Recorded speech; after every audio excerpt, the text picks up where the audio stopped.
Compose chat. Give some love. Where is it? Here. 11,000 votes. Who are you gonna pull? Too many choices.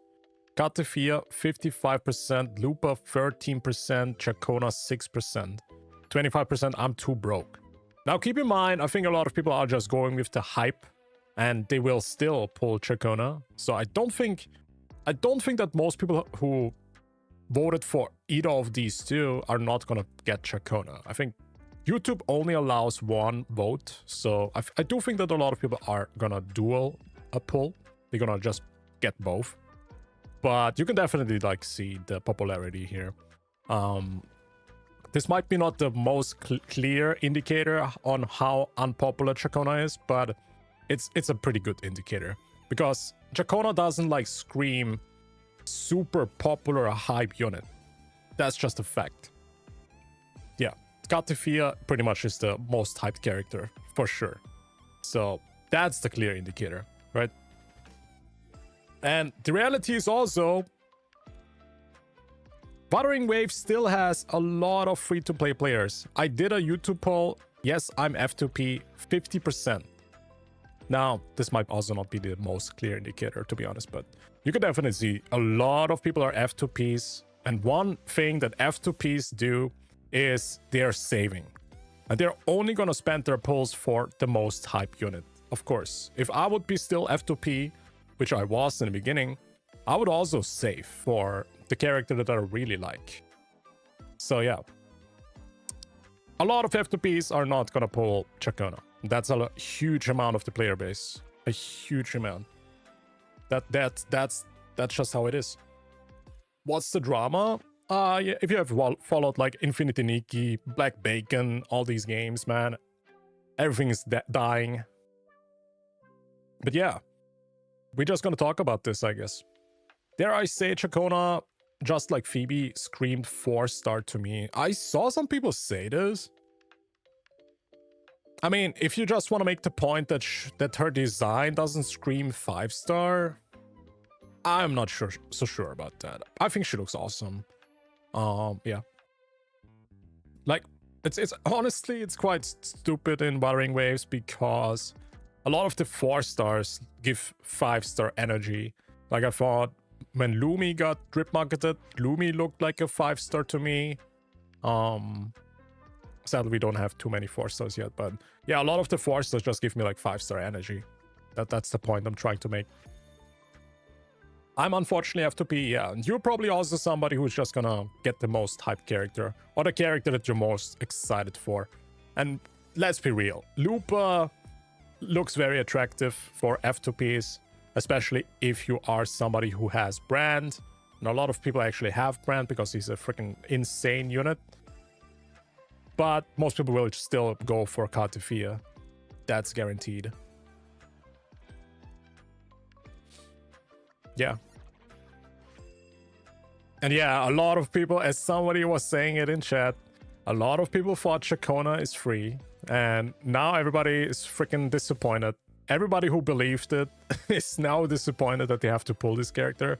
And some might even say that they're not gonna pull her because they're just disappointed, you know. I'm not gonna get this character. She was supposed to be free. Yeah, let me get my soundboard. I need my wine booms. I used to spend on Wuthering Waves, but I stopped after I lost too many consecutive 50-50s. Nearly changed my mind for anniversary, but well, the anniversary stream happened. Hey, that's completely fine. If you don't want to spend in a gacha game, I would also encourage you guys, don't spend money in a gacha game. Yeah. Just be F2P, just play this game for free. Yeah, you don't need every character anyways, right? If you think about it, you barely need any characters in this game. So it's very easily to just be F2P or not spend money.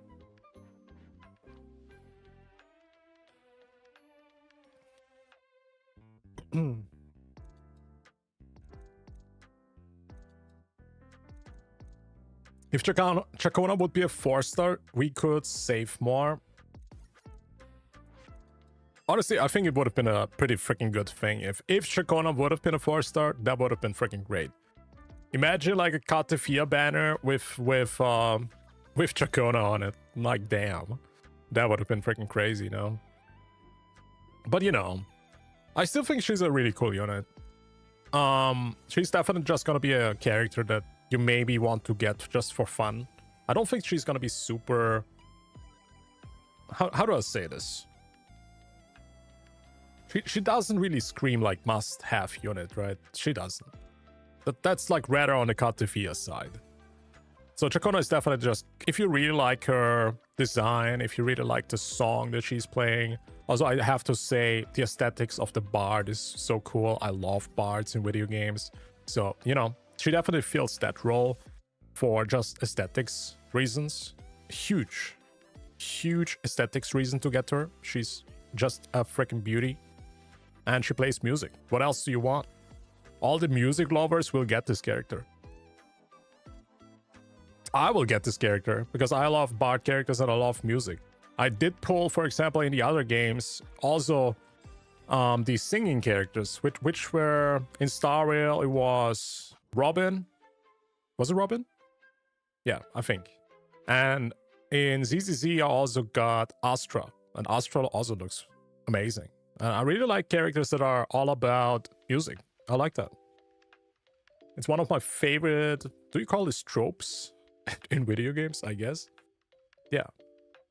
I think my first character in Final Fantasy XIV was actually a bard. Yeah, I did play Final Fantasy XIV and I also picked a bard there.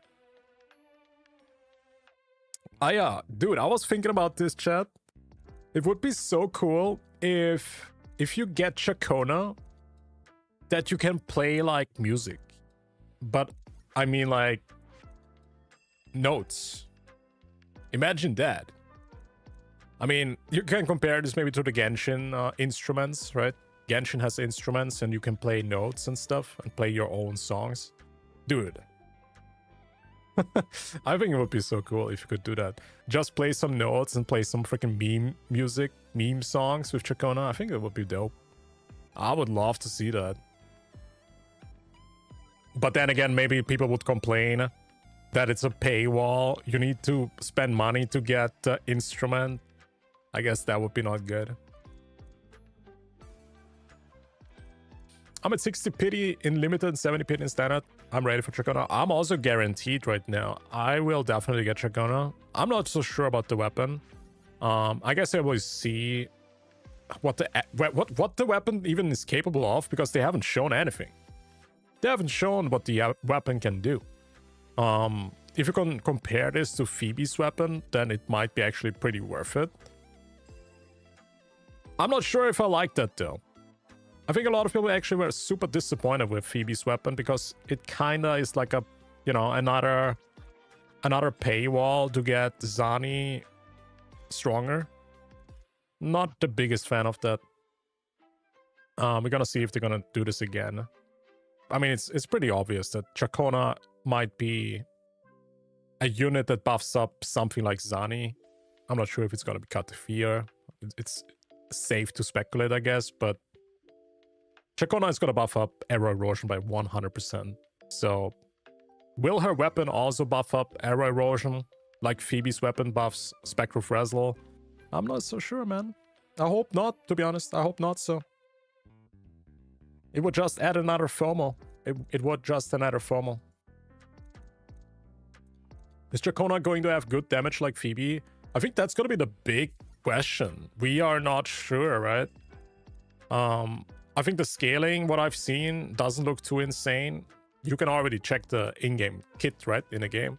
Her description is not too insane with the scaling, what I've seen.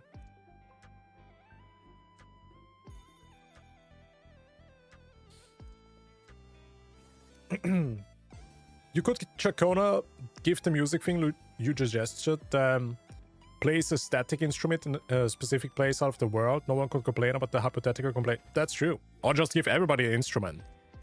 Just give us an instrument as an item, and then also let CIACCONA play music, you know? I mean, I kind of don't want to publicate this, because this is kind of an idea that I have in my mind, and probably somebody's going to steal it anyway.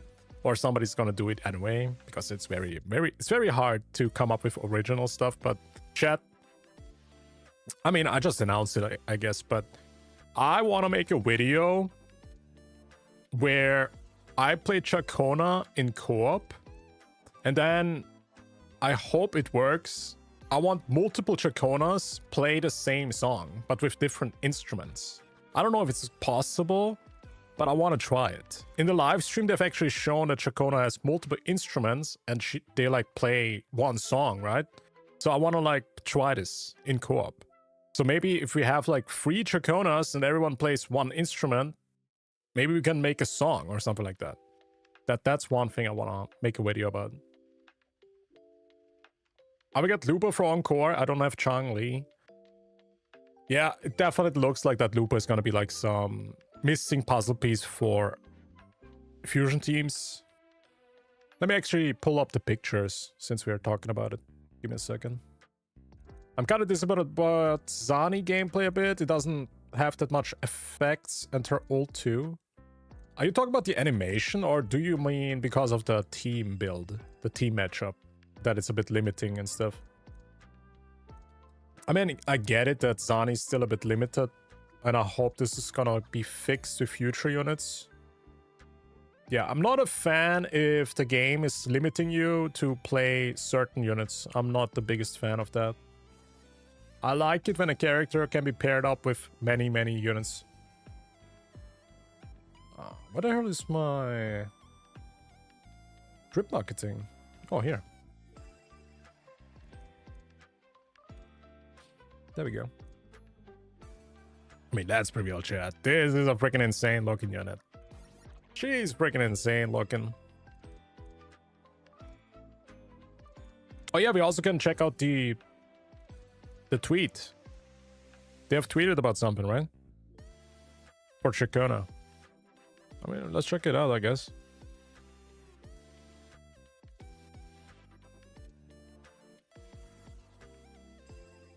Where is it? Give me a second. Boom. This should be it.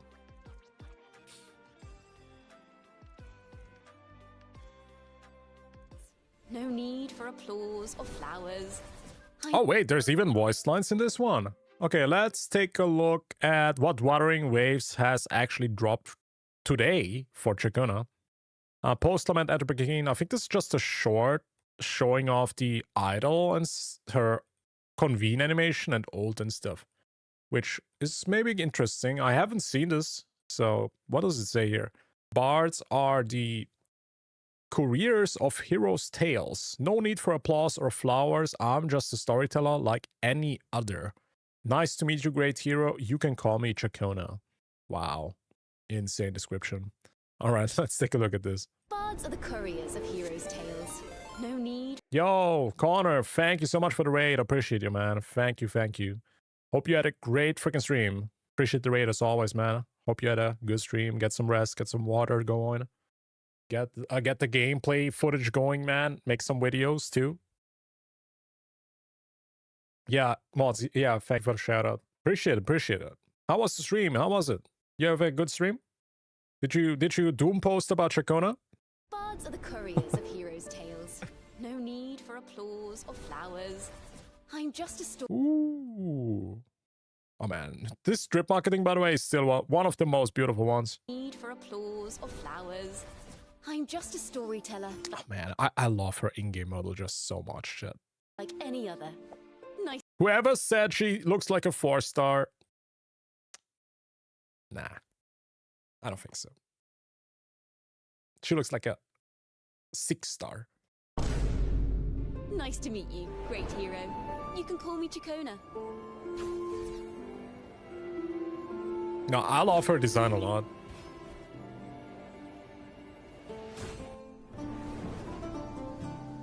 Oh, this is the gacha animation.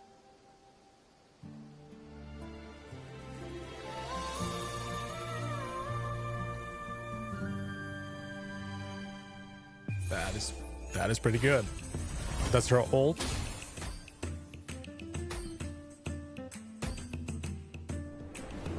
Oh man, this song is gonna be such a freaking banger. I will listen to this the whole freaking day. I cannot wait until they freaking release this song. Oh, Chad, yeah, did you see this, by the way? That she takes off her jacket? Yeah. This is still with jacket on, but when she ults, she takes it off. So she's another unit, actually, that has a different design if she ults, which I love that. I love it when a ult actually changes appearance. I mean, looks good, chat, looks good. Why did they remove the singing, though? Where's the la la la la thing? Why did they remove that? It's kind of missing. But they also have dropped more. So let's take a look at this. Her 1 star is... Wait, what? Her 1 star is falling star? That is why she is 5 star. Alright, alright. I might spend for this patch. Chat, spend your money reasonably. Not for a gacha game, okay? Leave it to the whales. Leave it to the whales. But of course, you can do what you want, okay? But don't feel like pressure to spend money. Okay, what do we have here? I'm not gonna listen to this song, man. I'm freaking done with this. Let's listen to this.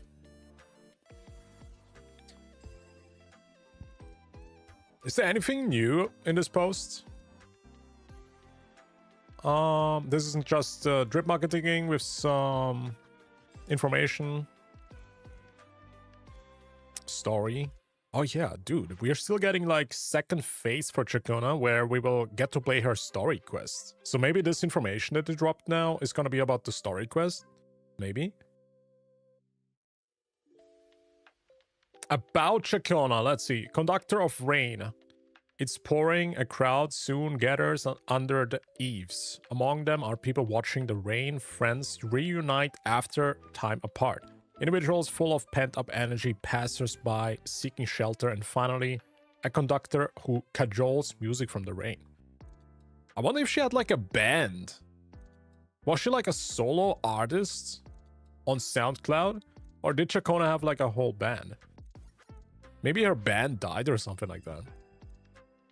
CIACCONA places an assortment of vases under the eaves. Raindrops slide off the roof and to the land in the vases, ringing variety pitches coming together in a symphony. The fascinated crowd turns as one to the conductor. The rain watchers applaud her. The reunited friends smile at her. In the live stream, they've actually shown a little snippet of the story where it's raining. I feel like maybe her story quest is gonna be quite sad. The pent-up ones calm their nerves and the passers-by dance for her. Set against the pitter-patter of rain, the thoughts running through the people's minds sounds clearer than ever. More than a wandering bard. Do we actually learn something about her now? It was touch and go, I'm telling you, my friends. Fortunately, Miss CIACCONA saved the day. She used a microphone and all sorts of instruments to beat back the tested discords. Thanks to her, we all returned safely to Pioneer Association. So she's a hero. Is she actually a hero? Of course, we captured her heroism. She was like a valiant warrior out of a storybook. Dude, I just realized we barely know anything about her. She appeared out of nowhere. She helped Rover out of nowhere. The only thing we knew is that Carlotta was pretty much commissioning her or something like that to help us. That's pretty much it. Her appearance was so random. Right? At the center of the restaurant, the Pioneer Association members paint a vivid picture of his audience. Margarita sits down beside CIACCONA. Oh shit, Margarita is a friend with CIACCONA. He sounds like a wandering bard himself. Why aren't you performing today? CIACCONA smiles. Me. Telling stories is not all that I do. I also want to create them. CIACCONA long dreamed of standing on stage beside the heroes she so admires. I should be more than just a career of heroic tales. I should also do my part to make the world a better place. Pretty good mindset. Yeah, I mean, this pretty much represents her personality. She was so She was so comedic and uplifting in the story. She had such a small part, which I kind of am disappointed about. I wish she would have appeared more in the 2.2 story, but what I've seen was so fun. I would have loved to see more, honestly. It was a bit disappointing that she only had like 10 minutes, 15 minutes of screen time. What is this? Verses of the 4 seasons. Is this worth to read?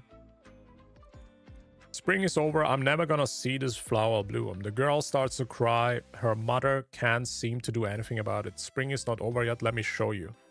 CIACCONA hunkers down before the girl and opens her book of verses. As a wandering bard, CIACCONA is always on the road. Some roads are smooth, others are rough. While on the road, she experienced every season many times over.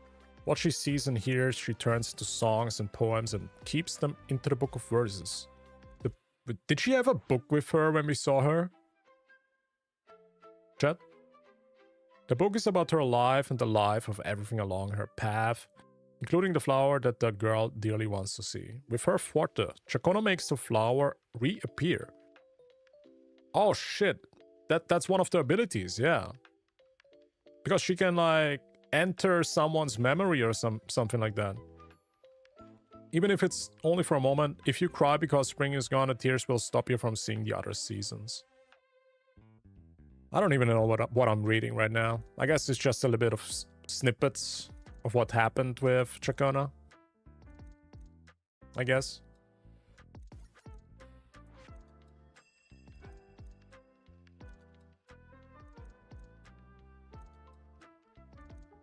Carlotta with her vast connections, true. That's wuwa. I tried to take Lupa and Katafia and pull for the rerun of CIACCONA. Is a good starting for F2P. For F2P? I mean, let's be real, chat. If you just have Carlotta team, you're already good for the future. You don't need anything. If you have like a good Carlotta team, you're good. If you have a good Camellia team, you're good. You don't need to pull any DPS ever again, right? I think Wuthering Waves is actually lacking reasons to get characters. That's why the revenue is not as crazy. The revenue of Wuthering Waves is not as crazy as Genshin because there's no reasons to get characters. Most of the characters you just get because they're cute or look good. It's definitely lacking reasons. If you're F2P, you don't need any buffer. Yeah, I also feel like sub DPS is at a weird spot still. Like, because you don't need sub DPS in the game. You can just play solo. Or you can just play triple DPS or double DPS and a healer. It just feels like more of a luxurious thing. You don't need sub DPS, but if you have a sub DPS and a buffer, it's just gonna make your team overall better. But it's not necessary. It's definitely not necessary. It just feels like some luxurious thing that not everybody needs, but if you have it, it's gonna be pretty good. You can still use GN, exactly. True. Wuthering Waves Battle Pass also feels lackluster. I mean, they keep improving it. Cannot deny that.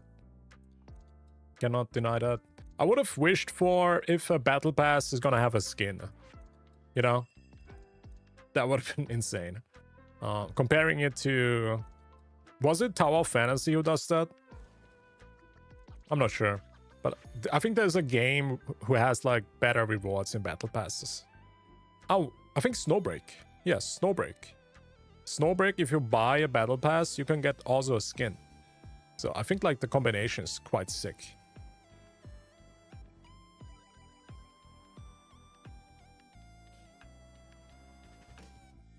Yeah, they have now modifiers. It's definitely more value now to have a Battle Pass than before. Which I think it's good. It's definitely good. I saw a lot of people complain though that modifiers are now locked behind the Battle Pass pretty much, but it's not really true. While maybe a lot of them are in the Battle Pass, yes, you can still get them with the resetting, what is it called? The Coral Store? Yeah.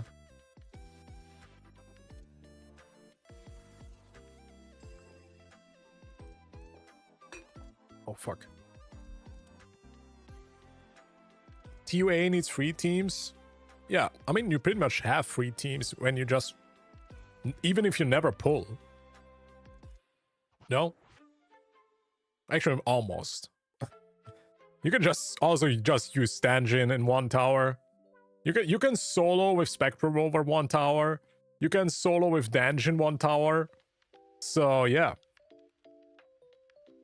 That's pretty much it, man. That's 2 towers gone. Just get good, I guess. That's what I mean. You cannot really make a point with teams. You cannot really make a point with teams because there's always somebody who just solos everything. And then what are you supposed to say, Chad? What are you supposed to say if somebody just tells you they are soloing everything and you don't need a team? I think it's just gonna showcase that you have a skill issue. Like I do. I'm not soloing shit. I need a team, okay? I'm not that good. Yeah. That's just what it is, man. If you complain about not having a team, man, you don't need a team. You can just get good. That's just what it is. Hey, welcome in, Firetex. Also, Andes. You can solo if you have good substats rolls, yeah. I mean, echoes actually matter a lot in this game. For sure. Are we getting a new region because Lupa doesn't look like she's from Renacita? Yeah, it's probably gonna be Septimon. Most likely. NPCs were already talking about it. There is clear indicators of a new region when we saw the Katefia gameplay. The Katefia gameplay actually showed a little bit of a snippet what the new zone looks like. It's a freaking arena. So if you watch the Katefia gameplay again, you will realize this zone is completely new, where she's in. And it's gonna be like a Colosseum or something like that.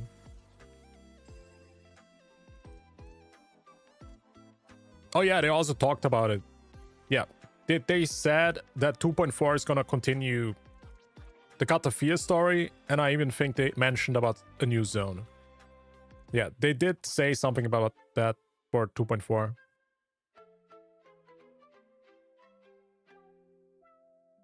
Wait, there's multiple musicians. Okay, let me actually read this. When we are already here. Where there is light. Wandering poets and musicians sit around the campground, listening with rapt attention as CIACCONA sings and plays music. They've all gathered to share their life stories. The bright campfire draws a special audience. Moths. Moths. They circle the light. Are we talking about the insect? They circle the light ever closer before falling into the cinders. Poor things, so irresistibly drawn to the light, even if it kills them. Do they know that fire is their grave? The songs continue. Another musician takes the floor. CIACCONA walks over to the campfire and crouches down, hold the remains of the charred moths in her palms. Oh my god, that's disgusting. What the fuck is she doing? At least in the last moments of their lives, they found the light they had been searching for. Bro, they're freaking dead. For a split second, she sees her father and the Tokatas in the flames. She sees her father? Which father? Her CIACCONA's father or the moth's father? I'm so confused.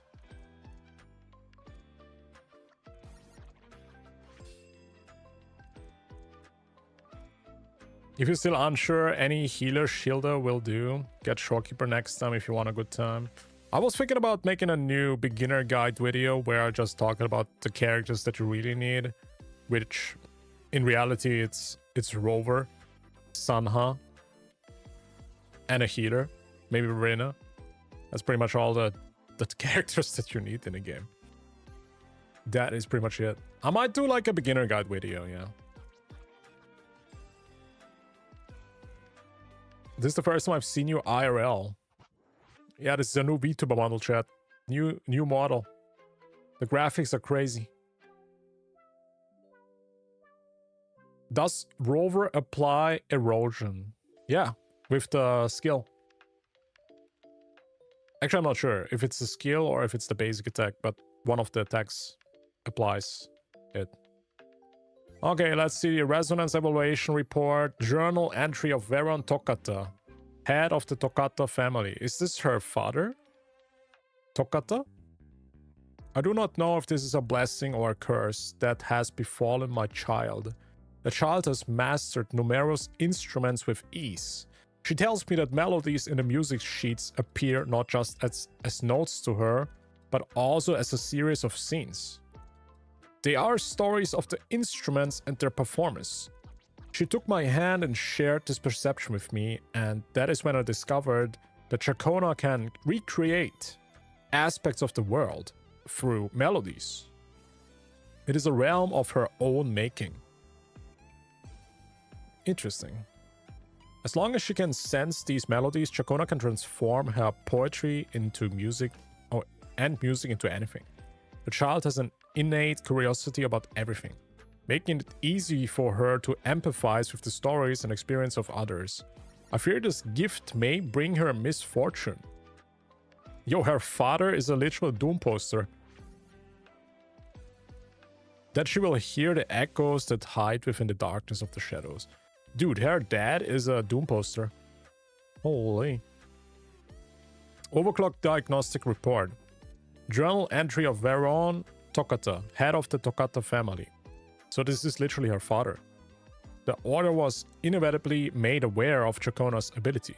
They deemed her destined to become the Toccatis family's most radiant chorister.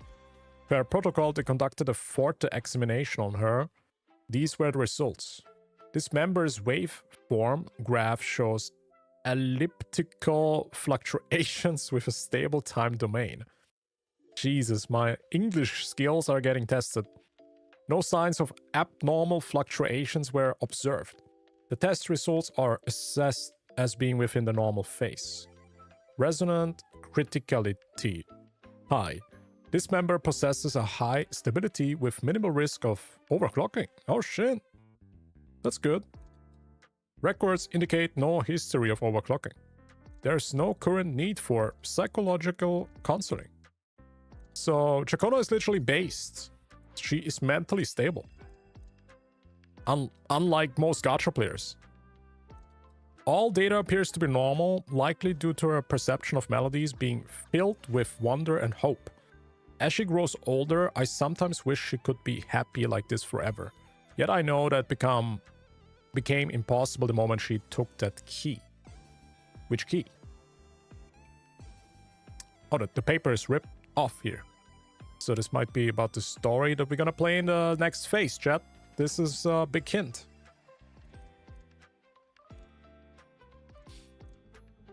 I think Raguna is only one of the nations of the continent Rina Sita, yeah. Also Septimon, I mean, who was it that I watched?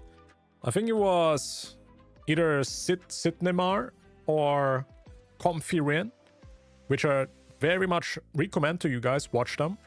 They have a very interesting Septimont video, both of them.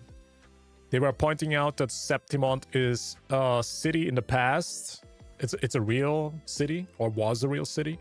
And it has like seven mountains or some shit. 7 islands? Was it islands? Yeah. And you can clearly see, if you go to the unreleased part of the game, you can actually see Septimont. And there's 7 mountains. So yeah, it's literally in the game already. You can see it for yourself. One Piece is real. True.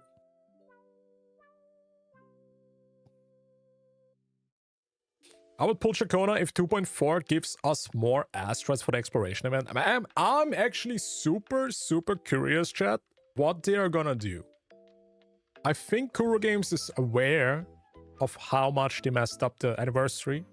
And I'm actually curious if they're gonna drop something in 2.4 or not. What do you guys think? Do you guys think something's gonna be good for us? Something good? Something good is coming?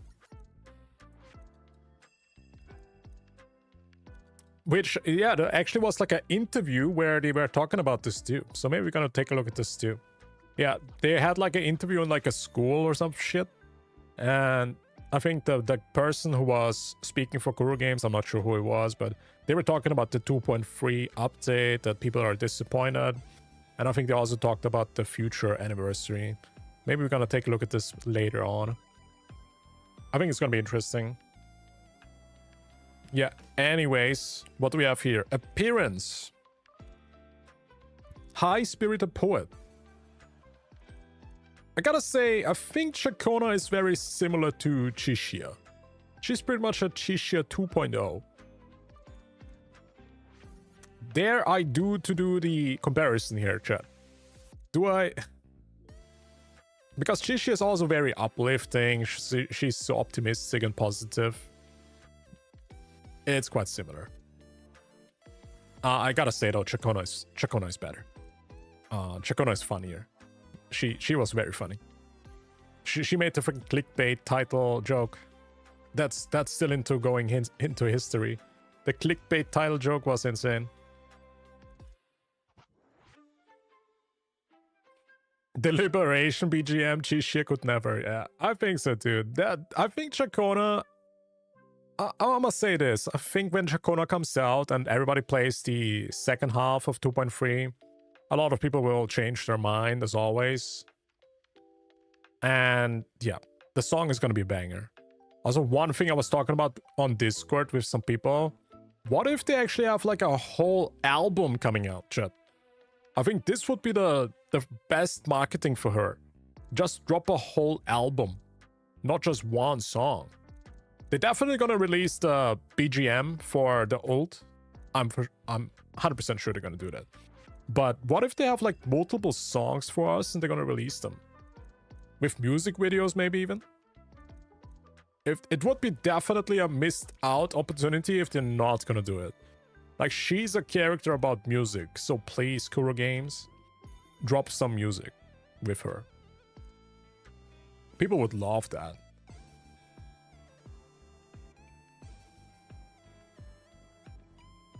Yeah. Where's with Sia? Who's Sia? Zani needing Phoebe, that's why I'm pulling off. Yeah, a lot of people think it's gonna be the same case. I really hope it's not. Because Zani is very depending on Spectrofrazzle. I'm not the biggest fan of that. It's not necessarily that Zani is depending on Phoebe, because she's not really, right? What Zani is really depending on is a character that applies Spectrofrazzle. And I'm not happy with how much she depends on that mechanic. Okay? I wish she would have depended a little bit less on it. That she would function even without it would be cool. But I think the ratio from depending on to the negative mechanics, not a fan, not a fan. And of course, a lot of people are now saying that CIACCONA might be the Phoebe to Katufia. Of course, that's the first thought everybody's gonna have. But I really hope it's not gonna be that bad. I really did not like the effect with Zani. How they did her. I still like Zani, don't get me wrong. I like her gameplay. And she actually feels fun to play. But was it really necessary? That's just one thing I'm thinking about. That's just what I'm thinking about.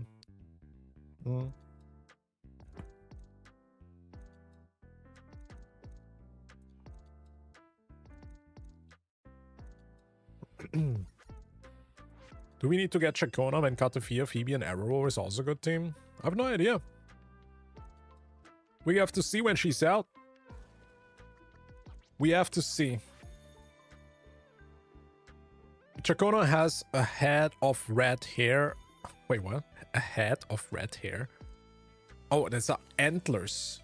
What is she, like a reindeer or something like that? She has two antlers with different lengths. Why are they of different lengths? The reason changes every time CIACCONA tells the story, but more likely than not, she simply broke one in a fall.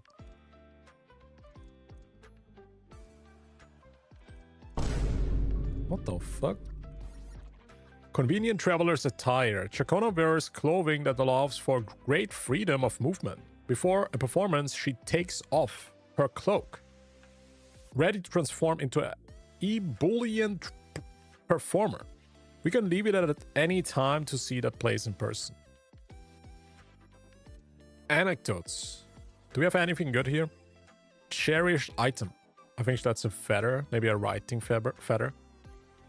An exquisitely crafted quill that speaks through its feather. In the hands of a poet, it gives rise to endless inspiration, recounting lively tavern tales of thousand-year glaciers.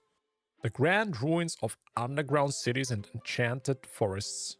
Where will the hero's legend unfold this time? CIACCONA's hobbies! Well, here we go, chat. Hold up.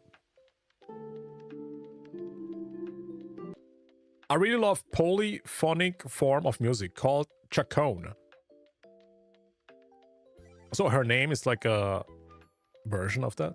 I don't even know what that is. CIACCONA. It captures the fleeting journey of life. From the cries of birth to the drama and joy of living, and finally the melancholy of aging and loss. I believe my poems should follow a similar style. Triumphs deserve celebration, but suffering must also be recognized. Only by embracing both the light and the dark can we truly learn to love the world. Oh my god. Jesus. Only by embracing both the light and the dark can we truly learn to love the world. Holy shit, man. Kuru Games with the freaking... the wisdom from your grandparents coming up. CIACCONA's story. When I was little, my father wanted me to stay far away from poetry and music. Oh my god, here it is. The High School Musical story, chat. My father doesn't want me to dance. My father wants me to play basketball. Here it freaking is. I didn't understand why, especially when he was a core master himself. But as they become bigger a part of my life, I began to see the other side. The often overlooked tragedies. Tragedies that can't even harm the performers themselves. Okay, that's weird. You must be... Oh, that's a thoughts. You must be exhausted from your long journey. Well, time to sit down to take a break and enjoy some poetry and music. What do you have in mind today? A heroic epic or a simple jolly tale of rural life? You know, chat, I have a bit of a worry. I'm a doom post. I'm a doom post a little bit.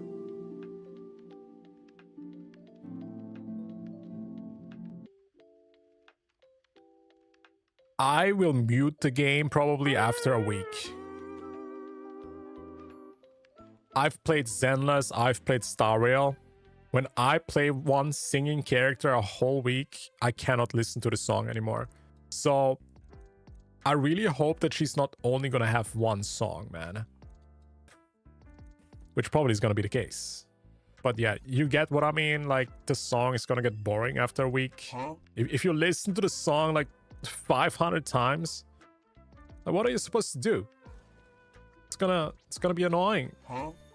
It happens all the time. It happens all the time. Have you ever listened to a song like 50 times and it's still good? It's still a banger. But then you listen to it like 100 times, 200 times, and then you're getting annoyed. I mean, that's not even doom posting, it's factual true. Oh my god. If you say in chat right now, you're gonna listen to the song a million times and not get bored, I don't believe you. Bernie's song is a banger. Dude, I listened to Bernie's song like 40 times and then I was annoyed. Okay, I admit that's a good song, but after a while, every song gets freaking annoying. Yeah. Every song after a while gets annoying. It's not doom posting. It's not. Like, what do you mean? Are you gonna listen to the song a million times, chat, and still not be annoyed? I guess not. I don't believe you. You're not. No, I skip her. Good one, Virgil. Good one. Nobody's gonna skip chat. You are all lying. Everyone is gonna get CIACCONA. Everyone will pull her. If you see her singing and the song will be stuck in your head, then you will be just pulling her. That's just how it will be. And after you played the story and you cried because her dad never loved her and she had to play basketball, like in High School Musical, you will get her, chat. I will wait for Kata's reveal. It's gonna be like in 50 days, bro. Wait, how many days do we have left? 30 days? 20 days? 25 days?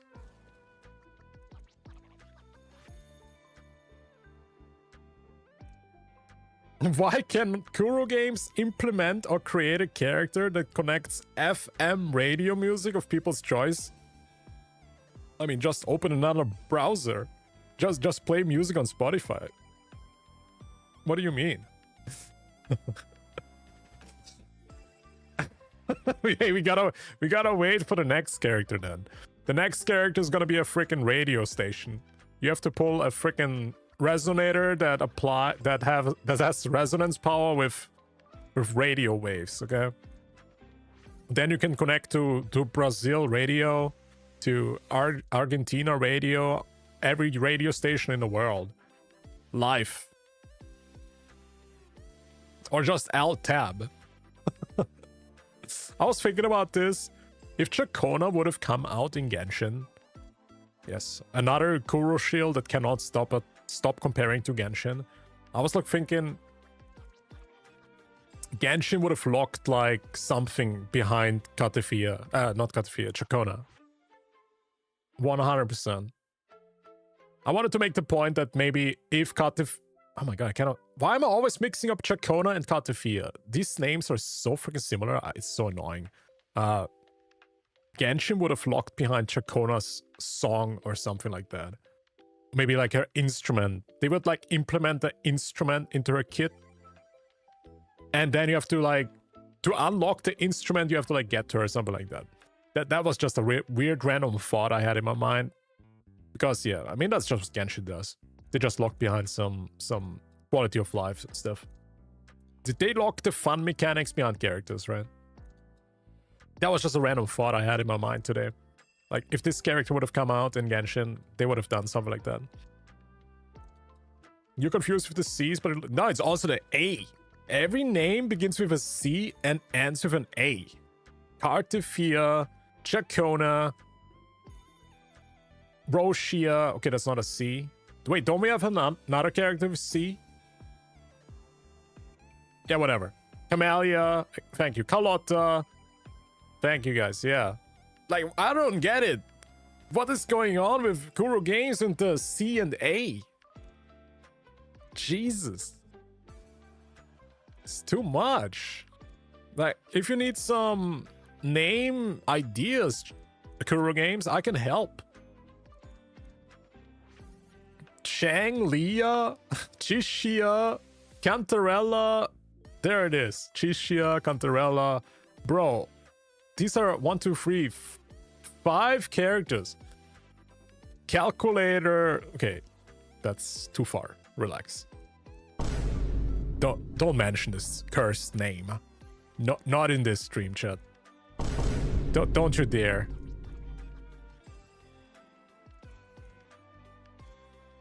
Cheng Li.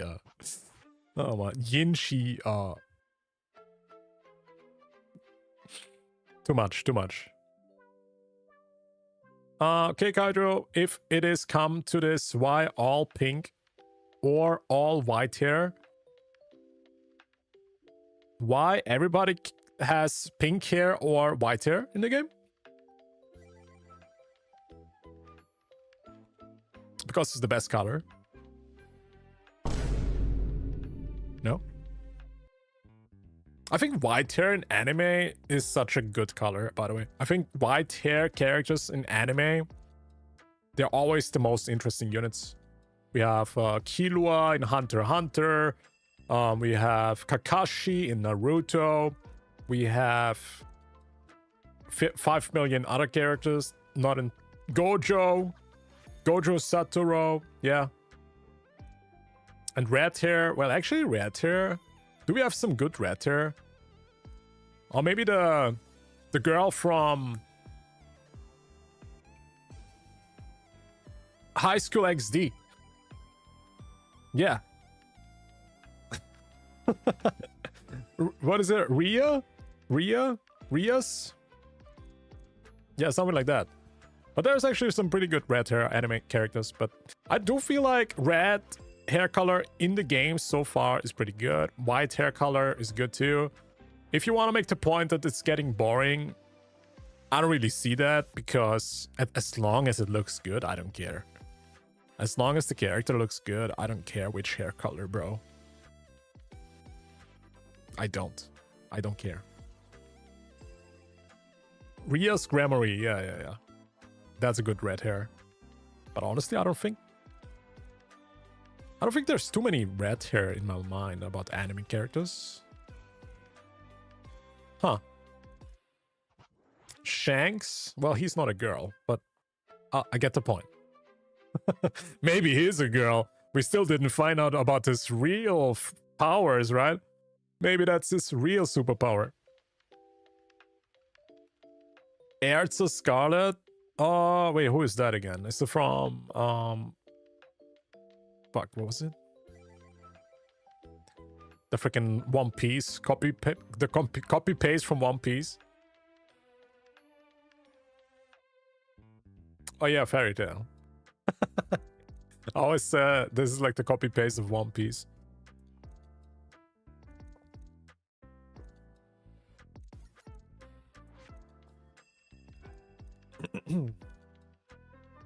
I feel like we're gonna have a male character in the future.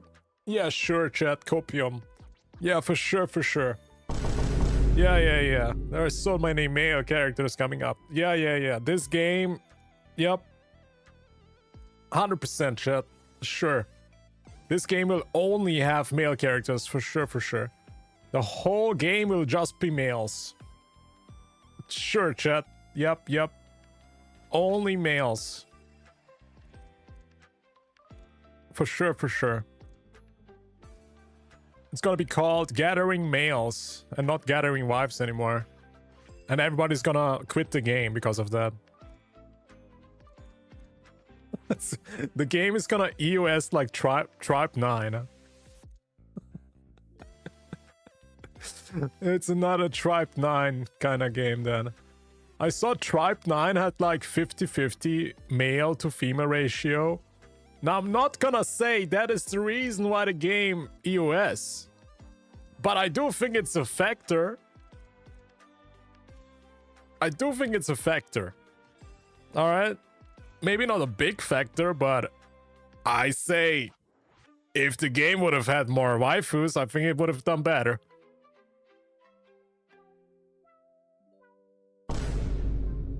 Just saying.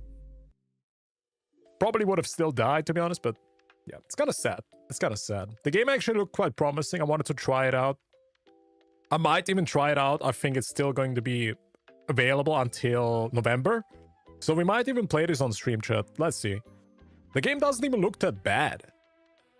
But did male characters literally just kill the game? I think Ryuko Sensei made a video about that. Shall we look at that? The reason why Tribe 9 died is because too many men. And I bet with you guys, that's just a clickbait title. It's not the reason.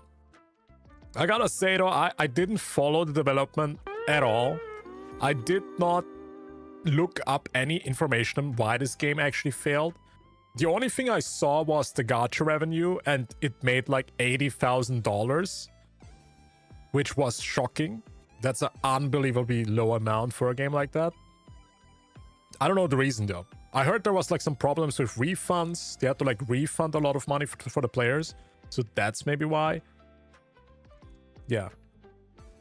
But I do think I have a video on my playlist. But it's very easy to just say the game failed because it had males. Yeah. We don't need to look at this.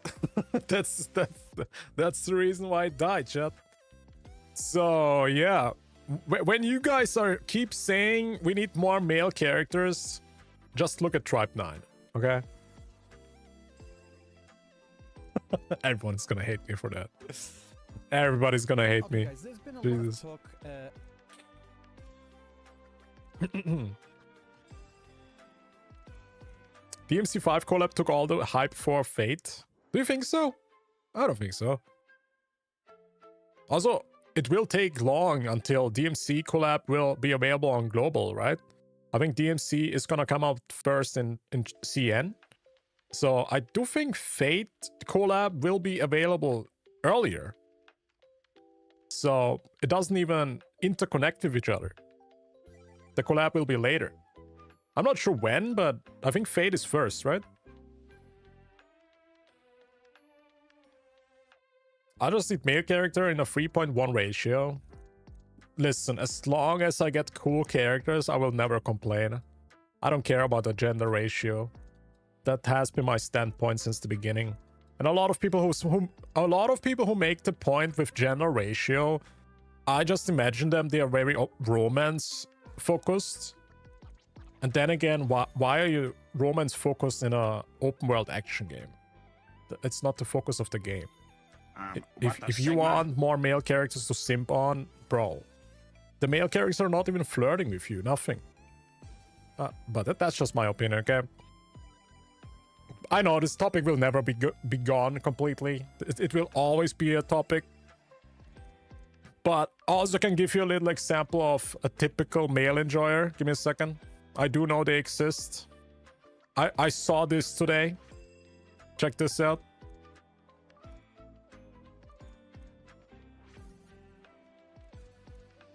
That was pretty eye-opening to me. People are very hungry for males. Sexy men we must look. So if you guys were wondering... If you guys were wondering about how down bad some female gacha players are, I think that's a pretty good showcase. Let's see. Somebody told me the banners have sexy men. We must look. We must look right now. Where are they? Where are they? Oh my god!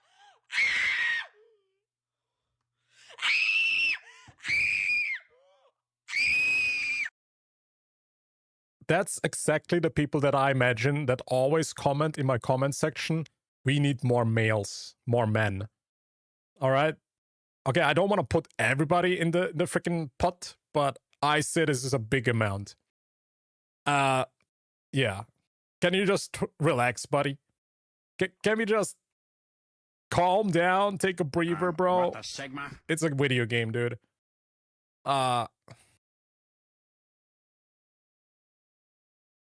Jesus.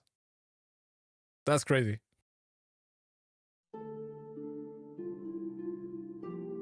Is this a genuine reaction, by the way? I have no idea. But it just gives me to show how down bad these people are. They are so hungry. They're so hungry, man. The mental state is probably not healthy. Because they're not getting feed enough with male characters. So every time there's a male character, this is the reaction, I guess. But yeah, it's just one reaction, right? It's just it's probably just a single case. I don't believe this is the normal reaction. Yeah. Okay. Very mentally healthy gacha player right there. Very much.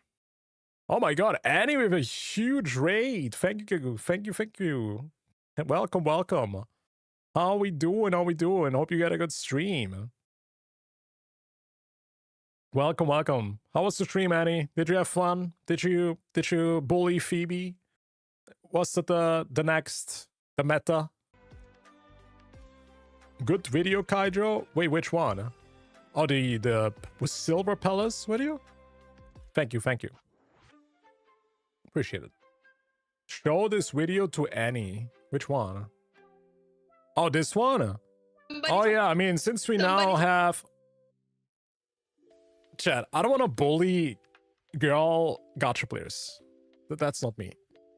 I respect everybody, but I do think that's a funny reaction, okay? In the end, it's just a funny thing. But Annie, you can let me know if this is a genuine reaction or not. What do you think about this video? Maybe a headphones warning. Wait. Let me mute the music. Somebody told me the banners have sexy men. We must look. We must look right now. Where are they? Where are they? Oh my god!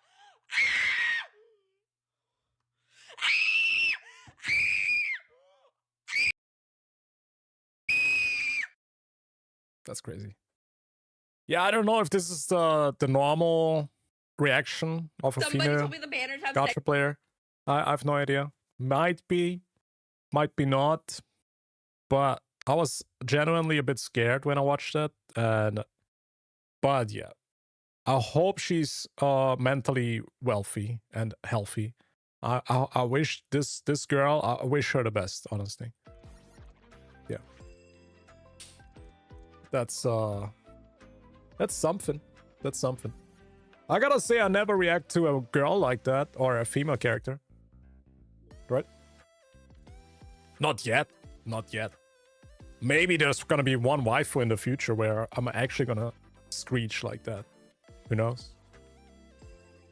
She's not mental, she's just having fun. That's rude. It's rude? What did I even say? I think it's a crazy reaction. That's factually true. Wait a second. If you think that's a normal reaction, maybe I'm the wrong in fault. I don't know, chat. I could be wrong, but my ears hurt, so I think that's factually something. So, my ears hurt, so I don't know. I don't think that's normal. Chat. I don't think that's normal. That's just what it is. Our jaws drop when we see women's. That's true. That's true. It goes both ways, chat. I mean, let's be real. That's just a funny reaction. She tries to get views. I respect that. Give her a sub. That's how you get views nowadays. You just scream. Loud equals funny. That's the meta. Maybe it's in the middle of the night. I mean, might need sleep. Sleep is good. She just likes to scream. It's normal emotional behavior. She's literally screaming on purpose, bro. It's a fake reaction. Because when you log in to Zenless Zone Zero, when you log in, you already see the new characters. So it's a fake reaction. She's screeching on purpose. She made the whole clip on purpose, chat. It's a fake clip. It's not a genuine emotional reaction. It's not. It's a fake reaction. She's a paid actor by HoYoverse. She's paid. It's viewer baiting? Yeah, I mean, it's understandable as a CC nowadays. It's hard. I totally get it. Just keep farming. But in my opinion, it's a bit a hurtful reaction. My ears are bleeding. That's just what it is. But yeah, anyways, chat, we have like millions of other videos to react, so let's go to our next one. You need to scream for views. I might have to. Actually, I might have to. I screamed when I pulled for Zani. Honestly, Annie, I don't believe that you screamed like that. I think you don't scream like that, but hey, I didn't watch it. Maybe that was your TikTok that I just watched. Is this your second TikTok account where you actually just play Zenless on Zero? Oh man, oh come on, it's just funny. And in the end, it worked, right? In the end, it worked because I was watching it, so the strats work. All right, somebody was linking this in the Discord, so let's take a look at this. Moving on anyways, chat. Male enjoyers are completely normal people, okay? Relax, chat. I'm not trying to cancel anybody. It was just a joke. The same how normal waifu enjoyers are, okay? It's the same thing. They have the same mentally... What is it called? Stability. Waifu enjoyers have the same mental stability as male enjoyers, okay? There's no difference.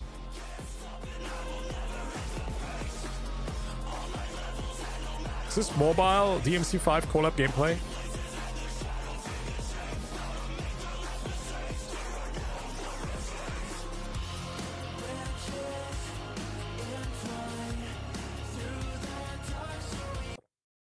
As I realized it's musing, fuck.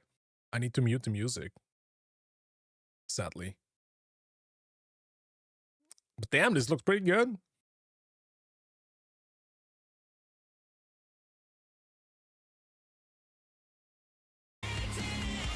Yeah, this is definitely gonna be copyright strike.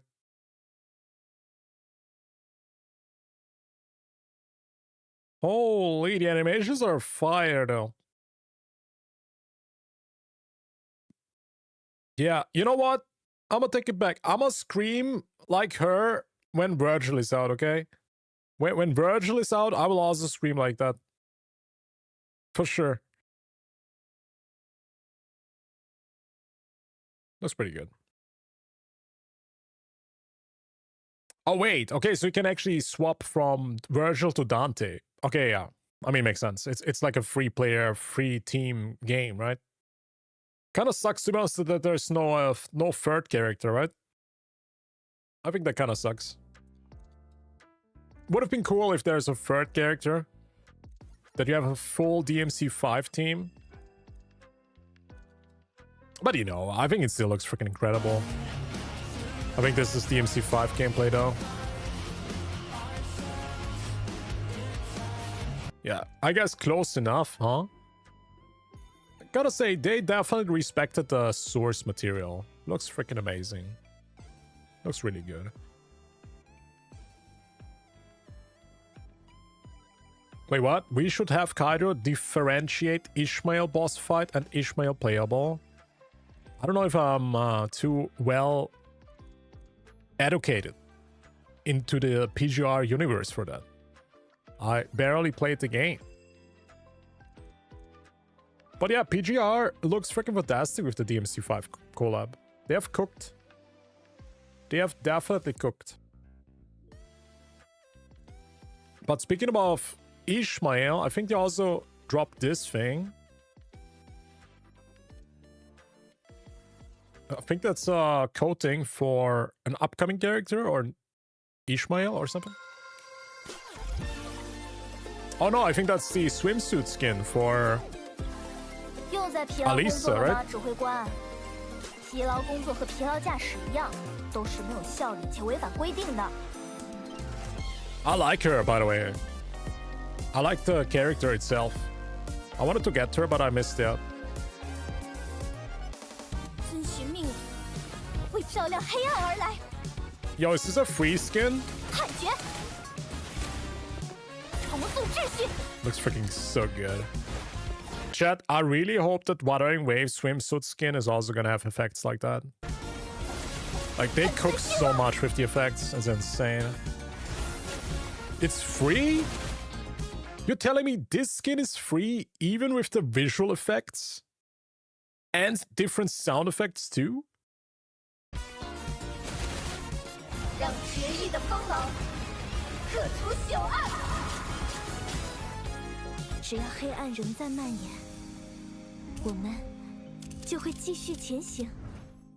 等 Oh my god, it's actually... 就会继续前行。 It's so pretty. God damn. 等这里的事情 Where's our free skin, chat? Where is it? 忙完了，陪我到地面走走吧。 Oh, is this the new Ishmael 去哪 skin? 儿？ Let's see. I gotta say, I did not like the first skin. I like the standard design from her. I like it, but the skin that she had added, I didn't like it personally. But I think this looks better. 等到了再说吧。 Yeah, this looks much better. 宇宙中从来不存在什么奇迹，一切不过是因与果交织的必 This 然。 looks very much better. 这会是你的终幕，好好表现。终局即长，不要抗拒宿命。 And it also has different visual effects too. 要见识一下你认知之外的光景。故事该收尾了。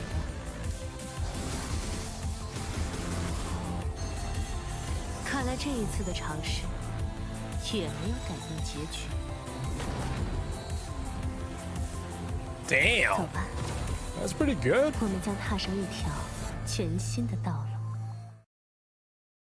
They actually are so good at making these different visual effects. Like all their skins feel so different.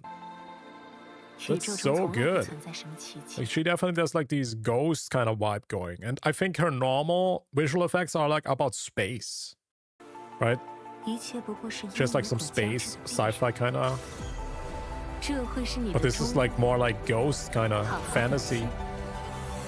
终局即 Yeah. 长，不要抗拒宿命。要见识一 That's 下 so good. 认知之外的光景。 So clean. 故事该收尾了。 Damn. And you're telling me this skin is actually 我会 free. 提高价。 So it's not only an appearance change, but it also changes the visual effects to completely like water. 遵循命令，为照亮黑暗而来。 I guess PGR devs are just built different, huh? 重塑秩序，粉碎希望。 It's really good. She has rubber duckies. 让 It's 决 not 意 the 的 first 方法 time. 克除朽暗。 Yeah, but what is the reason? Well, she does have the very similar effect to Fleur-de-Lis. If you take a look at this, she's splitting water like Moses. Wait, she also has the freaking... Oh my god. I didn't see this. She also does Excalibur.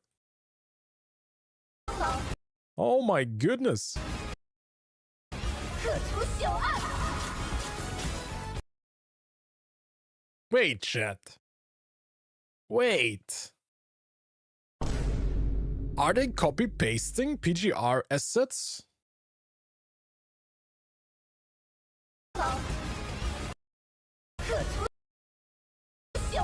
It is quite similar. I mean, I don't mind, to be honest.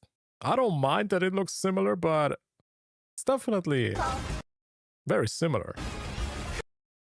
Like I'm talking about the camera angles and the, I guess, water effects. 只要黑暗仍在蔓 Yeah, I mean, to be honest, I don't care, right? I really don't. Because in the end, Fleur-de-Lis still looks better. Fleur-de-Lis still looks better with the effects. But it's definitely a bit inspired. Kuro copied itself? Oh my god. That's crazy. No, I don't care, but it still looks good. You know, I don't care as long as it still looks better or good. I really don't care. Yeah, it's funny though. It's definitely funny. Because she's a bow character, right? She's a bow. Is she even like a goddess or something like that? Is this character like a very important character? Like, I know this might sound crazy, but Fleur-de-Lis is she has sentinel powers. So having this makes sense. But who is this? Does it make sense that she can do that? 克除朽暗。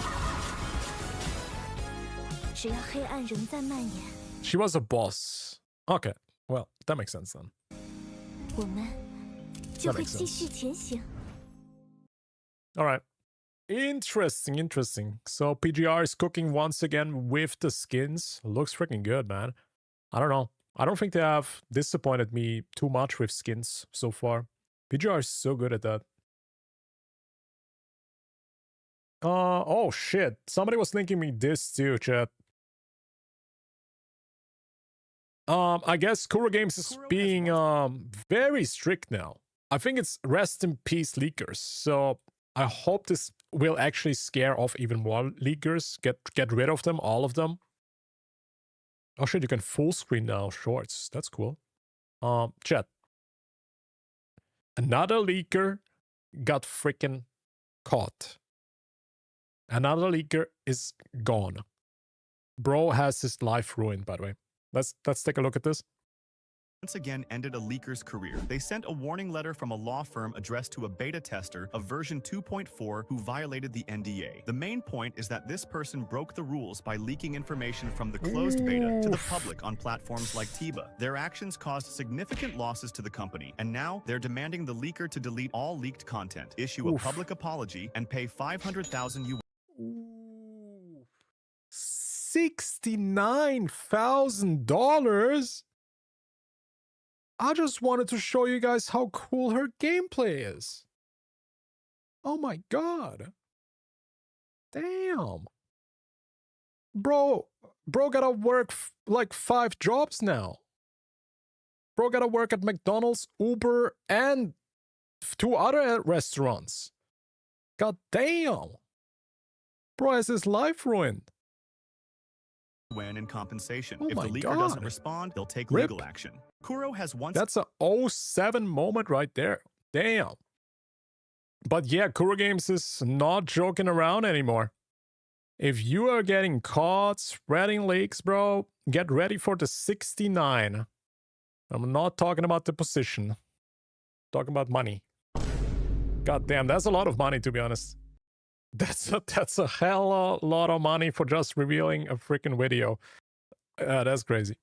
Yeah, but who would have known, man? It's not allowed to share beta footage if you sign an NDA, bro. That's crazy. If you are a beta player, you should read the freaking terms of service and the NDA, bro. All right, I think it's that easy. Don't do something that's not allowed. Otherwise, you get punished. I think it's the easiest thing to know in life. If something is not allowed, don't do it. Why are you breaking the rules? Why are you breaking the rules, buddy? Oof. Well, maybe he's gonna be F2P now, so he has to save up a lot of money. Gotta work full time. Get a bunch of jobs. I hope the best. I hope the best for this guy. But yeah, if we see more examples like this, I feel like leaks are gonna get rarer and rarer. So I think that's a good thing. That's a good thing. Rest in Bozo. Rest in Bozo leakers, by the way. It's not looking good for you guys. RIP. Also, somebody linked me this. Let's take a look at this. The fandom in Vietnam is currently Wuwa fandom in Vietnam. What? Also, why is the video so quiet? Let me actually pump it up. The wuwa fandom in Vietnam is currently obsessed with the mascot Camellia. They keep spamming this brain rot everywhere, in comment sections, posts, even hijacking totally unrelated memes like it's her full-time job. This brain rot didn't just stay in the Vietnamese community. It has now spread to the Oh my god. Somebody was literally posting this on my Twitter. It's literally spreading also in my Twitter. Somebody was literally commenting this.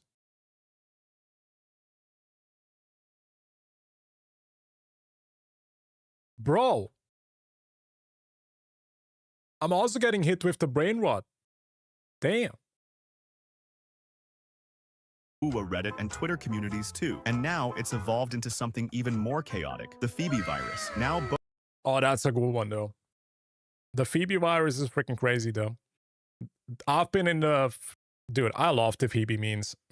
They're the best ones. Literally. I like the Phoebe cube. That's been freaking brain rotting me. It's in all my TikTok everywhere. What is she saying? Phoebe Chubby? The freaking Phoebe Chubby virus, bro. People love that shit. Yeah, I think Phoebe might be the best memeable Wuthering Waves character so far. Man, she gave us the best memes. The best expressions, the best faces. She's the cutest and funniest. both memes are getting even Get a more bonk. chaotic. And in the end, we're all going to get infected by this silly brain rot. The wuwa fandom Oof. I feel like we're getting some great freaking memes, by the way. Gotta keep this in mind, chat. I made Genshin videos for like 4 years, and there really was not too many memes. Really not too many. But it seems like every time there's a new Wuthering Waves character, there's new memes. I don't know what it is. Is it because WoW players are funnier? Is it because they're more creative? Or is it because the characters have more personality or are more memeable? Might be that, to be honest. But I can definitely say as a CC, the WoW memes are so much better. They're so funny. They're genuinely good and funny. And I'm not biased. I'm not biased at all as a sponsored CC. I'm genuinely honest, chat. 100%. Yeah, the Chi-Chi meme is good. But come up with another one, chat. The Chi-Chi meme is a 2020 meme. That's from 2020. That's a 5-year-old meme. That Chi-Chi Fallen is good though, I admit that. But where's the next one? I think it's gonna get harder to see some more. But with Wuthering Waves, I can come up with like 20 memes at the spot. Katefia is the first boss that's playable, so there's more hope in the future. Yeah, I made a video about that. Did you watch my video about this? Yeah, I was talking about it. Because now that they have made their first playable boss, it might be more likely that we get like other playable bosses in the game. Like Scar or maybe Frolova. Yeah, wuwa memers are just built different. What's this? 7TV emote? You want me to enable this? Oh god, flashbang. What is this? Phoebe Punch. You guys want this? Okay.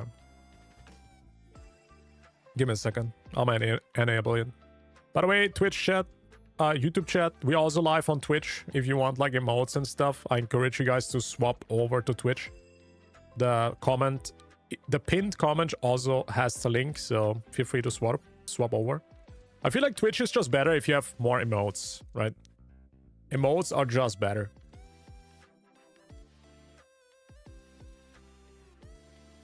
Scar is not playable because he's in jail. Yeah, I mean, you know, Frolova was mentioning that Frolova wants to help Scar escape. She was talking about it, so it's just a matter of time. We might gonna see it soon. Glad to see the wuwa community making their own memes and content rather than talking about Genshin.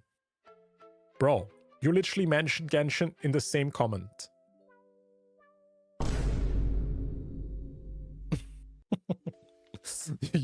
You're part of it. You are the person who is encouraging it even more.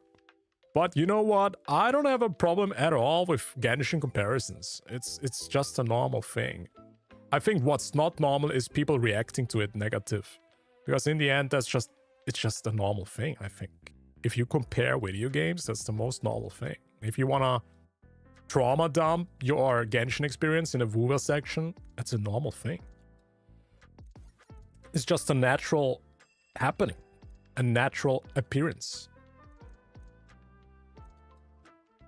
Kadri, a year ago, you saw my art and the what? The what? Why are you just leaving on a cliffhanger with the comment?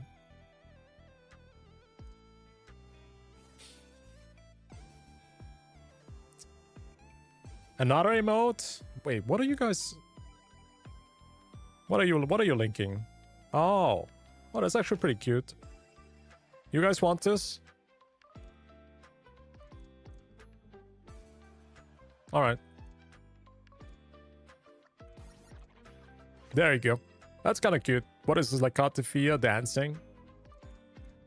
Yeah, I guess it's cute. All right, it's added, it's in. Relax. Yeah, if you have some good emote recommendations, feel free to share them.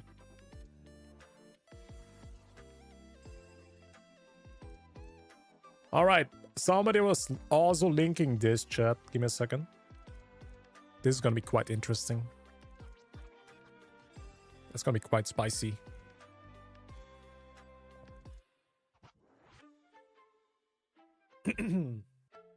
Okay, actually, Pirate Nation was tweeting about this. This is not a small tweeter. I think they have like, yeah, 200,000 followers. But they posted something quite interesting. Which gacha has the superior girls? I have quite the feeling this comment section is at war. This comment section might be PvPing as crazy. As you see, there's ton of gacha games at the screen. Let me actually try to name all of them. Honkai Impact Third, Genshin Impact, Star Rail, Fate Grand Order, Nika, Arknights. I have no idea what this is. Is this Fire Emblem? Might be Fire Emblem.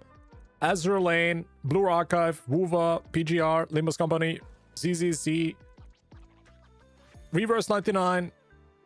Oof, I don't know what this is. Oof. Oh man, that's hard. Also, I don't know this one. The last two, I'm sorry, chat. I have no idea. This might be like counter side. Maybe one of them's counter side. Yeah, it doesn't really matter. When I don't know them, they're probably not relevant. And they're probably not gonna win. If I don't know them, they're not relevant. Arknights has much, really? Okay, I'm actually curious because most of the characters I am quite familiar from most gacha games. I do have to admit, a lot of gacha games have great waifus. Is it actually possible to have a winner here with the best superior girls? I doubt that. Let's see the comment section. Let's see the PvP. Blue Archive. Oh my god, what is going on with Blue Archive people, bro? Wuthering Waves. Of course. Mystique unlocked. What is Blue? The Blue Archive people are the most freaking obsessed. This is Selena from PGR. Holy shit, we actually have some PGR enjoyers, really? Nika, I guess people are calling out Nika too. Yeah, people really like the Nika waifus. Nika. Oh my god, is Nika actually winning? Blue Archive. Firefly. I gotta say, I think Starwell has some pretty good waifus. I think so. Yeah. They're pretty good. Zenla's pretty good too. Snowbreak. I see Yinshi here. That's pretty based. Oh, Zani. I think Zani might be a pretty good contender, chat. Sanha is enough to eliminate all Genshin characters. Let me think of one Genshin character that actually is pretty good. Waifu-wise. Navia.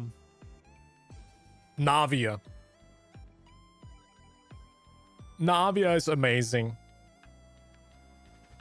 I think Navia might be the best one.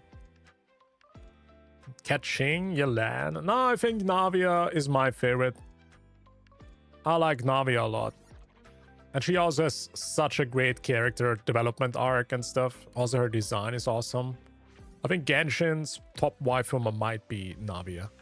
Yeah, Taylor Swift, exactly. FGO. We actually have an FGO fan here. Wuthering Waves, chat? Does Wuthering Waves have the best waifus?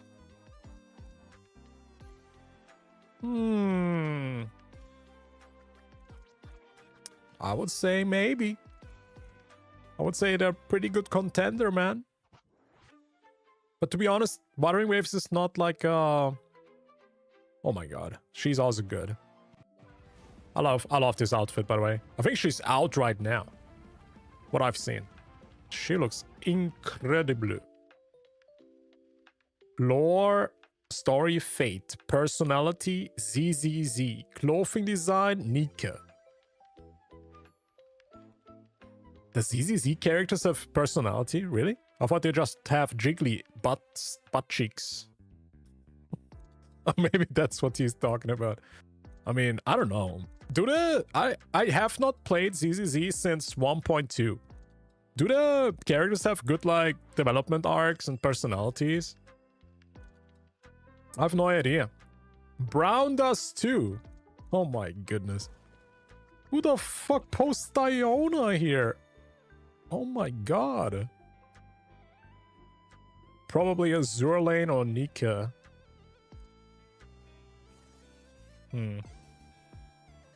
I guess that's it.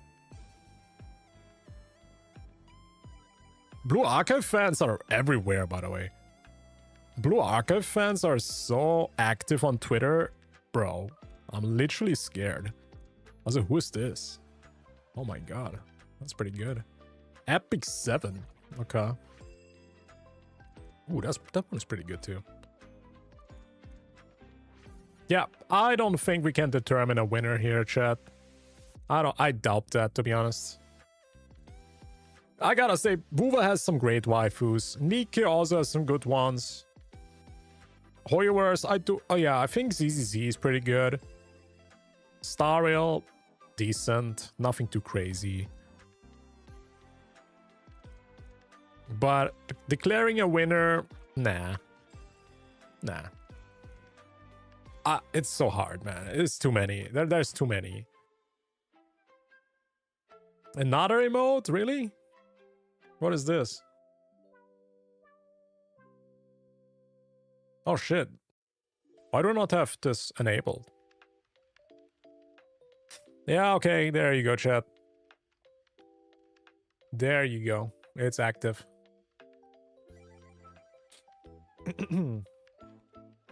The only Genshin image, and it's Diona. That's so true, dude. Oof, I don't know, man. I don't know. That's a bit weird. Still waiting for you to see my text. What are you... What did you say? What am I missing? Huh? I don't know what you're saying. Sorry, I have no idea. PGR has some really good designs. I gotta say, PGR might be stupid as hell because they do this shit. This. How do I open this? Give me a second.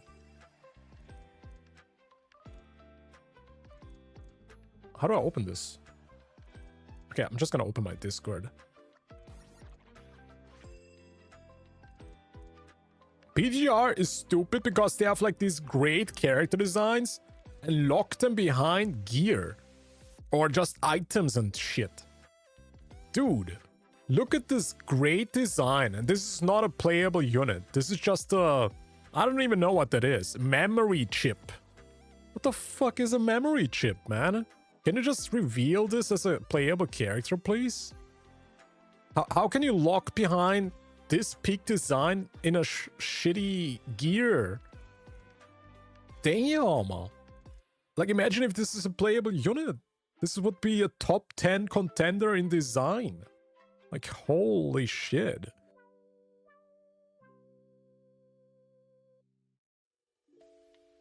Isn't that a crazy good design, chat? Bro.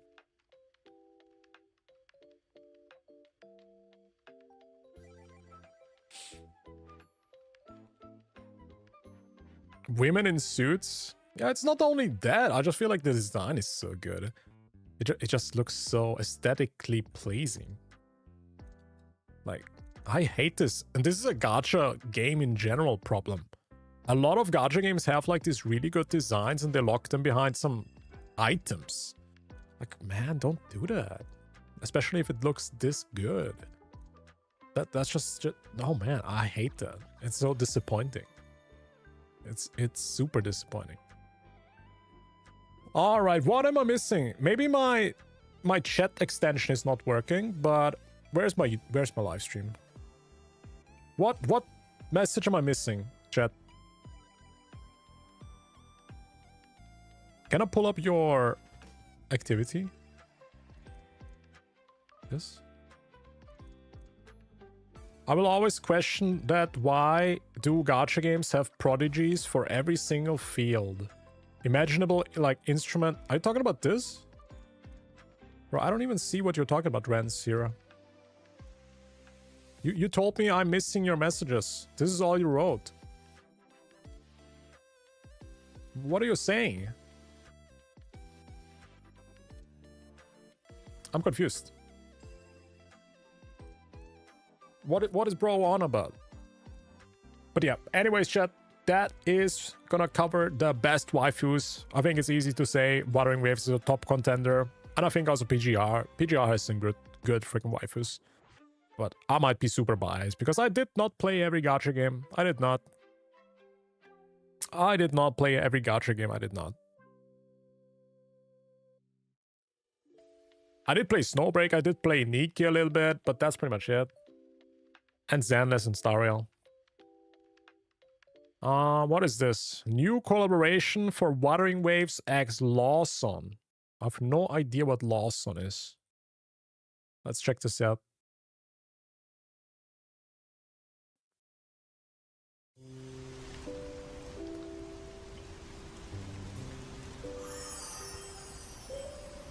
Webcam is laggy? Yeah, what should I do, chat? Can you buy me a new PC, bro? Then okay. No, I don't know. Is it good now? Are we Gucci? Testing. Yeah, maybe my PC is just not good enough, man. Should I go back to VTube model? Is that gonna be better?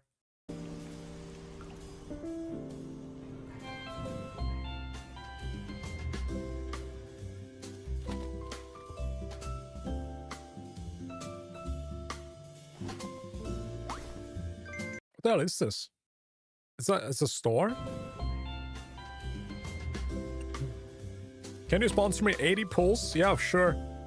Message me on paypal.com/it's-not-a-scam.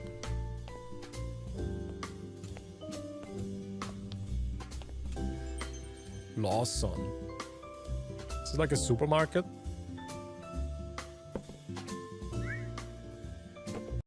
Oh shit, Zania's milk?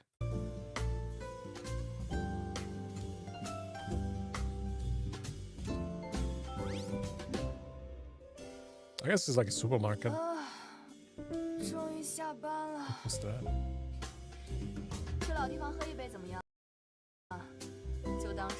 I thought I opened the wrong tab or something. What was that?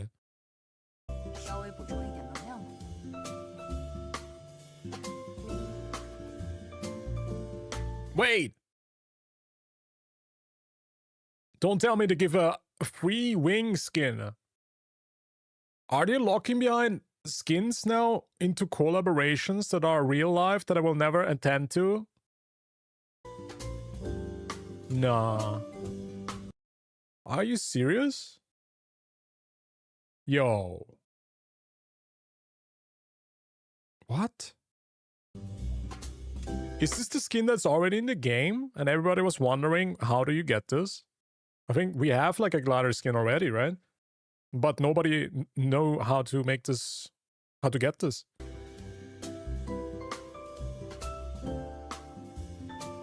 Nah, Chad, is this actually locked behind a real life event? Are they actually gonna do the Genshin thing? With the KFC? Bro, I'm getting the PTSD right now from Genshin. The KFC Genshin wings.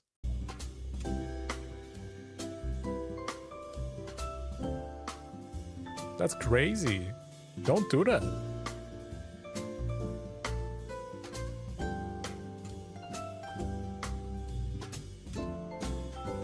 I think it's a paid skin. I'm very confused now. It's a new glider.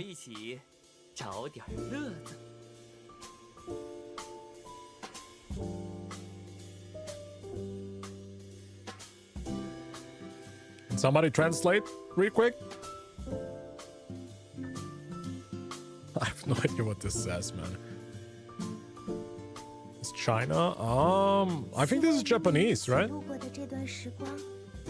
Or is this China? Wait, let me listen to the voice. Oh, that's Chinese. Okay.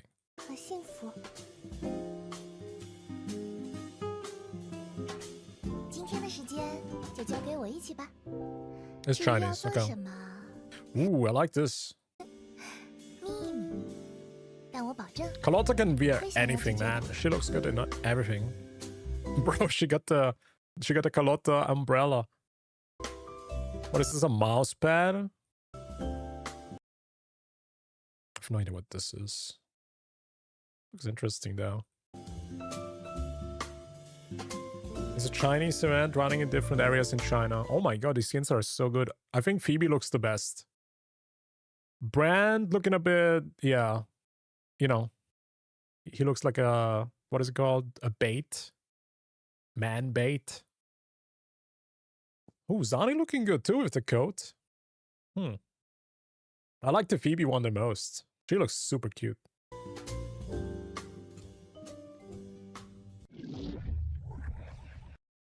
Don't think they're in-game skins? What do you mean? They literally showed them in the game. But what does this mean? Did Naru post something about this? Let me see. Most of the time, they actually translate.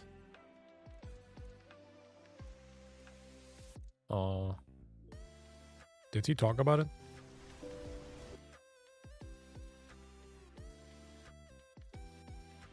Where's the skin?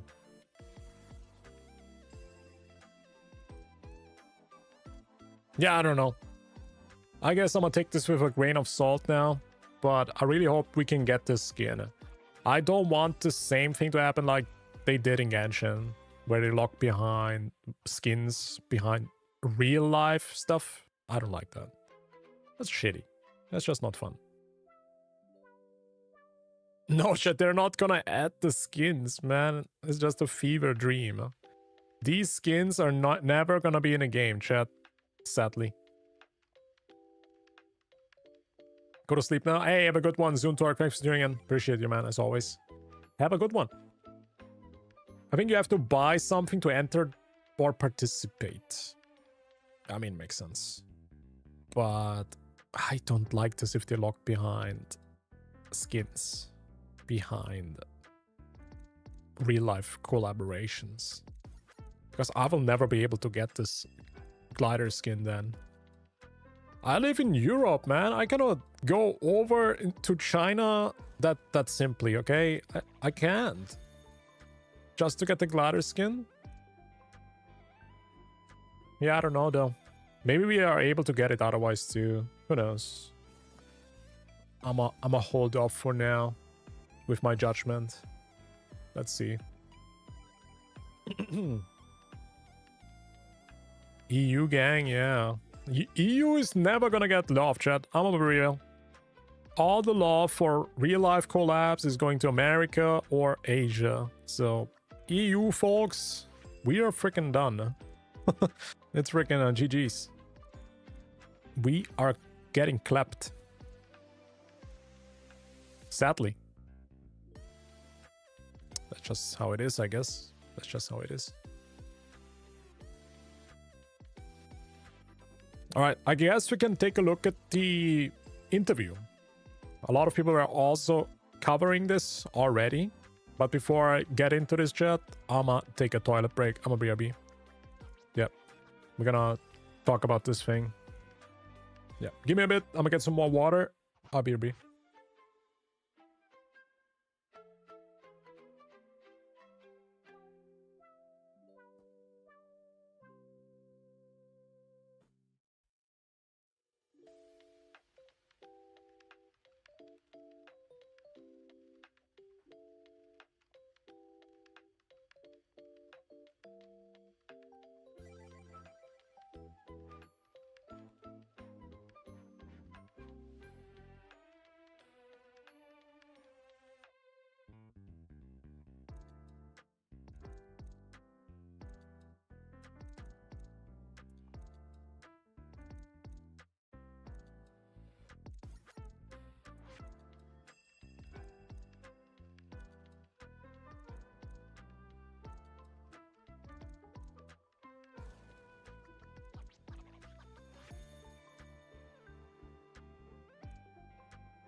Okay.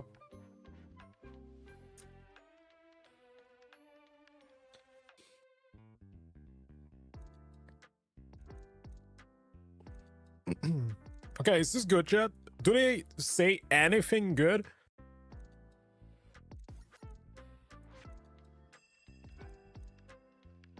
All right, let's get into this, I guess. I don't know if there's some good announcements. We are probably not going to be able to watch the video because there's no subtitles, right? It's very PR. Oh.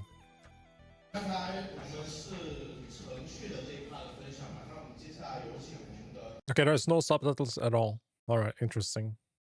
Are they showing any gameplay or something? Ooh, okay, they show like the progress from Kuro Games, how they develop and stuff.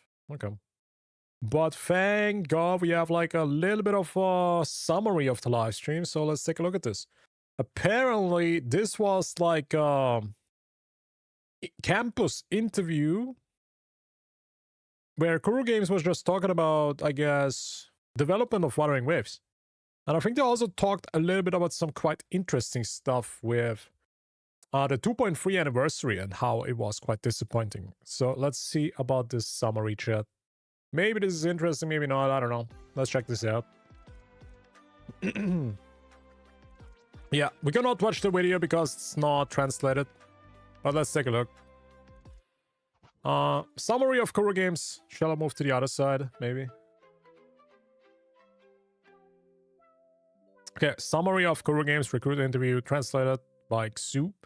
Introduction, types of planning. Combat planner, responsible for character skills and combat system design. Okay, so this is literally going in depth of how to make pretty much the best gacha game in existence, which is Wuthering Waves, chat, right? Narrative planner, responsible for writing the storyline, world building, and character backstories. It's not just one guy, right? I guess there's like multiple teams. There's gotta be teams. System planner, responsible for UI, event portals. Quest planner, responsible for the logical design and flow of main and side quests. It's actually really cool because I was wondering a lot about how the development pretty much works for these games. Like, they're so freaking big. These are freaking huge projects. One just doesn't walk into Mordor. You know what I mean. We got a level planner, mainly responsible for building the narrative platform, product design, creating engaging interactions. 2. Core responsibilities of level planning. Building the narrative platform. Use whiteboards and self-made processes to communicate to teammates what kind of scene content the level planner wants. I have to say though, this is one thing they probably are really good at. I think they're really good with communication in between the teams. E.g. reverse design of the mission scene for Jian Companion Quest Dungeon. Or example. Okay. Number 2, make good use of existing in-game mechanics and engine tools, such as Unreal Engine blueprints, to implement gameplay prototypes. Only through multiple iterations and feedback can a satisfying outcome be achieved. E.g., as an example, using flower seeds to connect paths in Chameleon's Companion Quest. Ooh, okay, that's interesting. All right. I guess we're getting like behind the scenes kind of thing. Is this what they were talking about? Behind the scenes video? This might be it, because I remember in the live stream they were talking about something that they're gonna reveal behind the scenes footage. Is this it? Is this it? Or are we still getting more or something? I don't know. Use scripting tools to support smooth and exciting level flow. 1.3 Black Shores skiing segment. Yeah, I think this team is doing a fantastic job, by the way. These people that always bring some innovation to the game. It's freaking amazing. Open world level design, example regions, Mount Farewell, Black Shores, Nimbus Sanctum, Evanolium. Yup. Pioneers of the scene pipeline level planners mainly handle the following massive open world design tasks. Number 1. Provide basic map size, terrain, structure, main roads, and points of interest. Alright. Propose and lead the design of core gameplay features such as time reversal, Tethys portals, gliding, gravity inversion. Pretty core stuff still. But I think we're getting to the more spicy stuff soon. Use top-down maps, white boxes, and even self-made models to push scene artists into action. Okay. For example, the first look view open world level planners must amplify its design and guide artists to focus on community. Creative Master. That's a cool title. Are you telling me Kuro Games has a Creative Master? Beginner level designer. Familiar with the game and development environment, capable of handling simple design work and basic configurations. Example, completing an interactive mechanism, chrono sort and... Okay, this is such a core development kind of thing.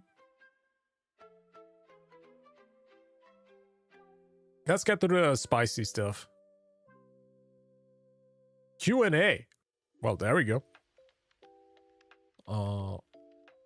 Let's see. Question. At the end of version 1.0, exploration felt tedious and repetitive. Although version 2.0 introduced some fresh ideas, it's hard to see how future updates can keep innovating without falling back into the same monotony. I guess the thing that they want to know is how are they gonna innovate open world exploration in 3.0? It's just a trick question. Bro tries to trick them into leaking. I think that's a trick question right there. Let's see. Everyone already recognizing the issue in 1.0, which is why we iterated heavily in 2.0. The goal is simple, to get every planner thinking. We look at everyone's interesting ideas or even creative mechanics from other games that we can integrate. These will definitely feel refreshing, so please stay tuned. It will happen for sure. Ooh, so we actually have a little bit of a teaser here, chat. Maybe 3.0 is gonna give us more traveling methods. Maybe a skateboard, bike, cars. I don't think that's a good question, to be honest. I think they should have just asked, are we gonna be able to get flying into every zone? That should have been a question. Question. Older maps felt darker in tone. Background music was monotonous. Bro, they are literally just criticizing. These are not questions. They are hating on a game. Are they just hating on a game? Spider-Man? Oh yeah. I would love to see like some grappling hook Spider-Man action, maybe in 3.0. Bro, this is probably a Hoyo shill. Background music was monotonous and overall gameplay was dull. Bro is hating. While Renacita was a major improvement, it felt fragmented, as if each person built something pretty in isolation. This is such an argumentative point that he's making, because it could be interpreted into two things. Each region differentiates itself enough so it looks different enough and feels more interesting. Or he actually thinks that all of the regions in Renacita just look so different from another that it doesn't fit in. And I think that's the point that he's trying to make.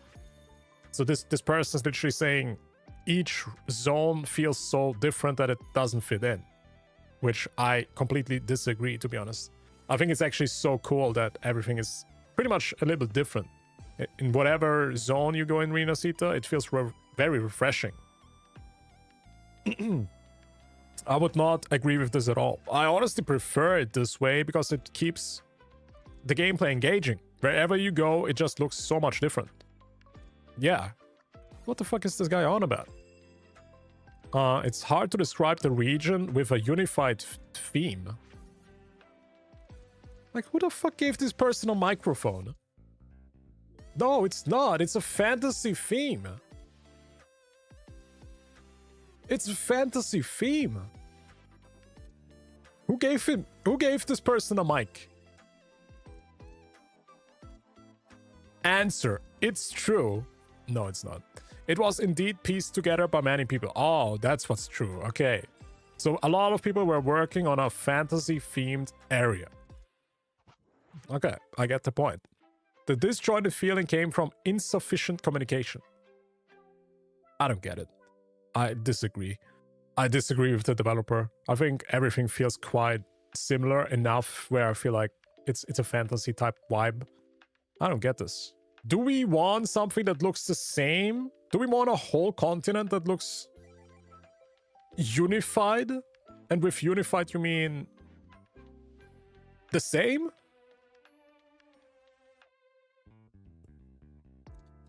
Like, I don't need another 1.0 area. I don't. Because 1.0 was pretty much like that, where it just didn't differentiate enough. But maybe I'm just biased because I'm an ex-Genshin player. There's a lot of different zones that feel like completely different. We're aware of the issue and will solve it in 3.0. So 3.0 is just going to be one color, one whole region that looks the same. Bug. Or even later versions in 2.x. Once there's a clear theme, the sense of disjointness won't be as strong. I don't know what these guys are talking about. I think it was a fantasy theme. Avinolium gives fantasy vibes. Raguna looks very, what is it, Italian kind of, with fantasy here and there. I don't know, man. It's a bit weird what they say. If everything is peak, nothing is peak. Bro, Orange, you always bring the same line. I get it, dude. It's true, yeah. There is some up and downs. For me, we need a calmer, bland area as we start. We can't have peak if we don't start from the bottom. But what if you have a peak area and then it gets even more peak? The logic here is no happiness without sadness. Okay. Yeah, I don't completely get the point. Because if you make a peak zone and then it just gets better. I don't know what's wrong with that. You don't need something bad. You don't. Just, you know. I think they actually did this, by the way. We went from Raguna, which was an incredibly looking city, to Avinolium. And I thought Avinolium is another freaking step up. That zone was freaking beautiful. That's a really good example. I think we went from peak to even more peak, pretty much. Question, how do planners decide what kind of map to make? What's the workflow? Narrative, level, quests, and programming planners all sit down together to discuss what we want to make. Everyone shares ideas one by one, and we consolidate them based on data. That's pretty the logical answer, I guess. Bushman themed. The story was very confusing at first for the Japanese and English. French for me was also kind of whack. The story? I think all regions look European, inspired from the terrain to everything else. Yeah, exactly. It looks like a European kind of fantasy kind of world. So, yeah, I don't know what they mean. Maybe I just don't understand the question, what they were complaining about. Because this in the end is a translation. So I think in Chinese it probably made more sense than this rough translation. Question. I'm a veteran of Wuthering Waves and PGR. Oh god. Oh god. Why can I already feel like where this is going? They are gonna be disappointed because it's not PGR and not wuwa. They want PGR so bad in wuwa. I think the 4-person team setup, stationary dialogues, map, art tech, and story are all great. Before Wuthering Waves came out, I used to play competitor title Genshin. Includes critical feedback. What, the developers killed their own game? True.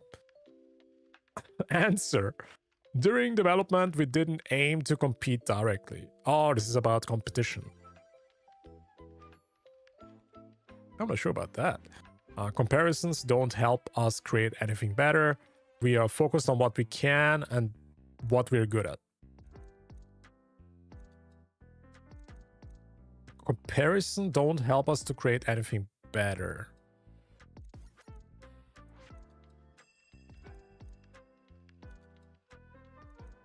I feel like this translation is probably not good. Nah, I don't believe that he said that. Because I think comparison is very important in development of anything in life.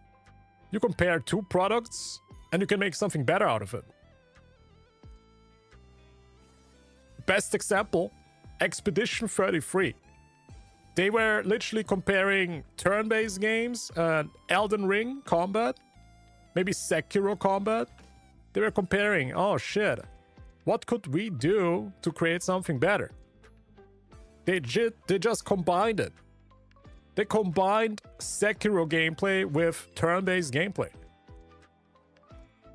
Now, you could argue that it's not comparison, but it's inspiration. But I think it's very similar. If you compare something or you're just inspired by it, as a small line, I would say. We're focused on what we can do and what we're good at, okay?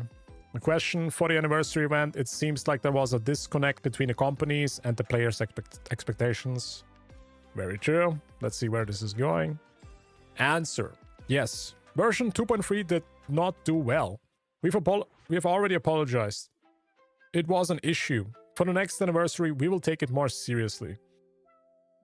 Yeah, but what happened? Operations is aware of the problem.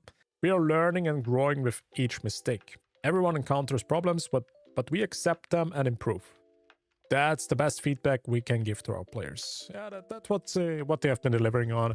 Every time they mess something up, they just deliver a better product in the future. Very true. I would have liked a little bit more explanation why they have not been prepared enough, or something like that. Because if we read the other announcement from the Twitter page, I'm pretty sure they talked about something like they were not prepared enough, they planned wrong, the planning was wrong, something like that. But I guess that's the marketing proper business answer in front of a class. Yeah. Who is this guy, by the way? I guess this guy was answering all the questions.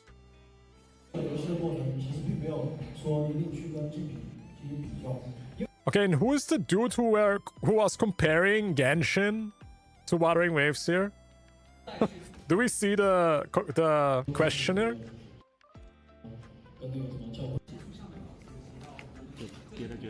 Maybe here?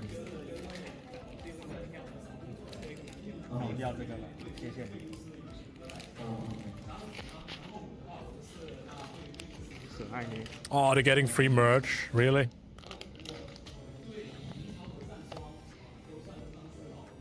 Is this the ex-Genshin player right there? Is this the guy who was shitting on Genshin in the audience?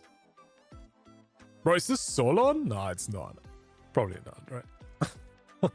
It's hard to see. No, it's not. Okay, never mind. I think it's just PR training that they don't say that in public, but everyone compares stuff. Exactly. Yeah. I mean, I think this was such a good answer too, because if you would honestly just say your game is literally almost a Genshin copy, right?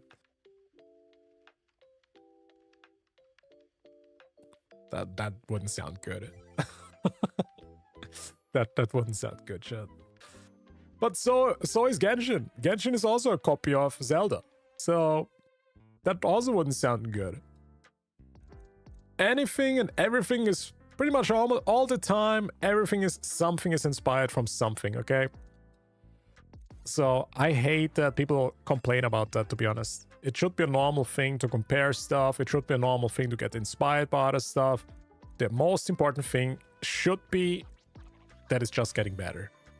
In the end, players care about playing games, and if they're good, that's good. That's all we care about. Don't make it too complicated. We just want good games. I don't care who you copy, just make it good. Nobody cares, man. Why no female in the room? I mean, the camera was not even showing the audience, to be honest.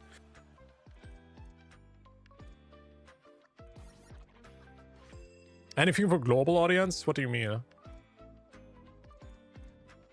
Merch? Do we have more, by the way?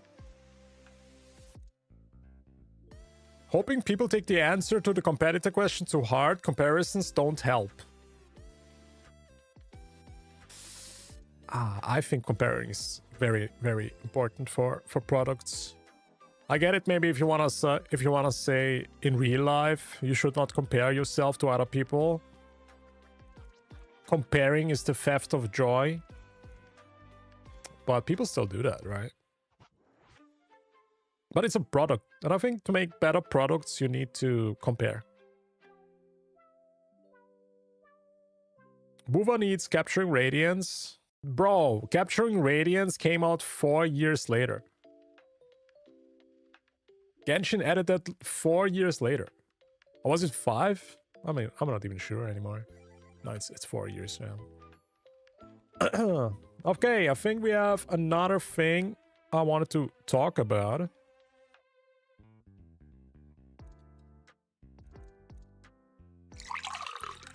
Oh yeah, thanks for the water.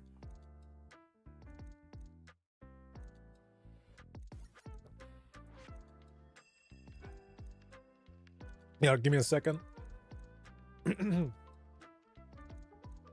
Oh my god, okay, there's more. God damn. Give me a second. Remember when I talked about the leakers?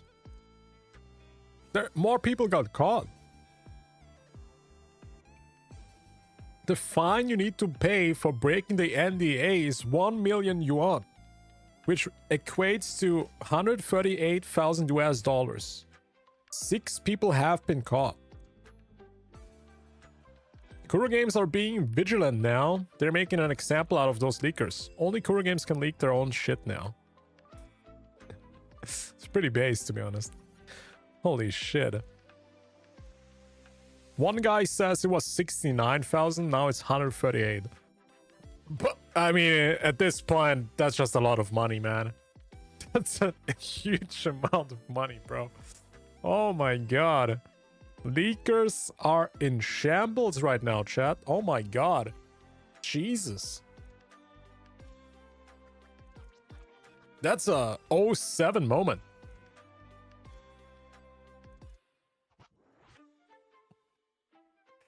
Oh man. Capturing Radiance is from Genshin, yeah. Capturing Radiance is a mechanic that comes if you lost your 50-50 like 3 times in a row or something. Maybe 5 times.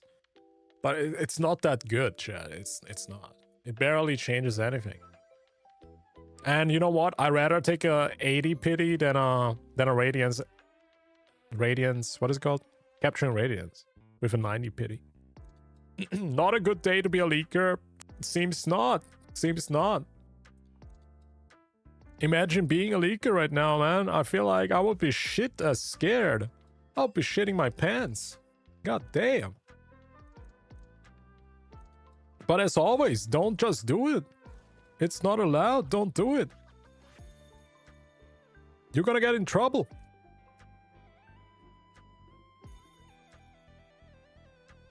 I cannot get easier, no?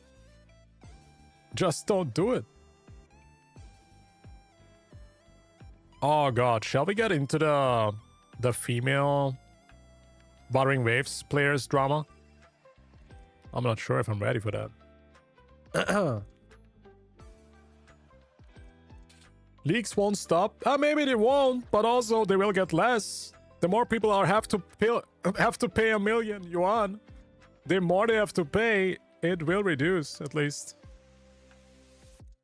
I must say this, man. Maybe Kuro Games is gonna make more money now out of leakers than from the revenue, gacha revenue. I think that's a good income source, to be honest. So yeah, keep leaking, guys. You're gonna have to pay a bunch of money to Kuro Games, man. Thanks for supporting our gacha game. So it will never EOS, pretty much. We have a like infinite money glitch. Wuthering Waves has unlocked the infinite money glitch. As long as there's leakers, we also have a good... Yeah, we have a good income for them. The $100,000 are coming in each month, bro. Yeah, Kuro Games like sitting there waiting for the next leaker. They just want to get more money, man. Easy clap. Leakers are funding Wuthering Waves, yeah. Rest in Bozo. The Chinese female one, yeah. Okay, so let's get into this. This is actually quite interesting. Apparently, and I don't know how this works, but there is like a comic convention or something like that. And Kuro Games has actually purchased the ticket face, which I guess is this. So they pretty much can print on the ticket that it looks like PGR or Wuthering Waves or something like that. But apparently, a lot of people were getting triggered of this. A lot of people were trying to canceling their ticket because it looks like Zani or Lucia from PGR. So let's actually get into this. I don't know what exactly happened. So Kuro purchased a ticket face advertisements for China's largest comic convention, Comic Up, but received unanimous negative reviews from audiences in comments across all promotional platforms. Wuwa has a reputation as filthy as cesspool among local female gamers. Alright, and I guess we do have a few of the comments that are trying to cancel this. So let's see what they're saying. Tell the organizers to wear this outfit for everyone to see. While slandering doujin artists, Kuro is buying ads at the Comic-Con. Have you forgotten who is supporting your exhibition? It's the doujin artists. What a disgusting ticket face. Are incels attending or are doujin artists? Why are they talking about doujin artists? Is Kuro Games like canceling doujin artists or something like that? What exactly happened? What is this? They're running this kind of ad for such a major Comic-Con. Do they think the social image of the otaku subculture is too good? Using an IP that most likes to slander doujin artists? Why are they talking about doujin artists so much? It's ridiculous that two IPs without a fan creation artists are sponsoring the comic. Oh! So is it because there's not a single artist from Wuthering Waves in the Comic-Con or something like that? I don't get the logic here, chat. Using such ticket designs at conventions with massive fun communities. 1.3 billion Chinese people were moved to tears. Does the sponsor have to choose this? Is your audience female or male? Girls should not come out wearing only underwear, even if it's hot. Girls? Talking about video games or real girls? This picture is the dress code for the comic exhibition. Your advertisement is in violation of regulations. Even replace... it's already printed on the ticket. I don't think it's against regulations. Even replacing it with a photo of the mayor of Hangzhou would be better. Incel-themed game advertisement. So I'm very confused right now. Are they complaining because of the outfits? So what exactly is so bad about Lucia's outfit? I saw enough cosplayers that wear this. And why are they complaining about Zani's outfit? I'm very confused. This is a fully clothed character. Tell the people to wear this outfit. I'm pretty sure a lot of people are wearing this outfit even by accident, because that's a normal suit outfit. Black pants and a shirt. I'm very confused. It looks like a chain reaction. I don't think these are legitimate gamer girls. They're just haters. I'm very confused. Do we have a video about this? Did anybody talk about this? A bit more in detail? Or maybe there's more. Hags think they are the same person as these beautiful characters. Reference information hacks equals baba. Oh, this is Japanese. Even the FBI would cry on this. Kuro, did you even check which Comic-Con it was before daring to place ads for Wuthering Waves female characters? Who the hell do you think your target audience is? Oh, is this like a Comic-Con that is just females or something? A female-only Comic-Con? And they're complaining that it's not... Oh! They're complaining that there's no male characters. Right? I think that's what they're talking about. They wanted to have male characters on the ticket.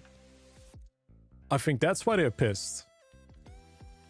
Among male gamers, Kuro is seen as a copycat chasing MiHoYo's exhaust. Among female gamers, it's a rep worse than a sewer.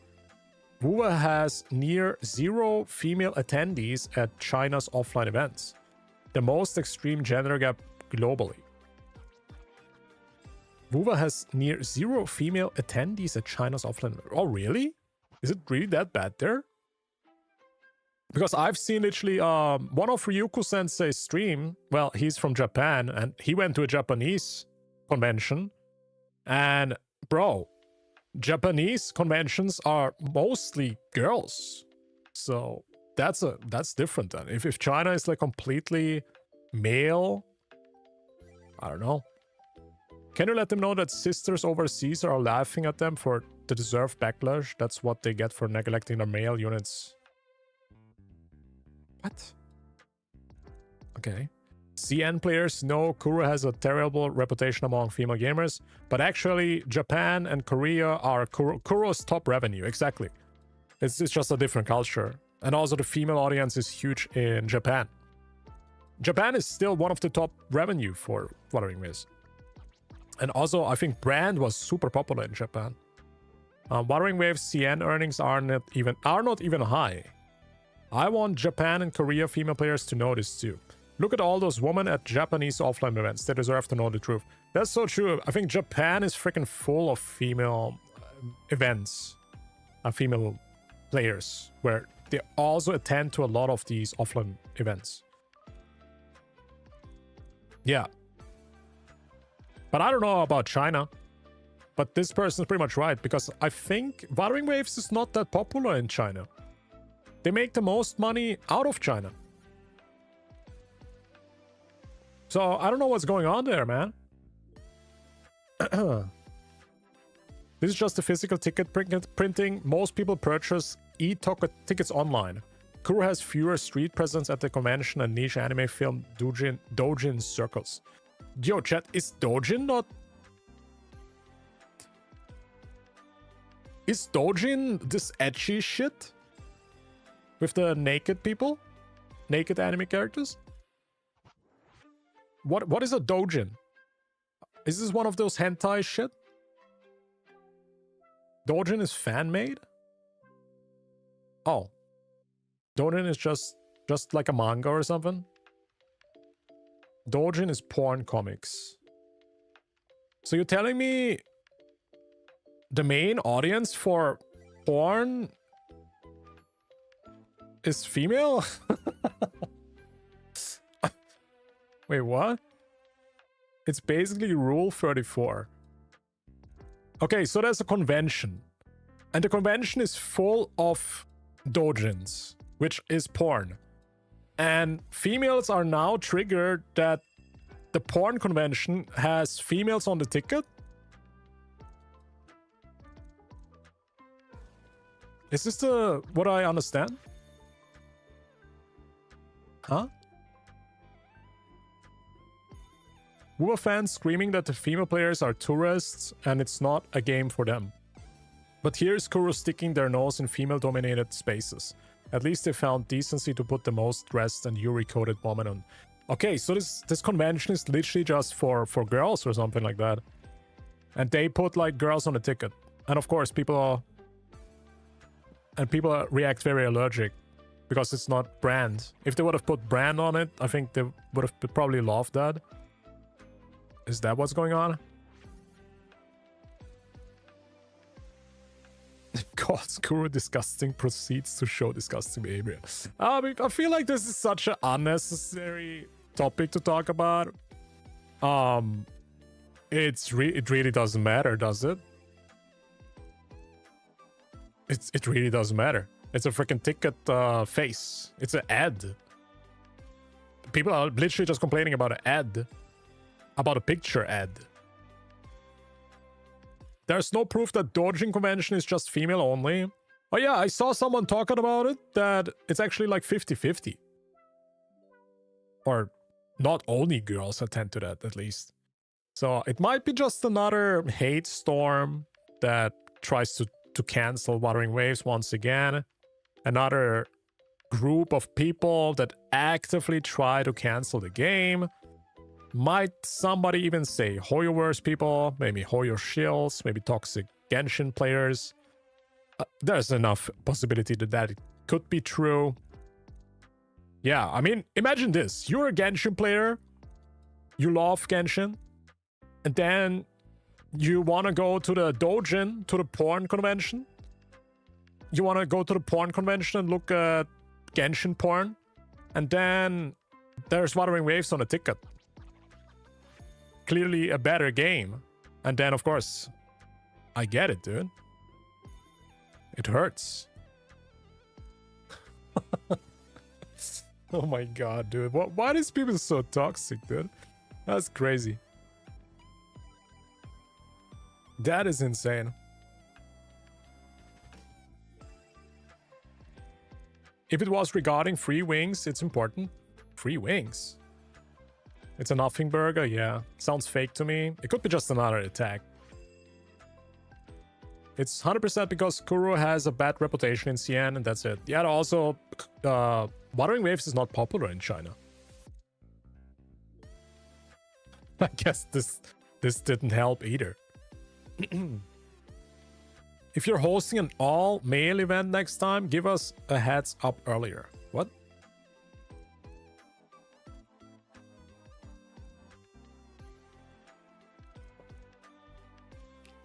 Girls are so toxic, man. What the hell? These girls. That's crazy. Another attempt on trying to cancel Wuthering Waves. For nothing, pretty much. It's a freaking ticket, dude. It's an art piece on a ticket. What the fuck? It's crazy. Oh, man. Relax, dude. That's crazy. Interesting, though. Interesting to see that Wuthering Waves is really not that popular in China. That's very interesting. So, hey, they should definitely just focus on where it works. They should just focus on Japan. They should focus on other regions where they make more money. CN doesn't make that much money for them. Most money they make is from Japan. And probably global in general.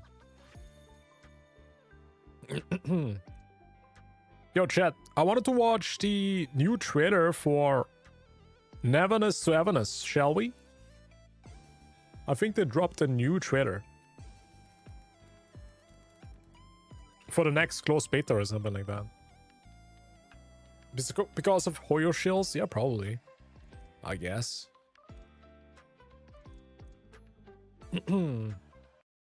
Alright, we got the new Neverness to Everness trailer. A lot of people are talking about the game right now. I feel like they have done some improvement from what I've seen. But let's watch the old trailer. Let's see. I think my biggest issues for NTE were that the world was kind of empty. It felt very empty from the beta footage that I've seen. From the closed beta 1, I think was that. And also the characters did not look that interesting. They were lacking like beautiful waifus. And, you know, a gacha game is pretty much depending on beautiful waifus. It's more like, if you don't have it, it's very likely to fail. If you don't have beautiful looking characters in general, very likely to fail. But let's see what they did.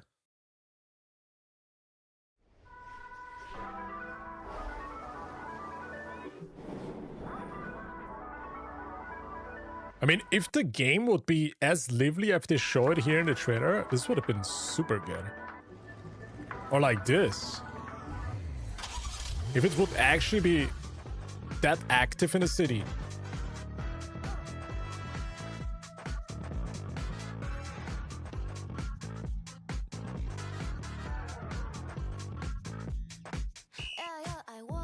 Ooh, it's a banger.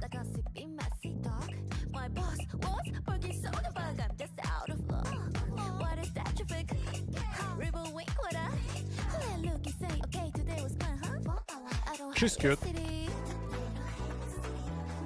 Oh, this is the MC, I think. Oh shit, is this the actual MC? Maybe the male version? Because I think in the closed beta 1 they only had the female MC. But this looks very much like it. Oh wait, this is the female MC. Wait a second. Oh wow, she looks very different. I think it's definitely an upgrade, but... Yeah, it looks better, at least.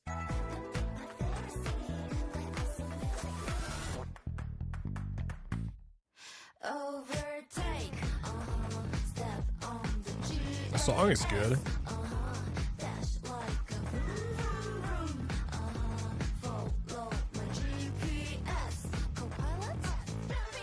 Oh, these are definitely new characters. I've not seen them. Both of them might be new. Also, we see motorcycles. Nice.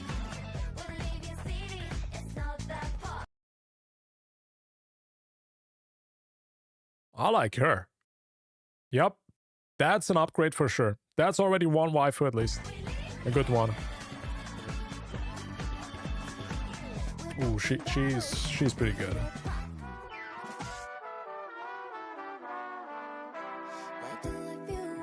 Who's this?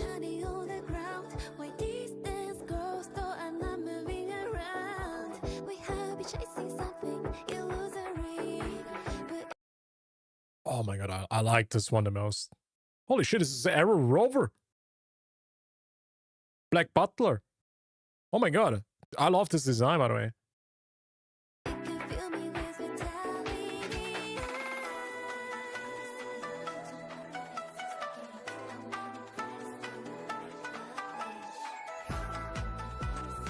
Oh, she's cool.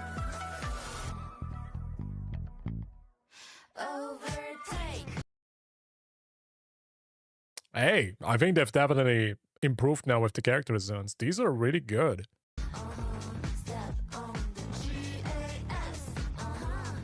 Bro looks exactly like Sunday. Isn't this literally Sunday? Oh, not Sunday. Luocha. Yeah, this is literally Luocha with white hair. Huh?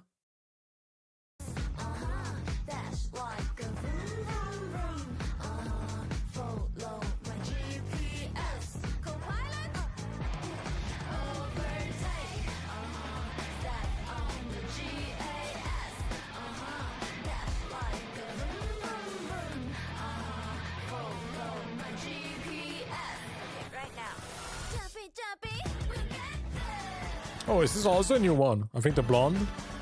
Yeah, this might be another new one. There are actually a lot of new characters in this cool gameplay.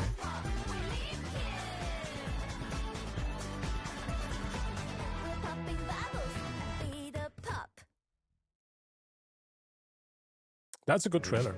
It's pretty good.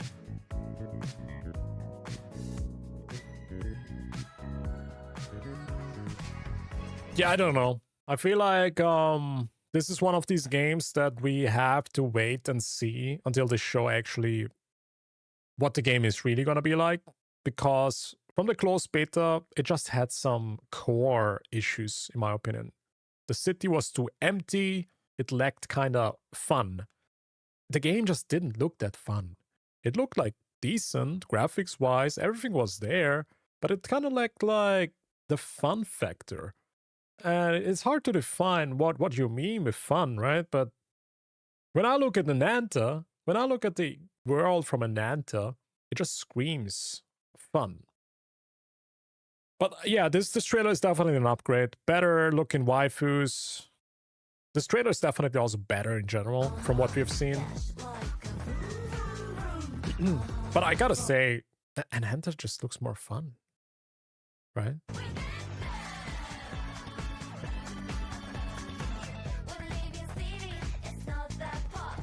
Some good waifus though. I don't think this game is going to be that unpopular. I think this game is going to have a huge burst of players in the beginning.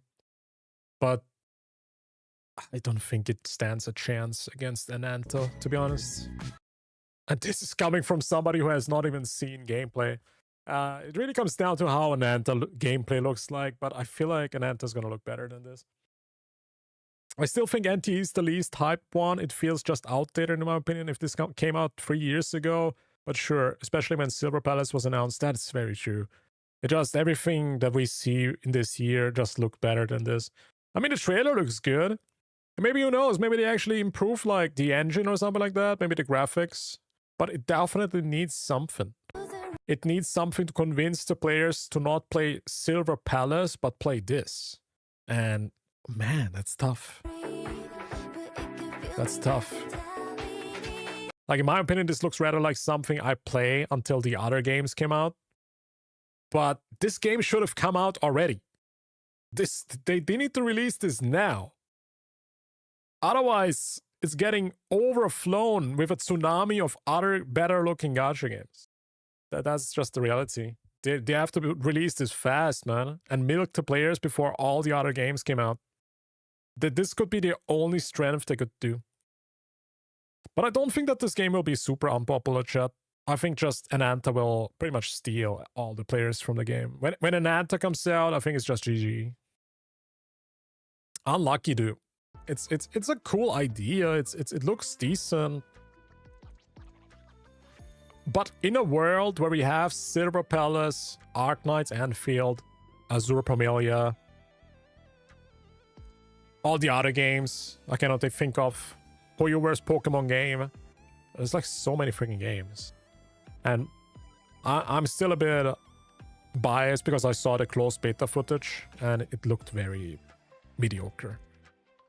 I really hope that the second beta is gonna look better. The second beta needs to freaking perform. They need to put everything into this. And I hope they have pretty much remade the whole game. Otherwise, this is gonna have a hard time to actually compete with the other games. I will definitely play this. It's not like I'm not gonna play this. I will play it, but it's just a question, does it provide me with the fun that I'm looking for in gacha games? You know, I am looking forward to GTA 6 anime because I need a game for my combat enjoyment and my open world enjoyment, which is Wuthering Waves. But then I also want something that's a bit more chill. Something that's a bit more slice of life, maybe a fun hangouts car kind of game. But the question is gonna be, am I gonna play Enanta, which has dart, which has pools, which has all the other stuff we've seen in the trailer? That pretty much has more like GTA 6 kind of mini games and stuff and looks overall just more fun and polished. Or am I gonna play MTE, which is more focused on housing, having a job. You can have a store, you sell coffee or something. That just didn't sell me completely. It didn't sell me. Yeah. But we do have so many upcoming gacha games that it's just so hard to compete, man. I actually wrote down some. I actually did write down how many gacha games are coming up. Where is it?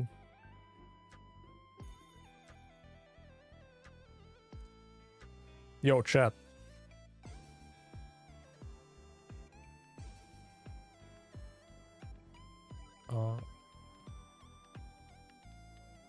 I wrote this down on WhatsApp just as a note. But we have Enanta, NTE, Azure Promelia, Silver Palace, Arknights Anfield, Star Resonance, Project 2-3, Star Savior, Etheria Restart, 7 Deadly Sins Origins, Do It Night Abyss, Unending Dawn, New Nika 3D game, Crystal of Atlan, that's an MMO I guess, but Abyss, Dia, Breakers, Unlock the World, Fellow Moon, Rememento, and Honkai Pokemon game. And the other 15 games that are coming out probably from Hoyoverse. So bro, I will play NTE, but it just doesn't look like the game that can keep me playing because there's way too many freaking games. No Blue Protocol, Star Resonance. Star Resonance is Blue Protocol.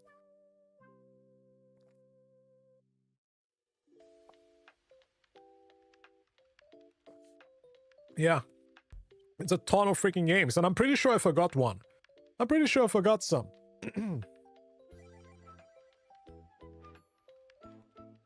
Yeah. It's just hard. I must say, I think the best looking games are definitely Ananta, Azure Promelia, Silver Palace, and Anfield. The other games we have to maybe watch before we get excited about that. But that's pretty much it, man. The big four games: Ananta, Promelia, Silver Palace, Arknights, Anfield. That's the big ones. That's the big ones. Just play both NT and Ananta. I mean, I will definitely play both. It also seems like that Ananta is probably gonna come out later, because Ananta didn't have a closed beta yet, but NTE did have 2 betas, or the second one is coming up. So NTE is probably gonna come out earlier, but it feels like a filler game, right? We're gonna play NTE and then we're gonna wait for the next big upcoming one. Elden Ring Night Rain. Elden Ring Night Rain is not a gacha, but also not anime style. What games are you not hyped for? I mean, I literally wrote down everything that I had on my radar, but I'm not that hyped for most of them. Yeah. I'm not too hyped about all of them. I think my top 4, as I said, I think my number 1 is probably Ananta. It's my number 1 most hyped game that I'm looking forward to. Probably number 2 would be Silver Palace and Azure Promelia. Yeah. I'm not gonna put Arknights Anfield in my list because I'm probably not gonna play this game too much. I'm not I don't like the gameplay of Arknights Anfield, and I'm a gameplay guy, but this factory management is very turning me off. It's too much. It's just too much, Chad. It looks like a Factorio kind of game, and I'm not a fan of Factorio. It looks too complicated. It just looks too complicated. I'm in Do It Night Abyss CBT2, so we'll see how it goes. I played the first one. It was decent, but it also was lacking in the core gameplay that provides you with fun, which is the most important thing. Warframe only works because the fun of the game is very high. The gameplay itself feels smooth. Action. Good. But I think the gameplay from Do It Night Abyss was lacking. And I hope that the second beta is gonna improve with all the things that I was pretty much complaining about. It just didn't feel that smooth. It just didn't feel that smooth.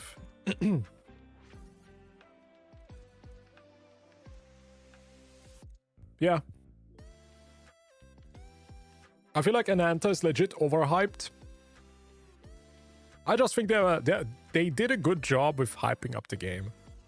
But the moment we see gameplay, maybe real gameplay, we did see like snippets of it. We have to wait and see.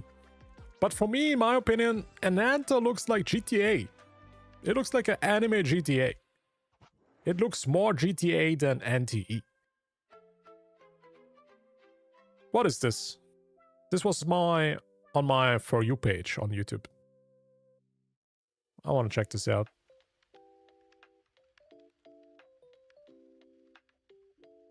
Let me close some tabs, otherwise my PC is just lagging out. Pog. Can this work, please? Oh my god.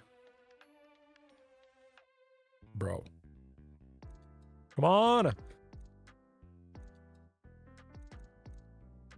I love the automation for it. Yeah, I feel like a lot of people like the Arknights Anfield factory kind of simulation, but I'm definitely not one of those.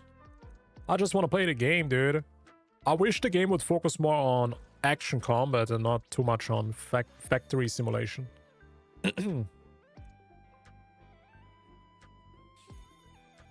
It's not complicated if it's... Yeah, you know how I would play the game? Black Beacon video and an Infinity Nikki video. I could finally get a bit of rest. But nah. Can I pause the video, please? Come on, YouTube. Why is it so laggy? I don't even know why I'm lagging, chat. The fuck am I lagging? You know, I need to watch, like, tutorials or something like that.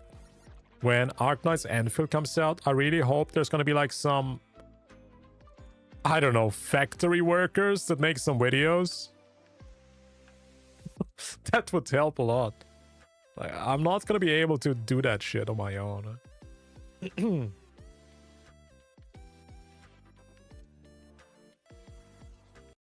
Okay, let's see. What is this? Please, YouTube, come on, work. Jesus.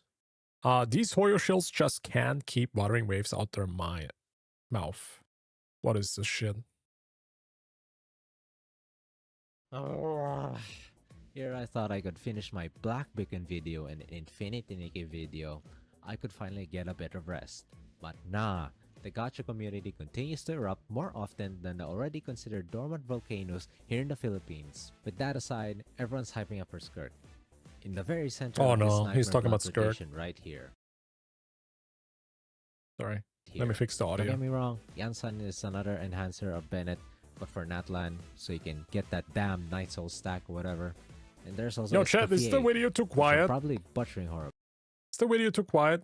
Should I turn it up? That has finally revived the ice element after years of drought. Although Eula is still not getting out of that bench. Anyways, I'm getting off track and glazing little teamy's gacha game that is almost 5 years now that grew complacent as there's no competition for a long time. True. And carried only by toxic positivity by some of the well-known YouTubers out there. So I admit, this was shared to me without my knowledge. I'm not gonna name this Discord user, but they have shared me of what Skirk could do. Not gonna lie, looks hella recycled. This is like recalling Acheron's ultimate to purple and calling it a day. Okay, he's just shitting on Skirk's animation. Yeah, I've seen it. It doesn't look good, man. I think the whole drama with Skirk versus Wuthering Waves is so stupid, man. You are like comparing 5-year-old animations to a 2025 game. That's what it feels like. Skirk's animation are trash. It's that easy, man. I think Skirk really doesn't look good.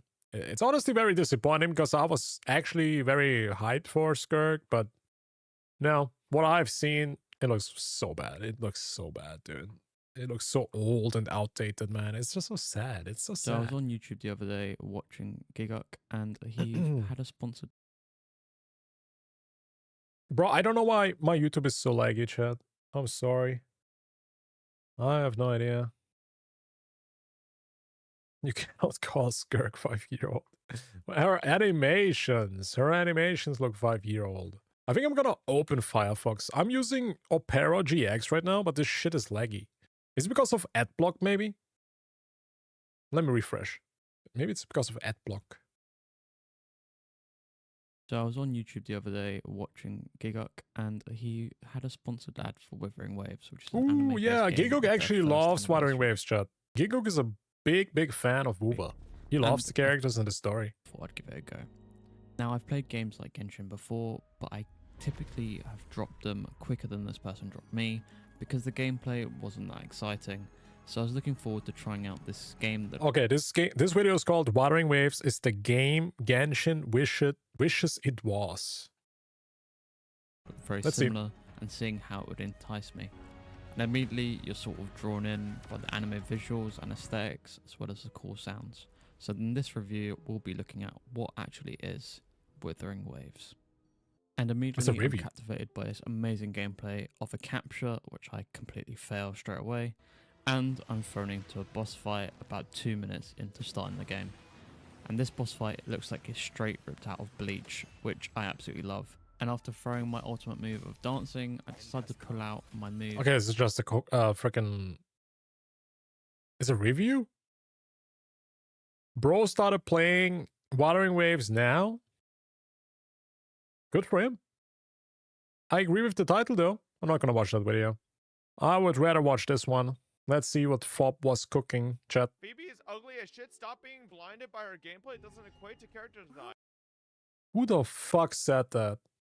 I hope Fob was actually banning this person. Damn, that's toxic. Phoebe's not ugly. She's like definitely cute. She's not ugly. She has the Clanad eye gap. She literally doesn't. Her eye gap is the equivalent of one of her eyes, as it should. Undebatable Wuthering Waves character tier list. Let's see what Fob is cooking here, chat. Phoebe is ugly as shit. Stop being blinded by her gameplay. It doesn't equate to character design. Phoebe's not ugly. She's like definitely cute. She's not ugly. I would even say she's one of the cutest gacha characters out there. On the top 10, for sure. She has the Clanad eye gap. She literally doesn't. Her Planet eye gap is the equivalent of one of her eyes, as it should be. You just think it's that way because the way her hair is shaped makes her look like she's got a wider face. She built like Dora, bro. No, she's fucking not. Dora? Dora the Explorer? What do you mean?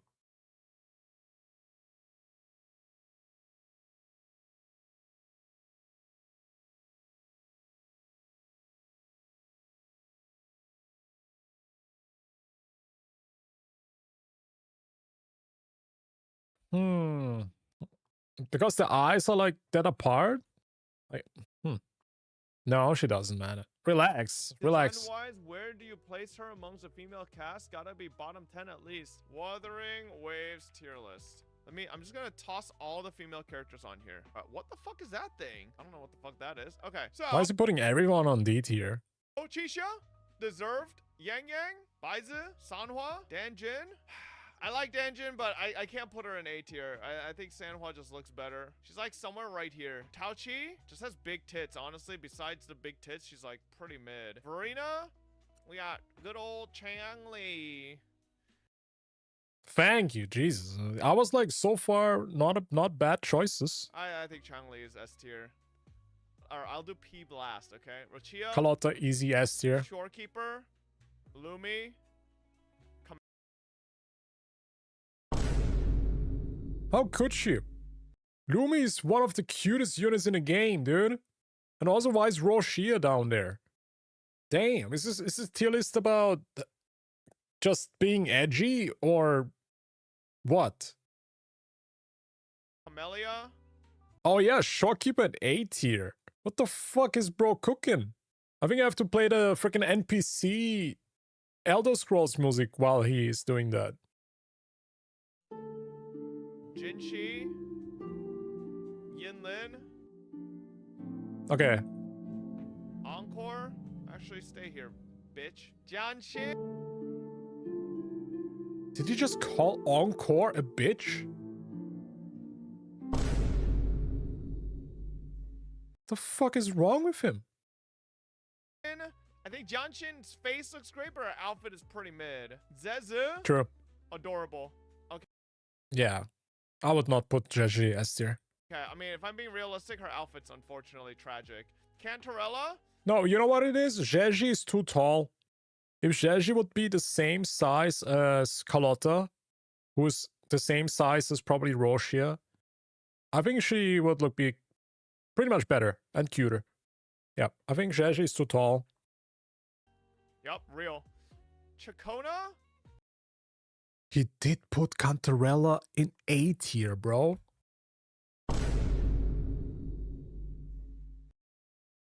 Nah, Fob.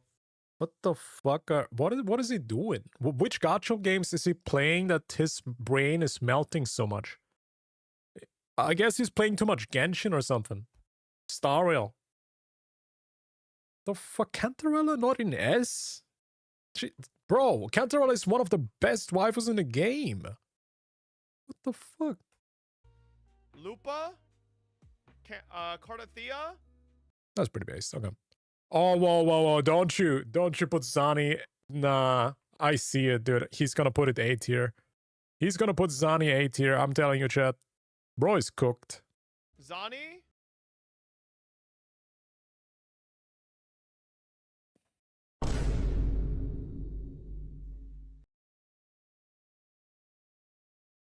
It's a design tier list? What do you mean design tier list? You telling me Zani is a bad design then? CIACCONA is also really good. And then we got... Hang on, let me order it from, like, hottest. This bitch has really placed Lumi that low, huh? She's even better than female fob SMA. Base chatter, by the way. No, you're right. I'll put her like somewhere here. Let me order this. So leftmost is the highest. Lumi is at least A tier. And chat, for Cardathea, I'm including Fleur-de-Lis. It's not just Cardathea. Yeah, we gotta see more of Lupa. I'm not too sure yet. That's true. I would put Fleur-de-Lis higher than Cardathea. Fleur-de-Lis is a freaking mommy. Like, it's like, okay, let's just not do these two yet, because they're not out yet. There we go. So, Camellia, definitely still probably my favorite character, aesthetically, character-wise. No, I feel like she didn't age too well, to be honest. I feel like all the newer waifus look better than her. But I would also just still put... No, maybe I would even put her A tier, chat. I'm not sure, though. Everything. She's just hot as shit. Then Yinlin. I think Yinlin is extremely hot. Thank God they fucking reworked her from the CBT, because CBT Yinlin was ugly as balls. Carlotta, Chang Li, both up there, very fucking hot. Zani, I would say would be... Zani's like literally on the cusp of being S tier, but like I'm not gonna put her up there because I... Bro's gonna get cancelled for this video. He actually uploaded this on YouTube, chat. Let me see the dislikes. I don't have the extension. Oh man, I would love to see the dislikes. I don't want to bloat S tier too much. Shorekeeper, I think, is Rage bait tier list, yeah. Doesn't beat out Zani for me here. Cantarella, I think, is just... I mean, along the fact that he didn't put Shorekeeper in S, neither Cantarella. Like, these are easily S tier, what? For me here. Cantarella, I think, is just... I think she just has, like, massive fucking tits, and, like, besides that, like, I don't think she's, like, that hot. Realistically... She is not that hot? Bro, he dared to upload this on YouTube, chat. He called Cantarella not hot. If Zeza had a better outfit, I think he's playing too much Genshin. Cantarella, but Zeza's outfit is fucking ass. Peeb over here. Actually, you know what? I'm sorry. Zeza's outfit is just such a demerit. You know what? Like, Zeza's gonna... I'm gonna have to put her down. Like, every time I think of Zeza, her face is perfect. Her glasses are cute. Her twin tails are immaculate. And then she's wearing that pastel-colored fucking ugly shit fucking outfit, and then it just pisses me off. I think she's just too tall. She's too tall. She should have been smaller. I think it would fix so much. I think that's fine. You know what? I'll do this. I think Peeb is way cuter than Jinchi, because I don't consider Jinchi to be hot. I don't consider her to be sexy. She's pretty, but I think Peeb is way cuter. So Peeb is better. Jinchi's like not ugly, but like, you know, she's not like super sexy or hot for me. She's just if Peeb is way cuter, they shouldn't be next to each other. Well, so here's the thing. I don't know if I would put Peeb ahead of Cantarella, because Cantarella is sexy. So it's like, I don't know if I would. Bro is being hypocritical as hell, man. First he says Cantarella is not hot, and then he says Cantarella is sexy. Like, what is the difference here? Huh? There's some demerits that are holding Peeb back, because one, I think her hat is really fucking... I've seen the mods with Peeb without her hat, and like...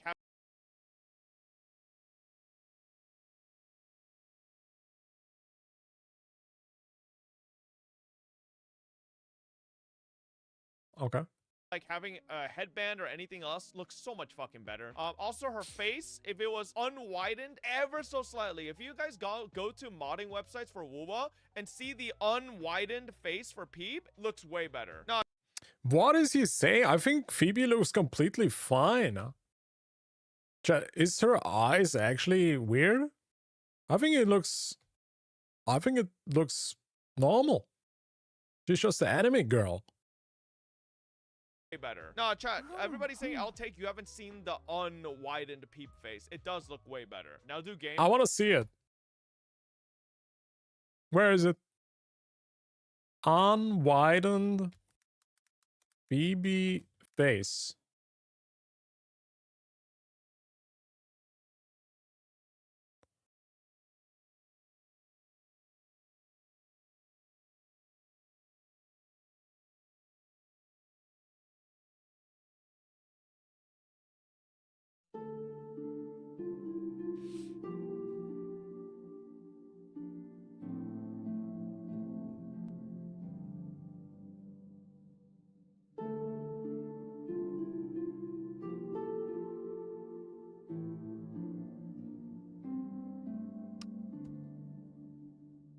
I think she looks better with the other. The original looks better. I think the original actually looks better. This is a hot take.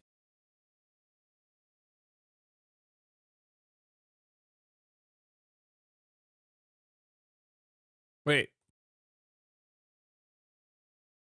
Huh? Bro, I don't even see the difference. Chat. I don't even see the freaking difference. Huh? Is this now unwidened? This is probably not even the unwidened version. I thought this was...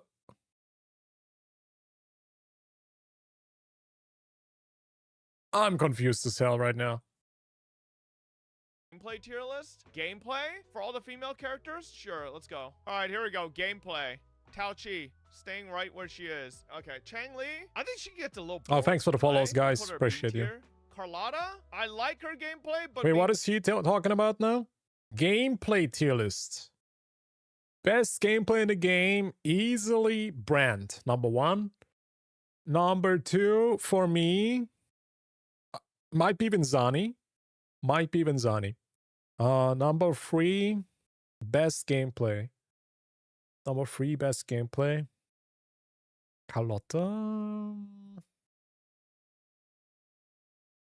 Yeah, I think Carlotta number 3. Let's make a top 5. Number 4. Should I say Shorekeeper? I feel like Shorekeeper is so much fun because she kind of incentivizes you how to play the game. It's like a one of these orchestra dudes that do the stick thing in the orchestra. Dictate, right? Yeah, I think Shorekeeper number 4. Number 5 gameplay wise. I must say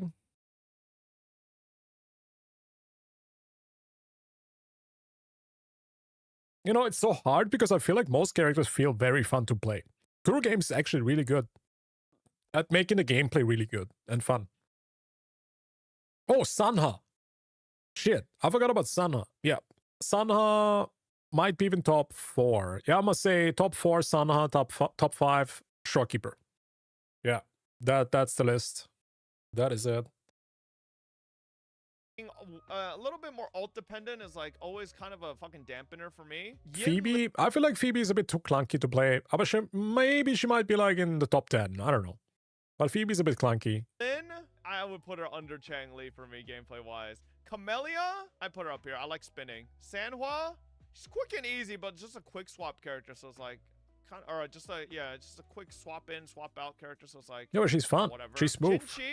Jinchi boring as fuck. You know what? I'll put her up a little higher because she's got some cool jump tech cancels. And she doesn't have true. Like really, she has like really advanced techniques. Like, combo roll, fucking plunge cancels that I've seen that are if like. I was a sub, cool. I would unsub right now. Relax. I put her up here, but like if you can't do those, then she'd be like B tier. Yeah, if you take into account the cool tech she has, I think A tier. If you don't take that, let me see the finished product.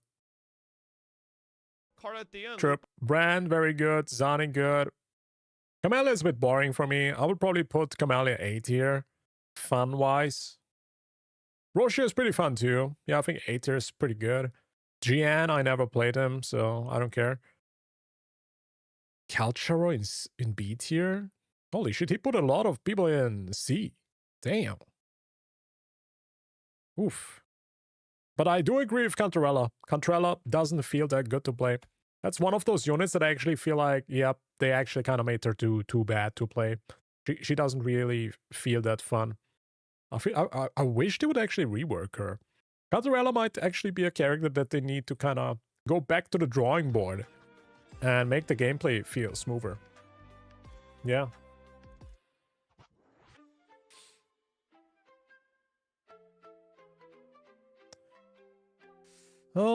There are more oh, this YouTuber, or I don't know, this guy is probably stealing the videos, but this channel is actually stacked, chat. You should definitely check this out. I don't know if I'm gonna watch one of the videos today, but these are freaking good. Let's take a little watch so you guys know what I'm talking about.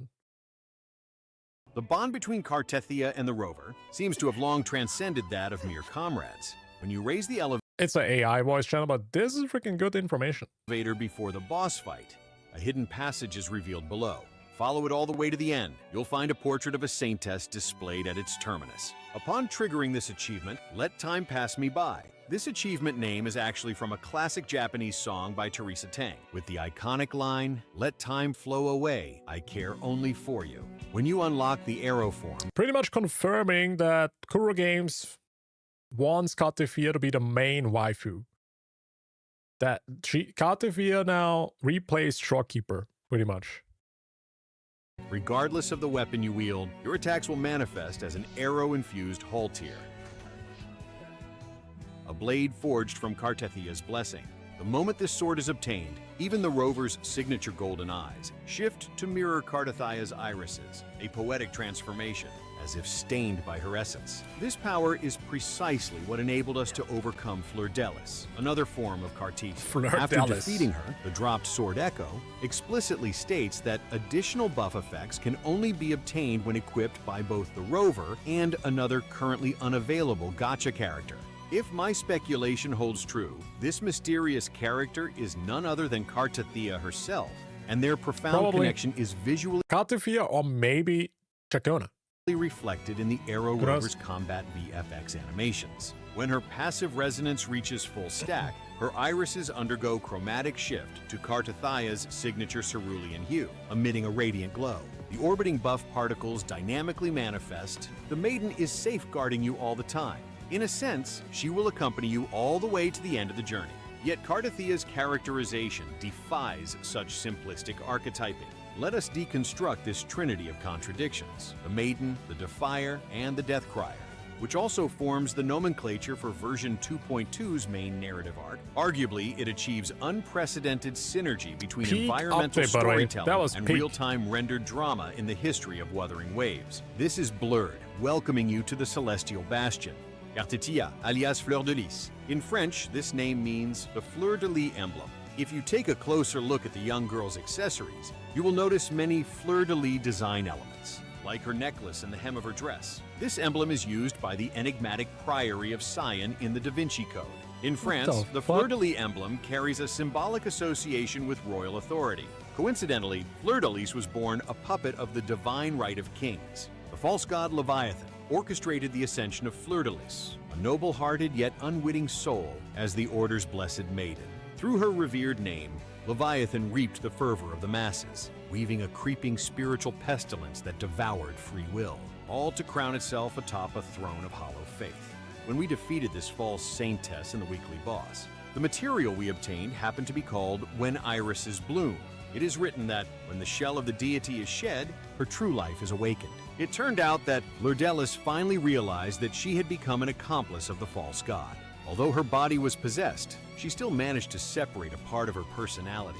With the little consciousness she had left, the dissociated part of her personality thus takes the form of her younger self, which is the Cartethia we see. Unlike Fleur-Delis, I really wonder how they're actually going to continue the story now, because I felt like the story of Katefia is wrapped up. So is 2.4 going to feel like a little bit of a side arc, maybe a smaller arc, or is it going to be the big new arc? Right? Because the developers said Katefia's story is going to continue. Right? What the fuck is going to happen, man? What are they going to do in the arena? Frollowa is coming back? Yeah, maybe. who bears the weight of What's the channel's name? It's Blurred. We're not going to watch the whole thing. It's literally 33 minutes, but this is a freaking stacked channel, chat. I'm going to put the channel in the Twitch chat. If somebody can link it in YouTube chat, I can, sadly. But yeah, I linked it in the Twitch chat. This channel is freaking stacked. Yep, they actually have a bunch of those videos. Pretty informative, kind of Wuthering Waves kind of lore. Really good. For an AI channel, it's pretty good. But I think they actually are stealing this from a CN video. So they're just translating a Chinese video into English. I think that's what this channel is. Yeah, the original is a Bilibili creator. I don't know if it's the same dude. I have no idea.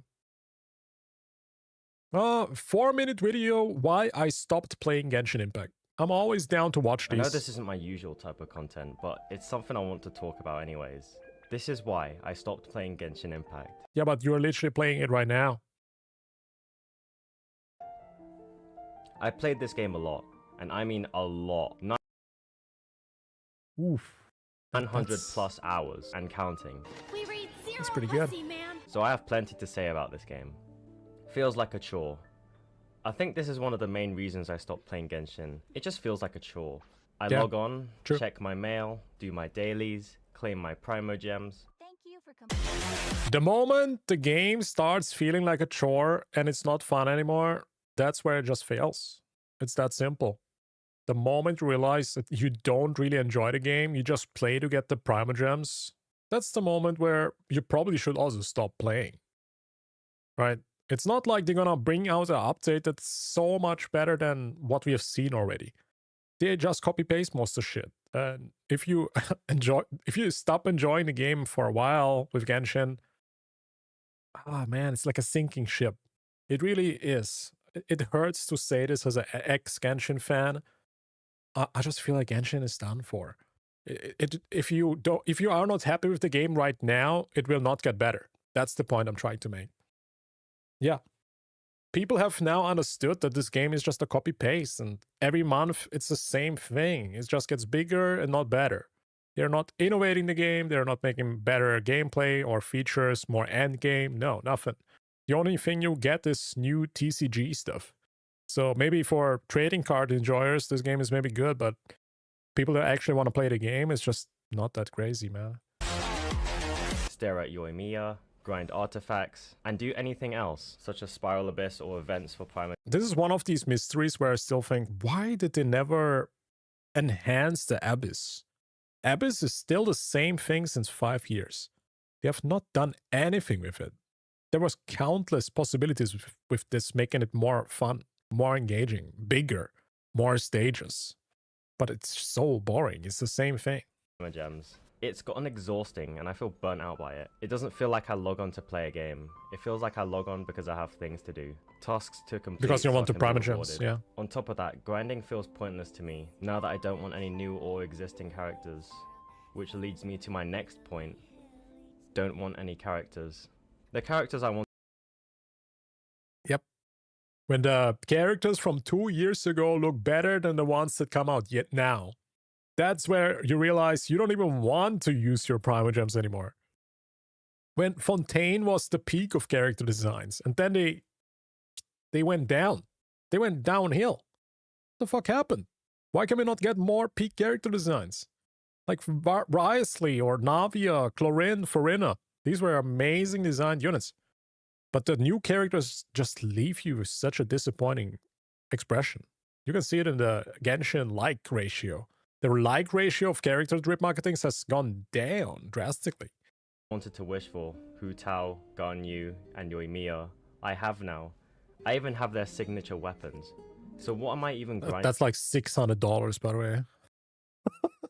For? Oh my god. Right now, I have 200 wishes. That is more than enough for pulling a character. You could say that I could grind for C6 Hu Tao, but her banner rolls round once a year, if we're lucky. Nothing to explore. One of the reasons I fell in love with playing this game in the first place was the exploration. It was very relaxing to run around Tevat, fighting hilichurls and opening chests. And we are still fighting hilichurls after 5 years, by the way. Still the same enemies. So funny. However, I think I did that too much. About 80% of my map is fully explored, except for a few outliers. And even if you argued that I could just explore... It's like so funny. Imagine somebody did not play Genshin for 4 years. They stopped playing in Mondstadt, and then they go like into 5.0, and they still have to fight hilichurls, bro. It's insane, dude. That's so funny, man. Rest of the map. I give you this counter argument. Nah, I don't feel like it. Even if I did, then what? There literally would be nothing left to explore. And all I get are some Primo Gems or whatever.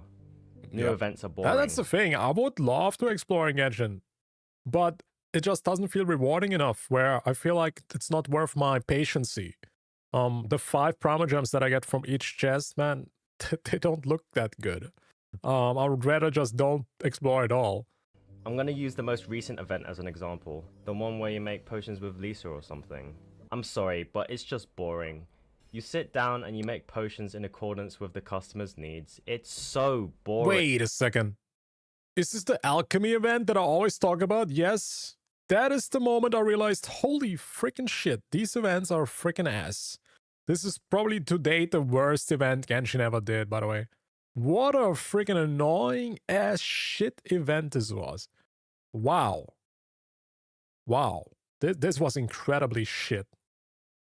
I hated this event. It's so boring. Even Lisa isn't up for it. She just sits down while you run a fucking business. Events used to actually be fun. I really enjoyed the ones where you play a mini game and not get a lot of rewarded them. Primogems for it. This new event makes you work for your Primogems. If I wanted a tycoon, I would have logged into Roblox. I have no friends. Okay, that's an exaggeration, but all the friends I used to play Genshin with, I either fell out with because we hardly spoke, stopped playing Genshin 2, or I'm too shy to ask them to play with me, but it feels pointless. I'm gonna touch you. Stop playing this game. Murders self.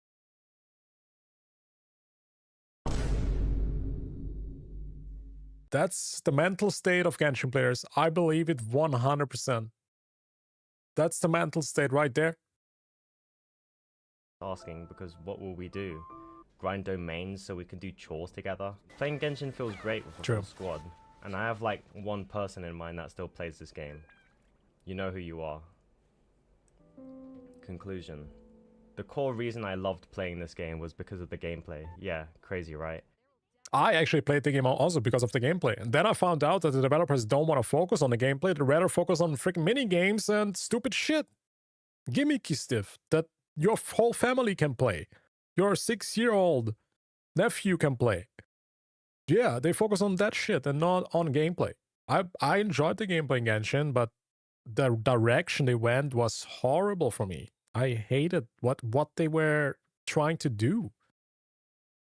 They didn't want to make a gameplay game anymore. They wanted to make a family feudal, I don't know, a quiz show game or something. A light novel where you can play Guitar Hero. Something like that. And over time, it felt less like gameplay and more like grinding fictional currency.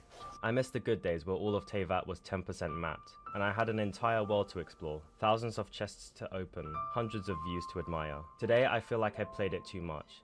I spent too much time in domains, Burnout is real, man. to make my Hu-Tao Nuke-Tao. Now the game feels too easy at times, except floor 12 of Spiral Abyss. I spent too much time exploring. Now there's nothing left to explore. I spent too much time speedrunning events to get Primogems. You get the point. But you know what? I enjoyed it. And that's all that matters. True. I guess. Maybe finally, I can touch some grass. Unless someone can help me explore the rest of my map. This guy probably is still playing, by the way. Let me check his channel. Oh, this is 1 year ago. Oh, shit. I thought it's a new video. Let me see if he actually quit. Let me see if he actually quit after... Because this video was uploaded 1 year ago. Yep, he's still playing. Oh, yep, he literally made a video 2 weeks ago.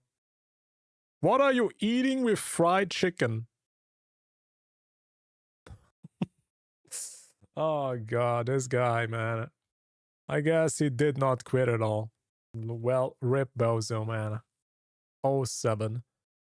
I know this is... I gotta say, I did enjoy Genshin in the beginning. It's not like how everybody acts like the game was shit from the beginning. No, it was not. The game was actually quite fun in the beginning, and a lot of people are downplaying it, acting like they hated always the game, and no, it's not true. If you were an ex-Genshin player, you probably enjoyed the game for a while. That's why you played it. But yeah, the direction they went and stuff just didn't feel good. It was not good.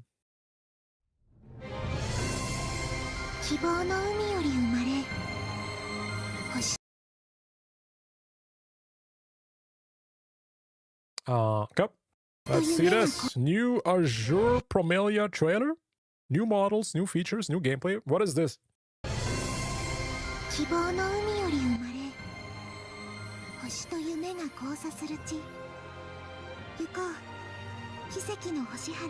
プロミリアへ何かが私を呼んでいます。どんな道を選んで I really hope this is coming out this year. Do we know that? さあ絆を結んで私のお星様。 Oh, シュレ yeah. コ大賢者の水鏡が予言した場所 Ooh, gameplay. その近くのはず。うちはテララ、村一番のハンターだ。もしあんたをいじめる奴がいたら遠慮なくうちに行ってな。 Wait, there's male characters? 激しい戦いの後、無数の命その砂漠を赤く染めたらしい。 Ooh. Man, the gameplay looks sick already, though. I feel like the gameplay looks good enough. And this game didn't have a closed beta even yet. And the gameplay already looks fantastic. Oh shit, you can catch Pokemon. Oh yeah, this is like Pal World kinda, right? Lupa? Lupa is in the game? What do you mean? So it's like a Pokemon Genshin kind of game, right? 泣いて世界を感じ探求し巡り合い想像するあなたの Yeah, I cannot wait to be a farmer, chat. Like this game is gonna be perfect for after you do your holograms in Wuthering Waves. You just wanna have a chill time, hop on your little farm, plant some rice, and catch some Pokemon, man. That's gonna be fire. It's gonna be so good. 忘れないで始まりの願いを。たとえ行き着く先が見えなくても星の輝きが Yeah, the characters are cute though. They look cute. Ooh, you have breeding. You have like egg breeding. Look, the eggs. 民と共に Needs a bit more hot waifus, man. Ooh, more gameplay. Oh, she's hot.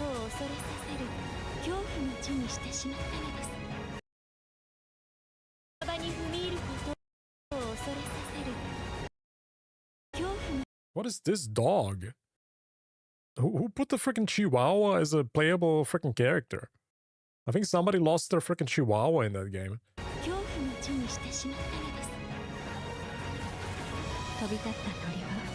Bro, what are those? Who needs that? Who wants to play this little shit? 全て元の枝に戻れるわけではないのです。これで終わると思わないで。私の槍は折れない。 If it has housing system, I might play. I mean, it definitely will have something like housing because it's a farming game. It's like Pal World. 遥かな奇跡を描いて、今星が帰っていく。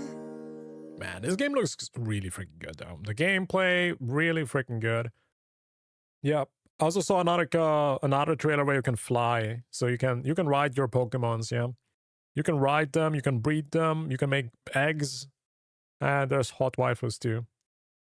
Looks pretty good, man. This is one of the gacha games that I'm super excited for. Like, I played a lot of Pal World, and if this is just a gacha Pal World, I'm completely fine with that. I'm completely fine with that. Yeah. This is going to be very good, I think. I think this game is going to be fire. Good pause. True. Okay, but we do have an announcement that Blue Protocol is actually coming out this year. Blue Protocol is one of the biggest disappointments I've This experienced. is actually something I want to play too. Years for the game to release, and once it did. Well, it's not really a gacha game. It's more like a MMORPG. I think it has gacha elements. They announced a global version for consoles and PC just to cancel the entire project, including shutting down the Japanese. So apparently servers it's coming out now. Globally. That was supposed to be the end of this story, but Tencent subsidiary Bakura obtained a license to create a Blue Protocol Are you guys mobile excited for this? back when the game was still in development for the original Blue Protocol. And shortly after the end of service notice, Bakura worked. Graphic look weird. I actually think it looks fine. Ideas for a PC audience. It's like as cell well as shady, the mobile not audience. like Today, typical I'm anime proud to say graphics that kind Blue of. Protocol Star Resonance will be releasing globally for PC But the appeal and will mobile not be the devices. And in graphics, this chat. video, I'll be sharing the most exciting information about the game after The playing. appeal of this game is just hanging out with your bros. It's an MMO, and the biggest factor why you want to play an MMO is socializing. You can actually hold hands You can hold hands with your bro. Or with a girl that is actually a dude IRL. That's the fun memories you're gonna make in this game. So yeah. I cannot wait, man. This is gonna be fire. This Chinese closed beta for over 30 hours. Let's get it popping. He played it for 30 hours.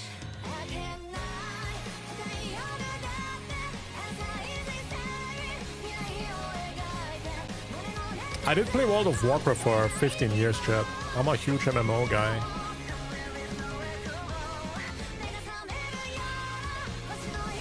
I just hope it feels good to play. That's all I care about. It needs like good gameplay. Yeah, MMOs are not about graphics. They should not be. Otherwise, it's gonna turn out like Throne and Liberty. Blue Protocol Star Resonance is an actual open-world MMORPG developed mess. for both PC and mobile devices. Usually, that means that the game would have to make compromises, such as adding autoing mechanics such as auto-pathing, auto-questing, auto-battling, and possibly other AFK modes as well. This game is very different. There are no autoing mechanics that I could find. Thank God, dude. Auto play mechanics ruin every freaking MMO. It just is ass. Don't do it. If you make an MMO, don't put autoplay shit in it. No. No. My entire experience playing the Chinese. It ruins every game. Even on the mobile version of the game. This Vindictus. Oh yeah, I wanted to check out Vindictus later. Anime MMORPG that encourages you to grind and spend time in the world that they've created. This isn't a game for those who just want to hop in, press one button, and watch the gameplay itself. Good. You'll have to invest time into the world, combat, and story. You know what the coolest thing about an MMO is? Why I played World of Warcraft, why I played Arcade, why I played Blade and Souls, Black Desert. Coolest thing is, if the gameplay is good, you can be famous for just being good with your character. I love that. I was playing like on a private server in World of Warcraft, and I still have this memory so like it was yesterday. I was a warrior, and I freaking was so good that I literally could kill like 5 people alone. I didn't need a healer, nothing. I was so good at World of Warcraft that I could kill so many people that I got famous. I got famous for being the best warrior in the server. And everybody was like, oh shit, here comes Kaijo. Oh my god, guys. Guys, here he is. You know, that's like the cool thing about an MMO. Building up reputation. I even had like a guild in Arcade. That's also in my memories, man. The most fun times.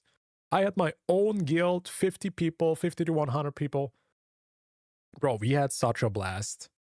Yep, it was so good. Oh man, good times. MMOs are like for memories with other people, with socializing. Knowing who the stupid people are in the server, knowing who the people you can respect or even become friends with. That's the important stuff. I went like fishing with my guild. It was just fun. We were listening to music and stuff. It was chill. Good times. That's why we play MMOs. Progress. To those worried about these developers making... I was an e-girl role-playing and scamming people on MMOs. Yeah. And I was probably somebody who was also DMing you 15 years ago. Because I thought you were a girl. So yeah, we are in the same boat, man. We're in the same boat. Who doesn't remember getting catfished or getting told they're actually a dude IRL? Like, dude, I was DMing 15 years ago. I was DMing every night elf that looked hot. If there was a hot night elf next to me, I was asking them, "Are you a girl? Do you want to play together? Do you want to go in a dungeon together?" I was like, "Yo, you a girl or you're male or female?" Back in the days, it was easier to ask these questions. Yeah, but most of the time they did not answer, and if they did not answer it, it's probably a dude. And then, you know, I moved on to the next one. And sometimes they say it's a yes, it's a girl, and then when you Skype with them, they suddenly sound a bit more. They sound like a dude. But yeah, that's something else, Chet. Let's move on. A game that quote unquote respects your time. This isn't for you. This is for the MMO enjoyers who want to get lost. You know, this game is gonna be horrible because everybody's gonna play a girl. So I might have a bad time here. I might have a really bad time. Because I would probably also be a girl, but let's see, chat. Game for hours upon hours and enjoy this game with their friends. And I might profit there, true. When you start the game, you'll have to customize your character to your liking and select one of the 7 available classes. It's just funny because people back in the days could not believe that girls play video games. I'm an old man. I played when MMOs were like a new thing, and only dudes were playing MMOs. But then you had like these rare encounters where it's actually a girl. Holy shit, did dudes lost their freaking minds when they knew it's a real girl. They were like, Googling pickup lines. They were like getting the Bible out of their freaking fridge. They were reading the Bible in front of them to actually get like a chance with them. I don't know. They started praying. It's like, it was just so funny. How dudes just completely change because they hear a girl is actually playing their game. Yeah, back in the days it was something special actually. Nowadays nobody gives a fuck anymore, to be honest. But back in the days, dude, like 15 years ago, bam. Like the girl, there's only one girl in the whole server, and she had like probably 200 dudes DMing her. Like that was back in the days, Chad. And she had to choose like from 200 people. And she probably made like enough money. Let's be real. Girl equals guy IRL. True. Guardian. Teach us how to talk to women. I'm not a good teacher, chat. I got catfished in MMOs. Stormblade. Oh, these are the classes? Ooh, wait, this is a samurai class. Wait. I'm gonna play the freaking samurai. Easiest choice of my life.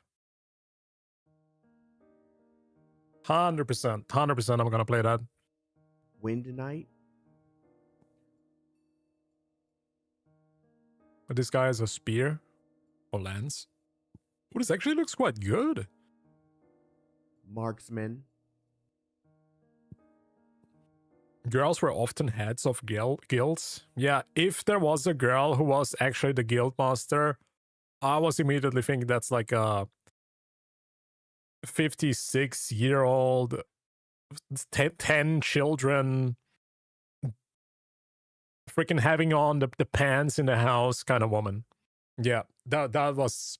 Actually, I did think... Yeah, I was actually joining a guild once where there was a girl. And holy shit, that was one of the most drama guilds I've ever been in. There was like a hidden lore or something because the guild master was a woman and she was married. But then there were like 3 officers in the guild, and one of the officers was having an affair with the woman, which is the guild leader. But then there's another officer who's also interested into the guild leader as well. And like, bro, this hidden lore that you unlock suddenly just by joining a guild, that was so interesting. It's like a whole anime arc just unlocked. But it was super interesting. That's the stuff that happens. And in the end, it was like a 50-year-old kind of woman that had an affair with her in-game boyfriends or whatever. Yeah. Stuff like that happens in MMOs, chat.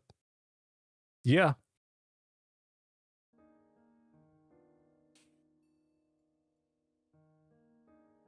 Frost Mage. Ooh, okay, so we have like mage with only one element. Isn't that a bit boring, chat? Frost Mage? That's a whole class? Can you not like choose which element? The fuck?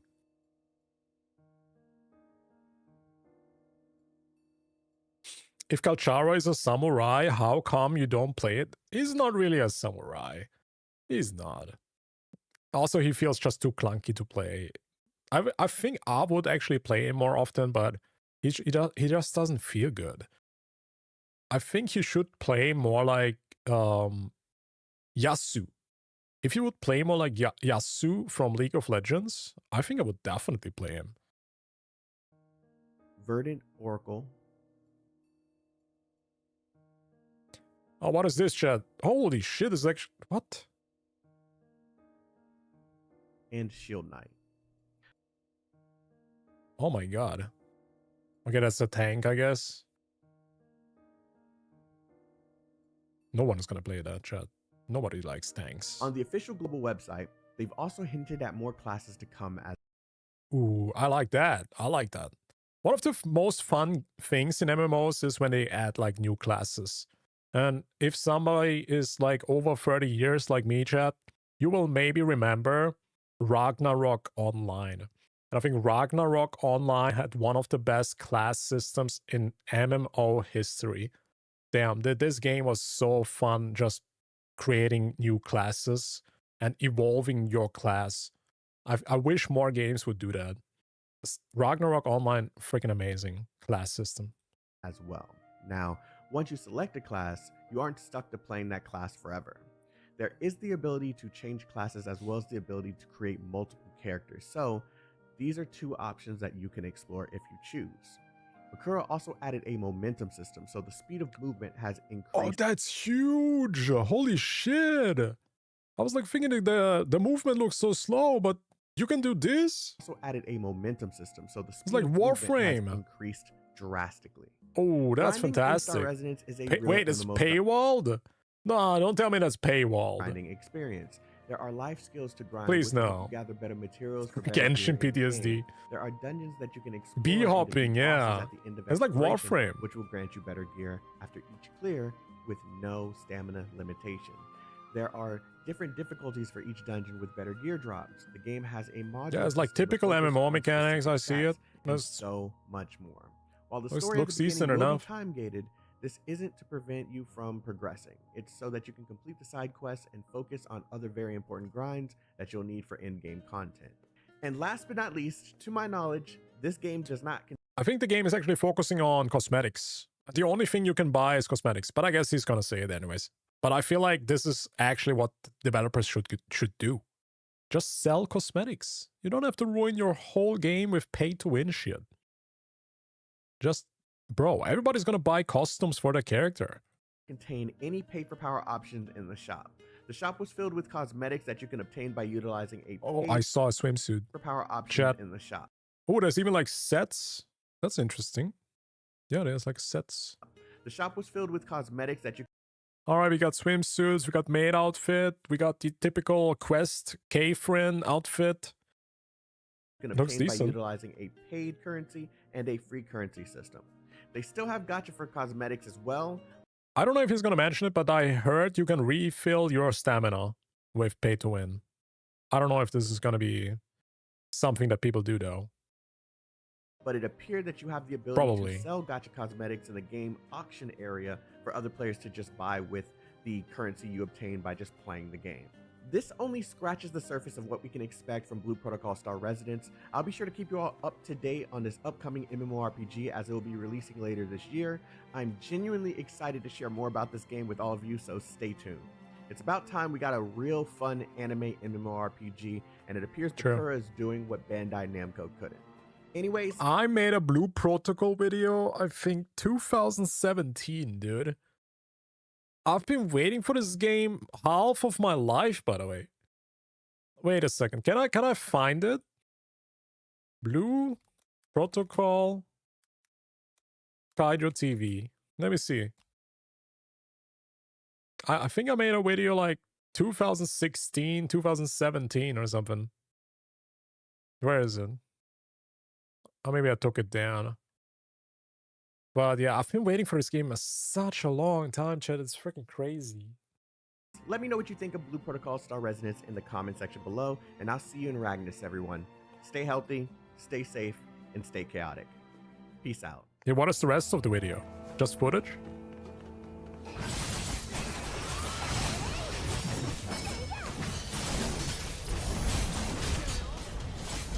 Okay, that's like 5 people in the group.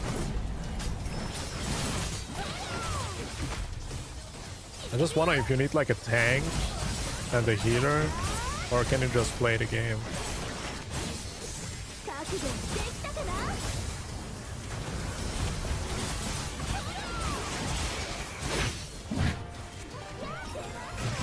Yo, Law, thank you so much for the raid again. Thank you, thank you. Appreciate it, appreciate it. Ni hao, everybody. How you doing? How you doing? Ni hao. thank you so much. Welcome, welcome. Appreciate the raid. Hope you had a good stream. Shit.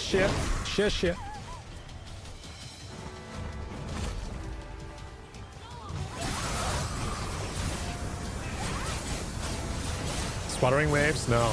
This is Blue Protocol. We're just watching a Blue Protocol video. It's just a video. This looks like the easiest difficult. Yeah, this boss is probably one of the beginner bosses. Yeah, for sure. Nothing crazy. I hope that there's some difficult bosses in this game. But apparently the developers want it to make possible... Sorry for bad English, but they want to make it possible that you can solo dungeons. So if you are a good player, you can literally just solo dungeons. I think that's pretty cool.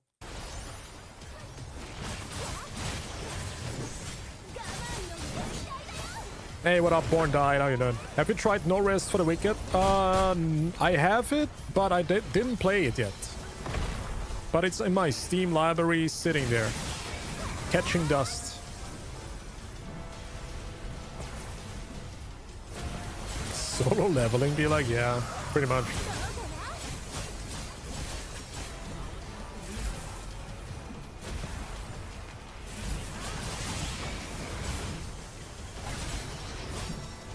But yeah, this is at least one anime MMORPG that we can look forward to. And it's actually coming out this year, chat. This is coming out this year. Yeah, but you know what's gonna end this year? Good transition. Tribe 9. So I want to see what actually happened, chat. What the hell happened to Tribe 9? Let's hey see. Folks, there are some unexpected news in the gacha space currently. Today, Tribe 9 You look cool. I'll appreciate you guys. You guys are so nice. Thank you. Thank you, guys. And it's really shocking because Okay, I don't know what happened, but Tribe 9 is gonna EUS apparently. I've not followed the game at all. I looked at it sometimes and I thought it actually looks quite promising. It looks good. I actually wanted to play it at one point. But I guess I only have a little amount of time left to play this game because it's gonna end in November. It's EUS time. But what the hell happened? I wanna see and find out. hey folks, there are some unexpected news in the gacha space currently. Today, Tribe This 9 game actually looks so announces good. It's EOS this November, and it's really shocking because you know why? Last month, Tribe 9's director has an interview. The director stated, "With that in mind, we believe that discussing what-if scenarios concerning EOS, regardless of any potential positive outcomes, is not our focus right now. Our priority is to make Tribe 9 a game that will be loved for the long term, rather than preparing an escape plan for when EOS occurs." Well, that quote came from Tribe 9's director just last month. And now, here we are. The game is shutting down. Damn. So how did we get here? Tribe 9 had style, energy, and vision, but it also faced some big challenges. One of them is awful launch. People who closely been following Tribe 9 were in uproar when the game officially launched in February. This was Dude, the characters even look good, man. The graphics look good. And even the gameplay looks decent. The official launch of the game, all of the players discovered that almost all of the free-to-play premium currency had been removed from the launch. No gems from open world chests, no gems from dailies, no gems from here, no gems from there. In short, the F2P gem income was abysmal. Couple this with predatory gacha system, which has one of the worst rates in recent releases. They removed all the free-to-play currency? Why? And you have yourself a disaster, and the main issue came from the fact that this was not the case during the game's beta release. During the beta version of the game, Tribe 9 received a lot of praise both from content creators and fans alike. Yeah, I only heard good stuff pretty much. And the exploration was great touch thanks to its 2.5D. Oh, is the audio good, chat? Shall I? I don't know why it's so quiet today. I feel like my audio is a bit quiet. Let me check. Oh, I know now. Sorry. I had my Opera browser on 15%. Okay, I'm about to blast your ears. Careful. Style. However, the most important thing was the pool income was decent. Players could get up to 100 pulls just by playing through the story and doing other miscellaneous tasks. This would be considered great, even somewhat generous when compared to other gacha games. However, given that this was not the case at launch, it 9,000 players all-time peak and 824. Oh my god. It only had 800 players on Steam. Oof. Active players. led ton of players to deem Tribe 9 as a bait and switch. Just imagine this, 3-star SSR pools have 0.6 drop rate and the pickup rate is 0.3 like in Hoyoverse games. But in response, the developer actually implemented a big revision to the gacha system. Okay. The biggest change is that the drop rate for 3-star will increase from 0.6 to 2%, with the pickup rate being raised significantly from 0.3 to 1.5. Drop rate for 2-star will increase from 5.1 to 8%, which is super generous. That's actually crazy. They actually improved the gacha currency by so much. And it's still EUS'd. What? But this was in March. And he just said that they were talking about what-if scenarios 1 month ago, which was April. So I guess the game was not doing good in March. I mean, the game literally came out February. The game is only 3 months old and it's already EOSing. What? Which is super generous. Now let's go and talk They will about the rise relaunch and it as collapse. Tribe 10. Let's True. talk about numbers. Tribe 9's launched with hype and striking I hope visual so, honestly. identity. But behind the scenes, The game things looks were good. falling apart fast. Yes, very fast. Take note that this is a mobile revenue. But the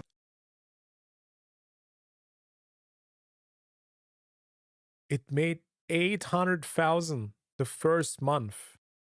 The second month, 600,000. And in April, it only made 90,000.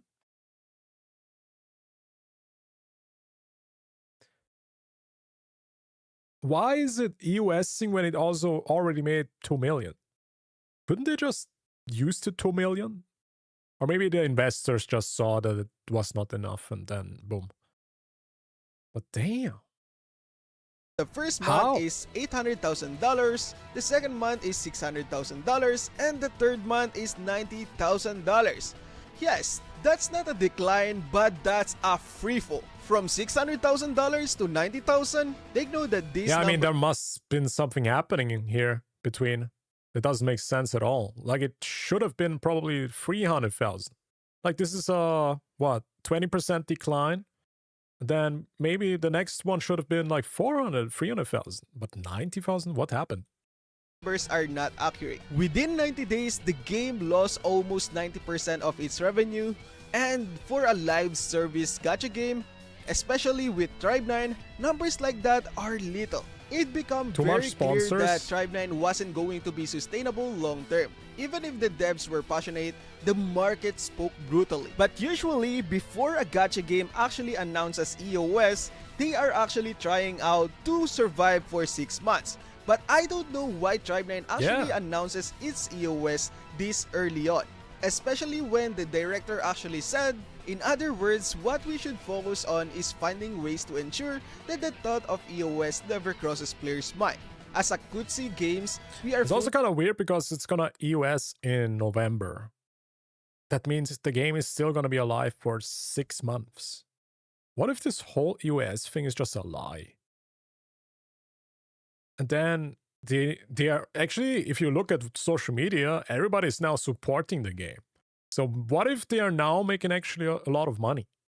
I mean, I guess it depends if you even can purchase something. Can you still purchase stuff? Like, I would assume so. Otherwise, the game is not going to be available for the next 6 months. That's weird.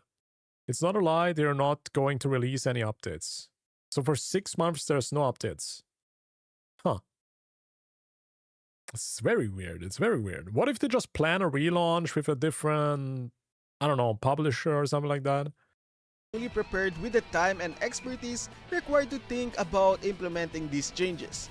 We will do everything in our power to provide the best solution for our players, and we want them to feel confident in supporting us.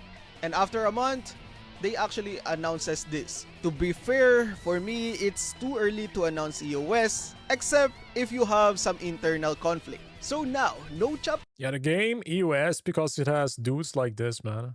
it's too early to announce EOS. Don't tell me that's a gacha character you have to pull, chat.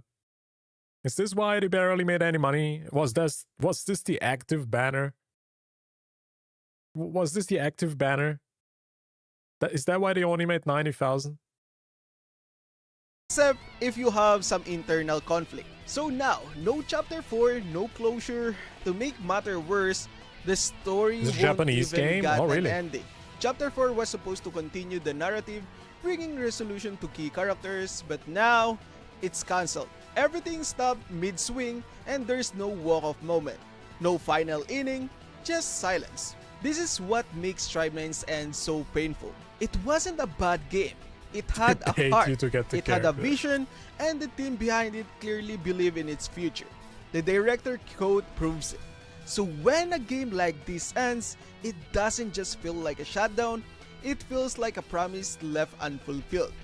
I mean, she's cute, but who wants to play the freaking fat dude? Well, she's cute. That could have been chaos. But let's not overlook the good. Tribe 9 had style and a lot of heart. The music slapped and the art direction was unique, and the anime brought something genuinely different to the table, even if it was a bit divisive. Some of its characters like Shan, Haru, and Taiga left lasting impression to the fans, and its world building, while not fully realized in the game, was filled with promise. There's a reason some fans still hold out hope that Tribe 9 could live on as a console or PC title. I mean, it's pretty sad because this game has very much pleasing aesthetics. It looks very charming. It has such a good style. The overall world looks so pleasing. It's cool. But how the hell did this fail so hard? As an anime, the devs tried something different in industries filled with clones and safe bets that alone deserve a respect. I guess it didn't do it. I think it's simple, chat. Next. I think it didn't have enough hot waifus. That's why they barely made any money. Like, so far in this whole 6 minutes, I only saw one hot waifu, which was the maid one. And the other ones look pretty mid. Like, this waifu's... She's cute. It's like, what the hell? What are they doing? Are they doing a gacha game where characters look like chubby? Did they actually think that would work or something? It's weird. She's cute. If you have some internal conflict. So now, no chapter 4. I liked Fetty because he had money. And maybe revisit the game one last time before the server goes down. Interesting. If you never got to try Tribe 9, maybe that says it all. If you played Tribe 9 or followed the anime, what were your thoughts? Did the game deserve more time to grow? Oh, it had an anime was it doomed too? From the start? Let me know down in the comment section below. And as always, this game had an anime. It's the first time I heard about this. God damn. Barely 3 months after launch, Tribe 9 dropped the kind of news you usually expect from some obscure low-quality game title like Tower of Fantasy. End of service incoming. Just like it's a Danganronpa. 2025, it is all. Yeah, but Tribe 9 is not Danganronpa, is it? Or is it in the same universe? Tribe 9 months. It released in February. 8 months, November. Holy shit, it is... Wait, no. It's 9 months. Wait, is the game called... Oh, Tribe 9. Oh, actually, it is 9 months. What the fuck? Why did they call the game like... What if it's all a freaking marketing scam, man? They all planned this.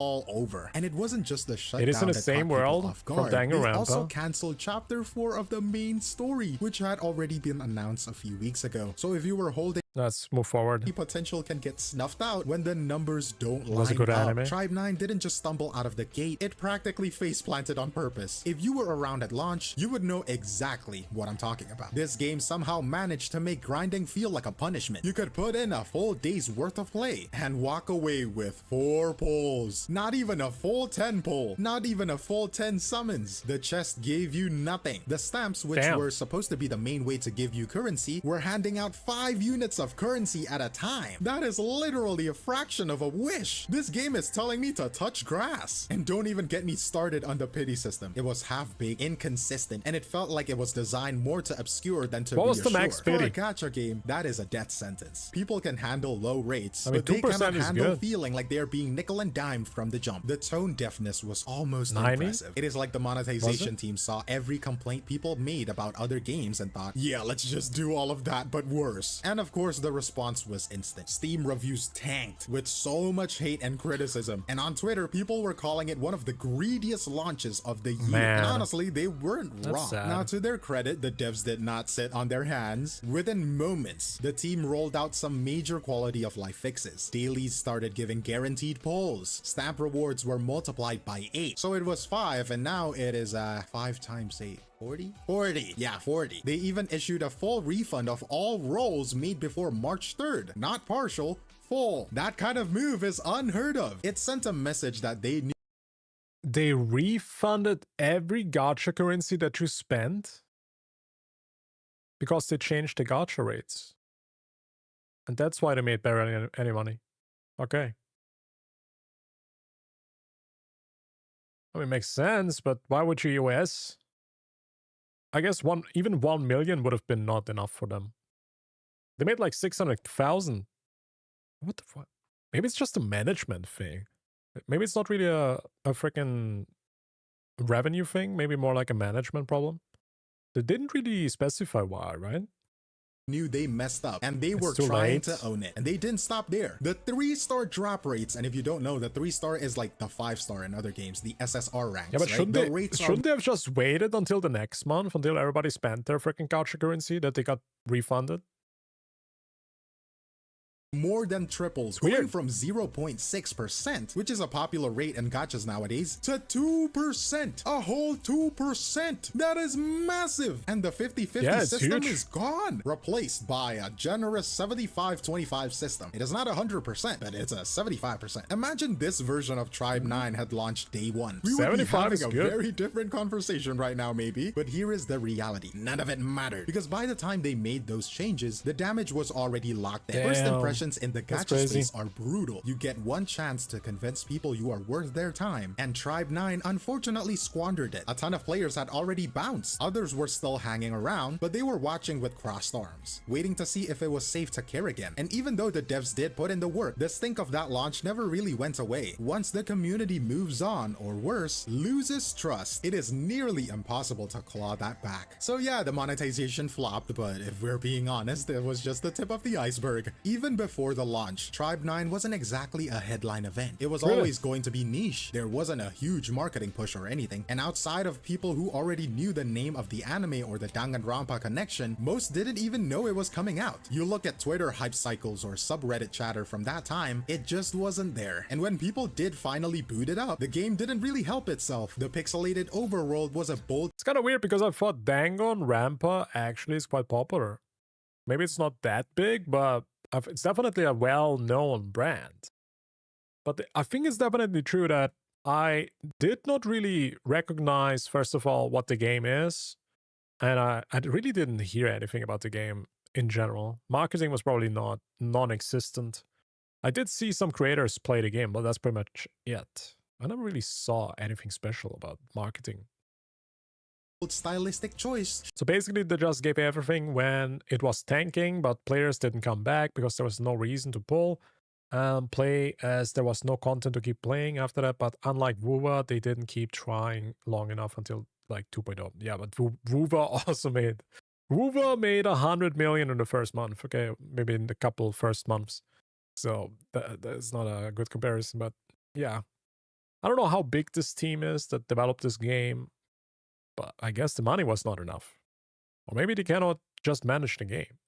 Sure, but it didn't land for everyone, Auto-pathing especially not lost in a me. market where Yeah, I people didn't are play the used to game. hyper-polished waifu showcases. You give I the wish I would. average casual gacha player a pixel art map and a bunch of dudes in a tracksuit, and most of them will just bounce without ever touching combat, which is a shame, because the combat was the good part. It actually had depth. You could build around specific buffs, skill cycling mattered, and the boss fights were legit challenging. But almost none of that was accessible early on. It was all locked behind long stretches of resource grinding, unlock requirements, and underwhelming tutorials. Okay, let's move forward.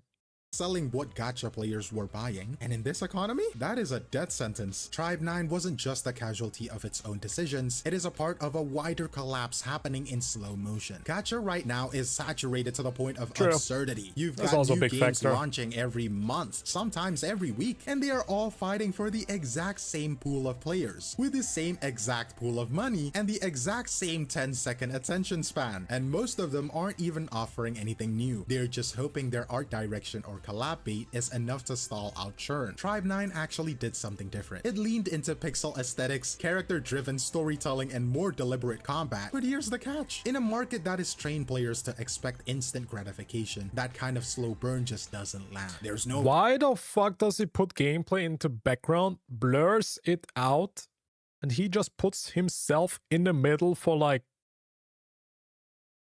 4, 5, the whole video pretty much?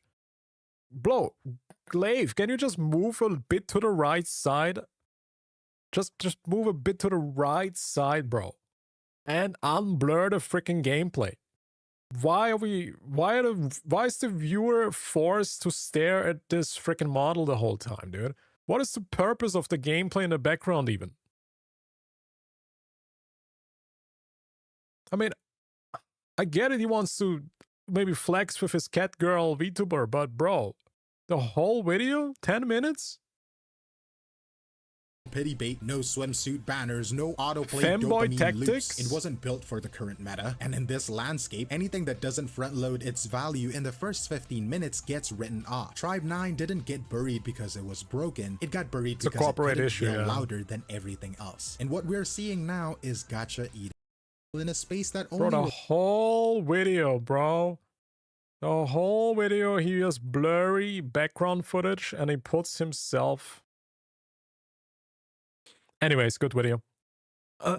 Good video, dude. But could you just move to the side, man? Could you just move to the side and so I can actually watch the freaking gameplay? Bro. Like, come on. What is this, like a staring contest? Are you trying to see who's gonna blink first? Yeah, but subscribe to him, everybody. That's Glaive Kyo.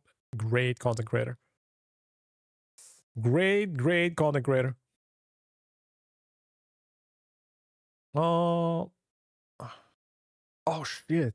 Wuthering Waves has successfully infiltrated the HoloLive.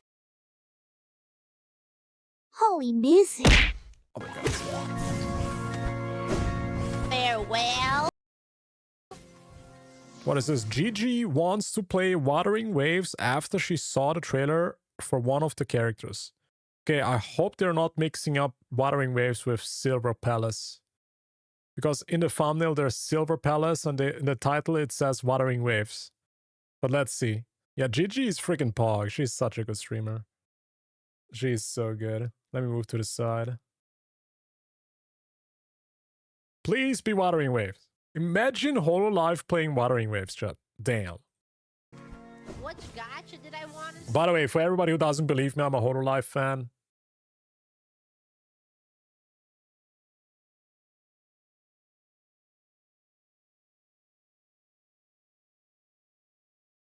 Also, I have like 3 figurines. Yep, that's suicide, by the way. Start. I was thinking about downloading Wuthering Waves for no reason, except that I was a little bored at 4 a.m. Do it. Yeah, I saw it. Isn't it on Steam now? Which is why I was interested in it. Because Yep. I saw that it was on Steam. Hashtag ad. There's a one called Silver Palace. I saw that, which is kind of what made me want to play a gacha game, because I watched the trailer for Silver Palace, but Silver Palace isn't out yet. So I was like, should I play Wuthering Waves? Yep. It's a good game. It's pretty good. People plays Genshin, yeah. Blue Also, Archive is going to Steam as Aqua. well. I guess I can start playing Blue Archive again. Again? Wait, Blue Archive is coming to Steam? I already play it, just not very active because I don't have a waifu. If I can't find a character to imprint on, it's very hard for me to stay in a game. Like, the sole reason I play my games is because I have a little meow meow to imprint on. What does this mean? Imprint. Is it like some Twilight thing? Werewolf? The werewolves imprint themselves onto a person and then they make a baby or something? What? They're my only reason for playing games. Or oh she? I think she's talking about something else. Ow. Yeah, in Fago, my waifu to imprint on was Nero, and I would do everything. I would give her everything, my entire life. More like your whole wallet. That's pretty much it. Oh my god. FGO, dude. RIP. That's a scam game. And I would grail all her copies. And then I played Grand Blue so long because of Salafon. Damn, she's actually a gacha player. What the hell? Imagine what actually they're gonna play Wuthering Waves for sure now, right? Rated M for mature. Stellar Blade. Should I watch this? Somebody was saying I should watch Neverness to Everness, but didn't we literally watch everything? Or is there new stuff? I think the beta is not out yet. The beta is not out. So there's no new footage. There's no. What is this?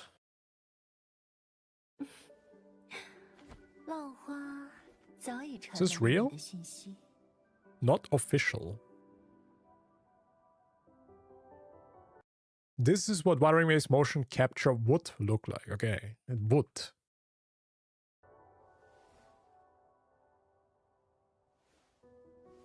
I mean, I wonder if they actually have motion capture, but I guess they do.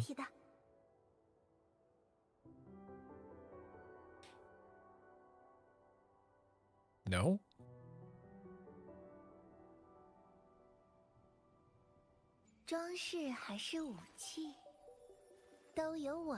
Yeah, she's too tall, man.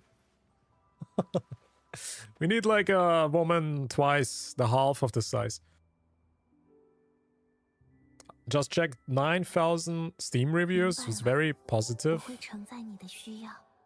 What do you mean? Wuthering Waves? Blue Archive?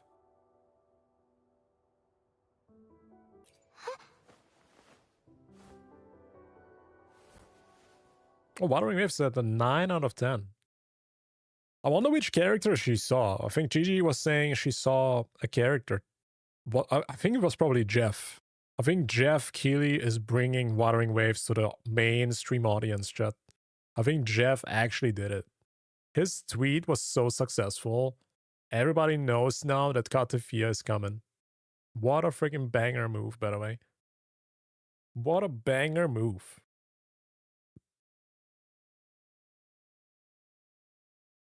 Alright, I want to watch this. I want to watch this really, really bad, chat, but I have to go to the bathroom. I'm gonna get some water. I'm a BRB. I will leave you this time with the chair. You can stare at the freaking chair, but I need water.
All right, don't look at my shorts.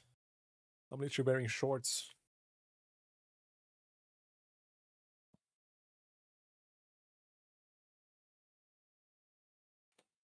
Gasoline in my basement. YouTube joined the dark side. True.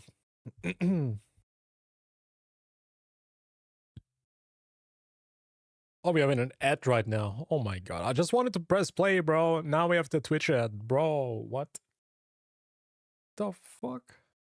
Where's my background music?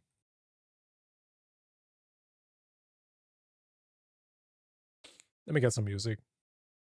Before the ad is over. Oh, there it is.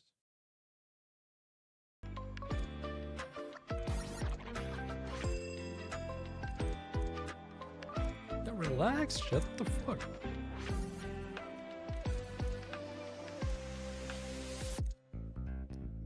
Oh, shall we look at this in the meantime? Before the ad is over? I guess, maybe. Yo, chat, I'm actually excited for this game too. This is called Vindictus. They did have a previous game before, and they're bringing out a new game. And they started posting, I don't know why, but they are only posting their shit on Twitter. I don't know where, if they post it anywhere else. There's no gameplay footage, it's just on Twitter. Yeah, but this game looks so good with graphics and gameplay. Look at this. I know it's very blurry, but I don't know if there's like a website, if anybody knows something, but they are not uploading any gameplay on YouTube. This is literally it.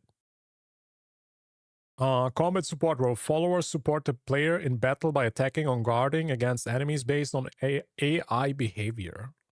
Looks pretty good. Revival system. You can revive your pals. Yeah, it's like an action kind of. But I did see something else. Let me see if I can find it. Articles. Yeah, I don't know who the hell uses this. But yeah, of course, I'm talking about the jiggle mechanics that they have introduced. Where is the post? I think they have like a jiggle introduction. Is it in this one? Oh yeah, this might be it.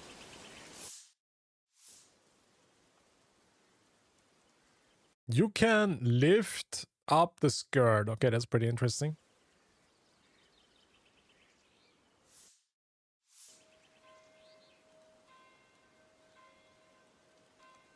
The characters look freaking incredible.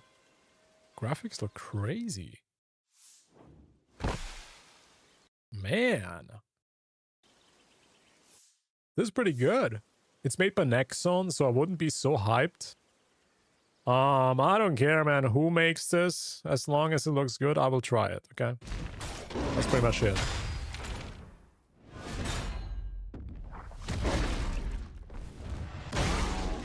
Holy shit, okay.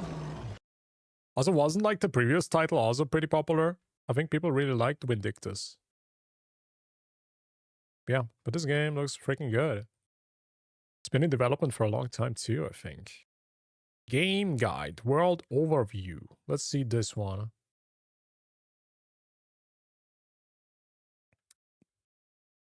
I don't know. I think it looks good. Sadly, there's no gameplay. Not really. Okay, is the ad over? Can we watch this now? Yes and no. Was known to have the wackiest sound effects. Yeah, I mean, this trailer also had some pretty good stuff. I Want You at Last. Trying it is okay, but it's always downhill. Nexon. Wait, didn't I play like a game from Nexon? Was Ion Nexon? I think Ion was Nexon, no?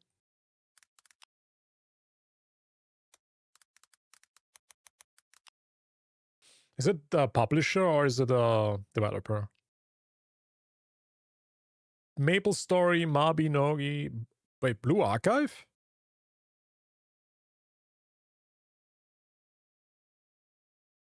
Wait, isn't Blue Archive really popular? What do you mean?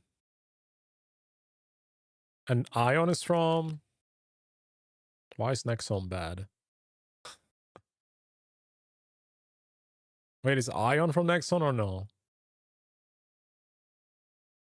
Because I really liked Ion. I did enjoy that.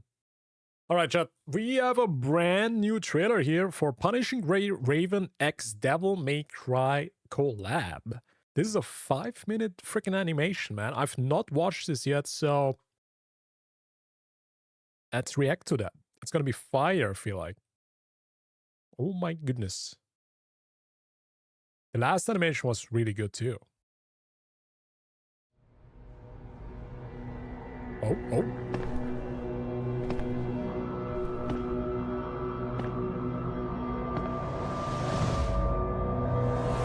There it is.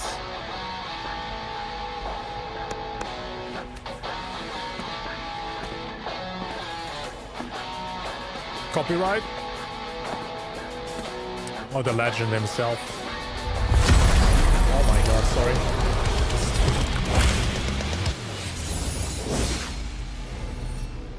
That's a bit loud.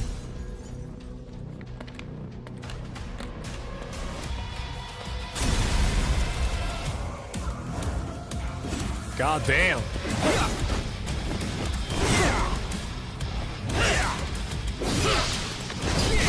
That's just so loud, dude.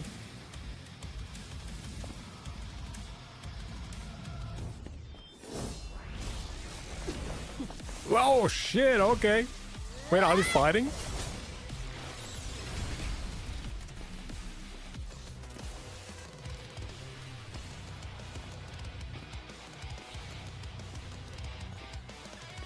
Oh, they're fighting Virgil.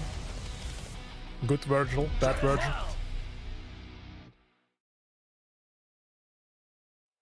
There's more.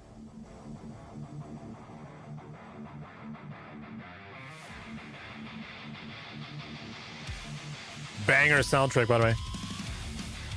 By the way, I heard you're a good shot as well. Want to go a few rounds? There's nothing like a good fight. You might learn something. Is this idle pose? And now, or maybe it's the outro. Play with you. Shall we dance? Ooh. Sound effects are pretty freaking good. Let me show you what I've got. Devil trigger. Jackpot.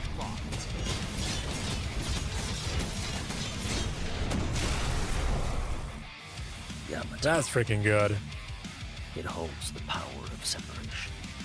Potent, sharp. Yet, mastery of Yamato alone is insufficient. Have you decided which one of you will die first? Should have been a plastic chair, man.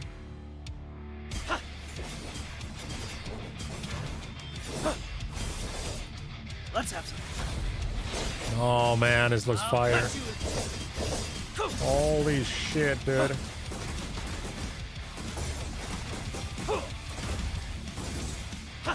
This is how.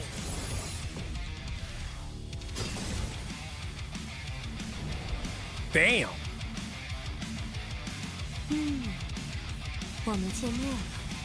Oh, she's getting the skin with the DMC collab. Oh, is this like a DMC related skin?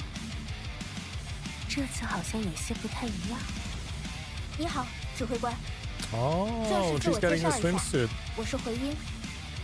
这段时间会留在空中花园。 If people said 多有打扰， it's free, 之后还 it's a 请 free 您多多关 skin. 照。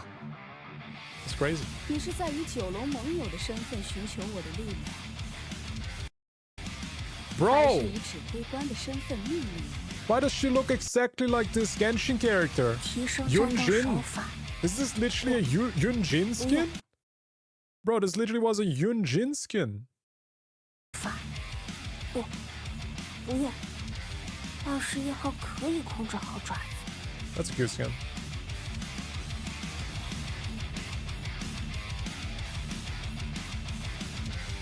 I don't know what this says. Oh my god, dude, the gameplay though looks fire though. The gameplay looks really freaking good. Man.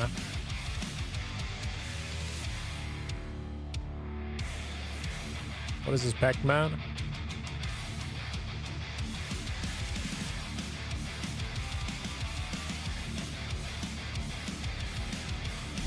Dude, the song is crazy.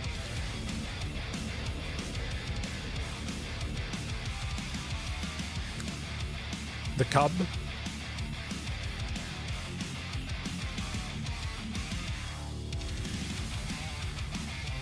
What the fuck is that? Furniture?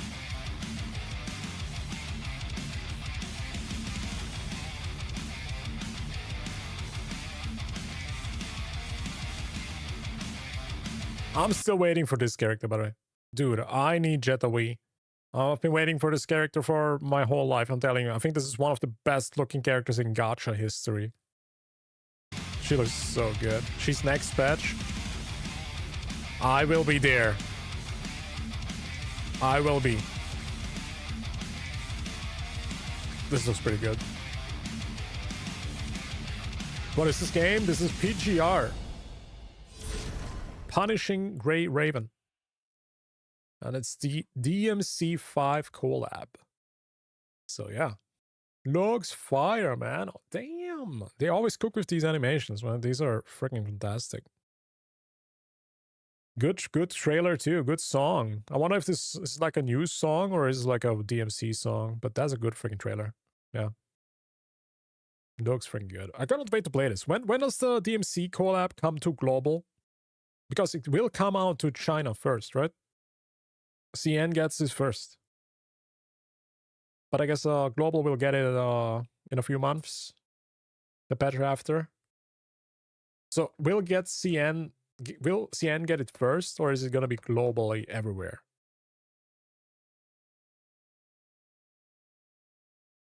Okay, so CN gets it first, and then a month later, global gets it, or something like that. Maybe 2 months. All right. Okay. No, sounds good. I can wait. I can wait. I can wait. What is this? When your friend gets addicted to Wuthering waves. Let's see. I have a lot of friends who are addicted to this game, man. I think it's a pretty good game. Yo, man, this Oblivion remaster is crazy, man. Oh, yo, yeah, I heard that game's pretty good, actually. Yo, what's this? Oh, I'm playing Wuthering Waves, bro. This game is lit. This is not Oblivion Remastered. Yo, what's wrong with you? Yeah, I'm playing because they're actually having their first anniversary. Actually, it would be a perfect time for you to start playing right now. Because they're having their first anniversary, you would get a lot of rewards. True. A good amount of rewards. I don't know, man. Ain't this a gacha game? Don't worry, bro. This game is nothing like that. You don't even have to spend. You can just play at your own leisure and just have a good time. I already tried Genshin Impact. And, you know how that went. Don't worry, bro. You don't even have to be that hardcore of a player Don't to play try this that game. Genshin game. Oh hell no. That's not good. No, that's not a good game anymore. Genshin is not good. Casually, like that's how I. Especially as a beginner, I feel like Genshin is horrible. It did not age at all. I mean, it aged like horribly. That didn't like rework anything with the beginner experience. The game is literally the same thing if you start playing. It's the same beginner experience like it is 5 years ago. It's horrible. So, you know I go hard on games, right? You really think this is the game for me? Bro, yeah, like, the game is free to play, the combat is insane, they have like a kind of Pokemon system where like you can get echoes and those are your stats to make your characters better. It's a very intricate system. It's literally the same thing that I also say to my friends, but they're not playing it. I don't know why, dude. I keep telling them it plays like DMC, it has good freaking open world, good graphics, it's so fun. You don't need to spend money, dude. Just play it for the game. But no, all my friends don't want to play. I don't know why, dude. Because they are scared of gacha, I guess. I really like it a lot. I think you would like it a lot too. You know what? Fine, I'll give it a shot. Alright? There we go, dude. Enter the trap card.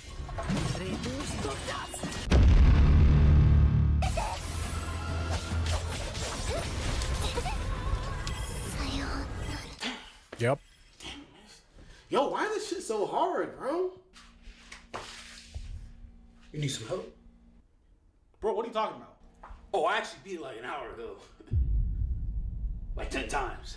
Bro, there's no way you did this already. You started playing yesterday. How could you clear it already? You want some help or not? I mean, I want the asteroid, so yeah, Is sure. it paid to winning? Alright, I'm gonna just upgrade a few of your echoes real quick and change the character. Bro got a double crit roll first try. Yeah, that's gotta be like scripted. You got Danjin, right?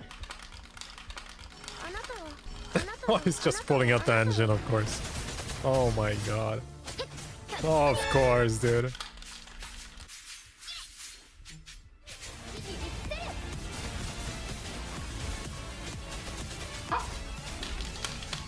This is actually what I imagine what a dungeon player looks like, to be honest.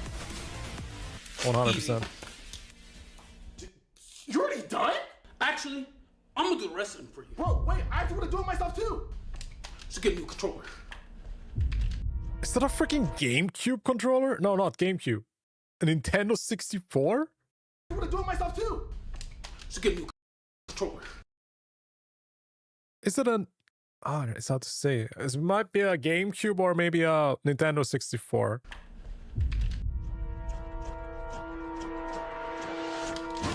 Oh my, he's doing Sentry. You play with the GameCube controller? Next. Phone controller. This is on PC. How do you play on a phone controller? Free. What are you even using? That's like bongos?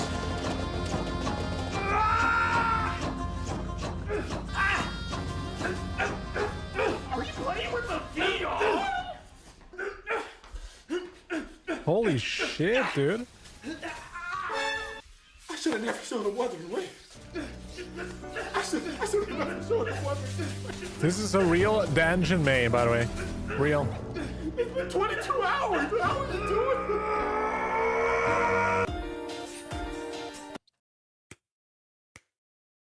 Good freaking video. That is so accurate, by the way. God damn. Yeah, I don't know if I'll buy the bongos, but yeah, I buy the VR. I think this would be actually possible. I do think it would be.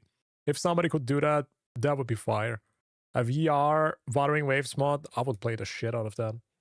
I would. Oh yeah, everybody give this guy a freaking sub, man. This guy makes awesome video and content. I love these funny skits. Freaking amazing. Amazing. Very true. That's very true. Because in the end, what matters in this game is not which characters you have. Maybe a little bit, but if you're good or not. You're gonna even have S6 characters and you still struggle in the game, you know? Yeah, it doesn't even matter. If you're bad, you're gonna have a bad time. Just get good. Just get good. From absolute shit show of a launch to one of the most... Bro, I'm done. Opera, you have played with all your chances. It's GG's. I am actually swapping now to freaking Firefox. I gave Opera a chance. This shit is laggy. I don't know why. I don't know why, chat, but Opera has played all the chances, bro. It just doesn't work. The browser is not working. I don't know why, dude. GG's. I go back to my good old Firefox days. The furry browser. Absolute shit show of a launch to one of the most enjoyable gacha games in the current market. But how did we get here? What kind of... What is called From Rocky Launch to Redemption. Wuthering Waves. decisions Kuro had to make and what exact improvements have we as players see during this whole year. Let's unpack this present as we are celebrating first year of Wuthering Waves. Wuthering Waves has been launched on May 23rd of 2024. Players were excited to try the new Genshin killer and to see what it is like. But oh boy, Kuro messed up this launch big time. From all kinds of technical issues through terrible storytelling. I know, I might be out of touch or something, but wasn't most of the problem is literally just from mobile? I, as a PC player, dude, I didn't have a single problem at launch. I was playing without any problems. Like, every time somebody tells me the launch was bad, I just think back and I was like, dude, I didn't encounter a single problem with my PC launcher. Yeah. You're just lucky? It was unplayable? I don't know, man. I feel like people are exaggerating as hell. But I think most problems were literally just mobile. My game was smooth. I was streaming it. I did not crash once. Everything was fantastic. The first 2 days were bad. I don't know, man. I didn't. Maybe I'm just actually lucky, but I was live streaming the launch and we were like playing like 6 hours, nothing happened. Delivery to overpriced upgrade costs. Players were not happy. Kuro was stressing out and the clock was ticking. Players complained until Kuro finally responded, which made players happy. It was small. Whoa. Asmongold replied? What did he say? That's crazy. I remember when Genshin came out and it had a lot of problems, but they never did anything like this. I guess that's why it's dying now and everyone is playing Wuthering Waves.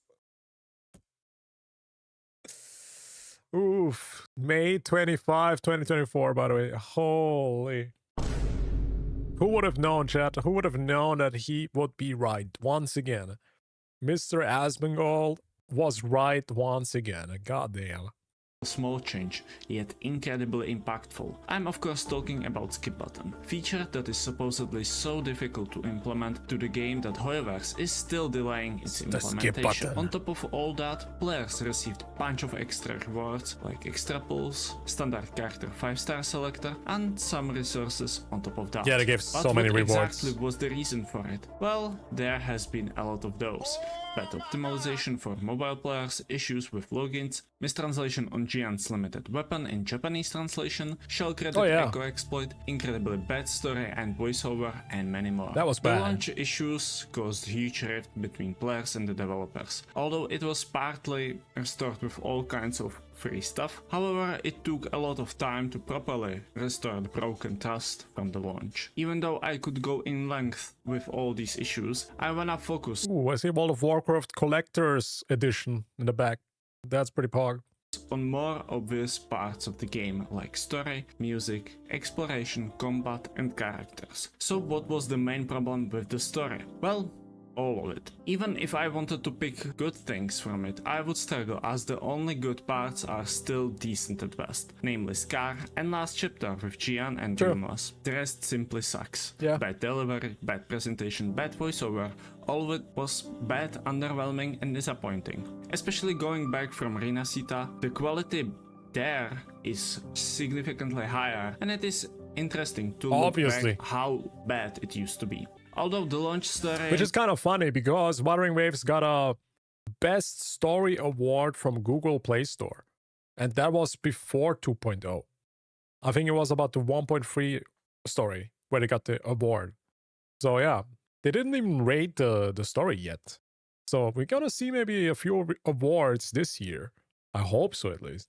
Experience was partially solved with already mentioned skip button. However, with 1.1 and later stories as well, the skip button was no longer a necessity, but instead just nice quality of life change, which Kuro also updated with summary of what happened in that particular scene. 1.1 was fire. The story improved in 1.1 with its presentation and the feel of the story, and in 1.3 with world building. Although 2.0 1.0 is not as bad as people make it out to be. I just feel like it's not that special.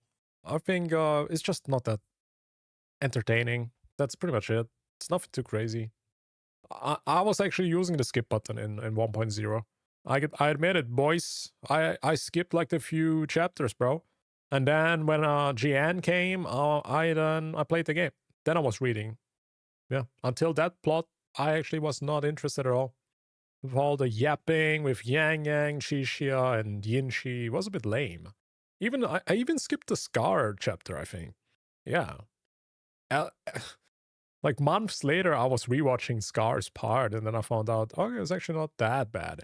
But yeah, 1.1 was just so much better. Was the most impactful update in that regard, and that is trend you will notice more and more as we will tackle all of these parts of the game. And I'm sure if you play the game, you probably noticed it yourself. The 2-point stories aren't anything that blows players' mind. The main stories are around the same length as the 1.1 and 1.3, but at the same time they offer more than the story, and that is its incredible world building and even better presentation, which elevates the story on different level. Wuwa is not a visual novel. The voiceover is incredibly important. The current Hoyoverse boycott especially confirms how impactful that is. This is the reason why Kuro Games decided to retroactively change the voiceover of some characters from 1.0 story. Just listen to this short clip.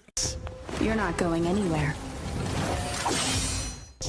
You're not going anywhere! Damn. All right. That's pretty good. While the story plays a huge factor, it's just one of the 3 main aspects of any game. The others are world and characters. Huanglong at first did not offer much. Its subsequent locations, like Mount Firmament and Black Shores, made its way to convince players how nice these locations are. In open world games the world plays even greater role, as it is also content for them to see all kinds of locations, to collect treasures, and many more. The launch experience isn't anything. I mean, alone the fact that they did this, right? They don't have to.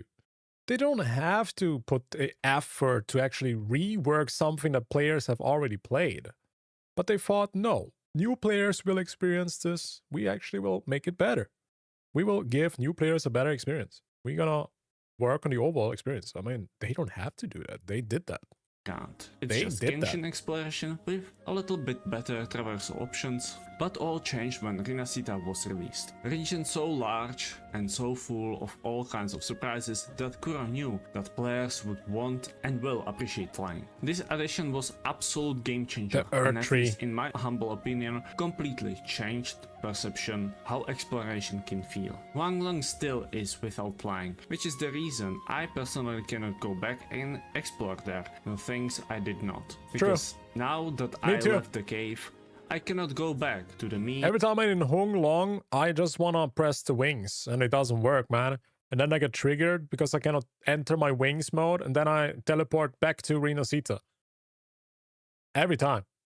I get triggered by not working with the wings, and then I teleport back.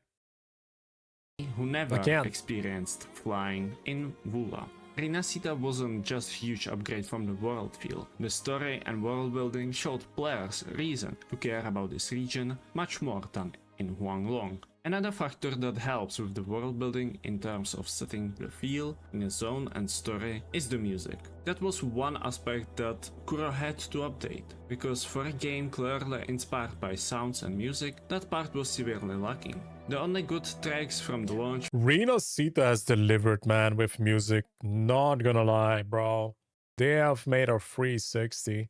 I do feel like 1.3 had some good music, 1.4, but 2.0 was crazy. The Lorelei song, Avinolium songs, the song with Katafia. So many songs that are stuck in my freaking head, man. Even the piano song with Shopkeeper, or the domain song from Camellia. The elevator song when you were traveling with Rinasita to get like this beautiful view. Dude, there's so many fire songs in this game now. So many. Were the bosses, and once again all changed with Rinasita when they finally added some very interesting tracks, either from Raguna itself to the battle OSTs, which all sound much more memorable, remarkable, and unique, and not as generic and bland as the Huanglong one. Yeah, who the hell is Ling Yang, bro? Who? Last aspect are the characters. We have seen huge difference between the quality of 1-point characters and 2-point characters. It was clearly visible in the way how these characters were advertised through their trip marketing. This is certainly one type of power creep nobody has problem with, even though that's true. Trip marketing is crazy now. Character looks it's like an artwork, art piece. Personal taste. I would still say that the difference is significant and helps Kuro in making those characters more likable. Speaking of characters, it's finally time for combat. Although there isn't much to criticize because combat has been the good part of the game majority players even signed up for. Kuro has been consistent with its delivery and made it better with all kinds of events, endgame modes and challenges. Updated combat experience with new ways to experience older units such as Spectre Frazzle. Like the biggest point for me is the combat in Wuthering Waves, because every character feels so refreshing to play. It feels like nothing else you've played before. And coming from Genshin, where pretty much every character has the same animations, it's so freaking refreshing, man. And it's like a new game every time I try a new character. It's so cool. The ideas that they have with implementations in mechanics, like the Zani mechanic is very interesting. The coordinated attacks with Yinshi, the building up the Forte. I think the Forte is such an interesting idea as a game. Yeah, into the combat system. It's so interesting. Rover, and many more. Power creep is something that is lately more discussed than ever before, especially due to how HP inflation is making everything worse, primarily in all horror games. With certainty we can say that the only one really confirmed power capped unit is Calcharo because of Zhang Liao. However, there is discussion whether Premium Zani team isn't start of the power creep in wuwa as well, as the ceiling those characters together can reach is supposedly higher. I don't think there is a power creep problem when you can still solo stuff with Dungeon. It's that easy, dude. There is no power creep problem. You can maybe say some characters deal more damage. Maybe you can clear faster with some characters. But does it really matter when you can clear the game with Dungeon? I don't think it matters. What matters is that you can clear all the content. I do not want to speculate, so I will let this open for you to comment down below, and I will gladly hear more of your thoughts. Tower of Adversity faced slight HP inflation with launch of Rinasita due to their addition to Oh shit, somebody actually made this? Damn. They increased the HP. Now you gotta keep in mind though, they have to increase the HP because they made the tower when nobody was having gear. Nobody had echoes, nobody had characters, nobody had build characters. So of course they have to make changes. Now I don't know about this huge peak here, but right now I just think overall the tower was too easy. So yeah, but damn, what the fuck is this jump there? 40% nerf, and then 30% buff again. Yeah, it's like the last time I had troubles finishing the tower was probably in 1.2. Yeah, I think 1.2 maybe. But dude, tower is so easy. Alongside bosses in the middle floors of DOA, but so far it is not as egregious as in other gacha games. Whimpering Wastes on the other hand was decent experiment on Kuro's behalf. The initial launch of the mode was absolute disaster due to how the creatures were behaving, evading the player, trying to silently leave and such. This was addressed in the reset last month, which changed the player's perception and how the mode plays. I don't know if they fixed the monsters or something, but I still think this mode is not that great. I think this mode is still boring. It was based on the feedback players provided. Majorly the most fun content are holograms, due to how challenging and fun they can be. I cannot comment too much on that, as that's basically all to be said about it. It's fun, players enjoy it, and Kuro is making more of them. When it comes to factual content in any one of the best game, content in the game, events are a huge part of it. Kuro had good variety of combat events. And that's the best content in the game, by the way. Depths of Elusive Realm, which I still cannot wait for them to come back, bro. In the second half, chat, we are gonna get a remade Elusive Realm. It's gonna be better than ever, I hope. Alongside story it's events, which so good, in place of regular main story quest. And there has been plenty of surprises coming with those events, as they offer sometimes extraordinary rewards, such as in 1.2 during the Moon Chasing Festival, free copy of limited character Zhang Liao, who threw Calcharo into the bin. Although this is the only story event which is not available to play as of 2.3, which is shame because it mainly contains the story of Zhang Liao, and no story should be gated behind formal. True, that simply I think makes so too. Miserable experience. However, there is one event that stands on. Actually, I always thought that people can play that event, but I guess not. So if you missed out on the event, you cannot even play that? top of all others, and that is Depths of Elusive Realm. This was recurring event in 1-point updates, which I couldn't play Elusive Realm. What was it about? It's literally like Fantasies of Thousand Gateways, but better, pretty much. It's just more fun. The characters just play different. While Fantasies of Thousand Gateways changes the character stats a lot, you do more damage. But in Elusive Realm, it's another roguelike mode, but it also changes how the character pretty much plays. It adds more effects to some abilities. You play the character differently. Yeah, it just buffs up, for example, Vervina's heal does now 10 times more damage or something like that. You just play characters differently. It's very interesting. If you have not played it, it's gonna be fire. This is so good. It was hell of a fun. For those that did not play back then, this was like, for example, Yinshi can slow down time with her beam. Stuff like that. Mode for Wuwa, which allowed players to get incredibly powerful and do stuff they could not do outside of this mode. It sounds similar to Fantasies of Thousand Gateways, right? Oh yeah, that's right, because that's the bare bones version of this event. True. I hate even putting those two together, because they are almost nothing alike. Fantasies is just chore, bad and boring version of Depths, and this makes me sad, because I believe that Depths was the best content Wuwa ever had. And finally we have QOL. In comparison to other games, I don't think that Fantasies is bad. I think it's just worse than Elusive Realm. And I honestly still don't know why they added Fantasies instead of Elusive Realm as a permanent mode. I think it's a bit mysterious.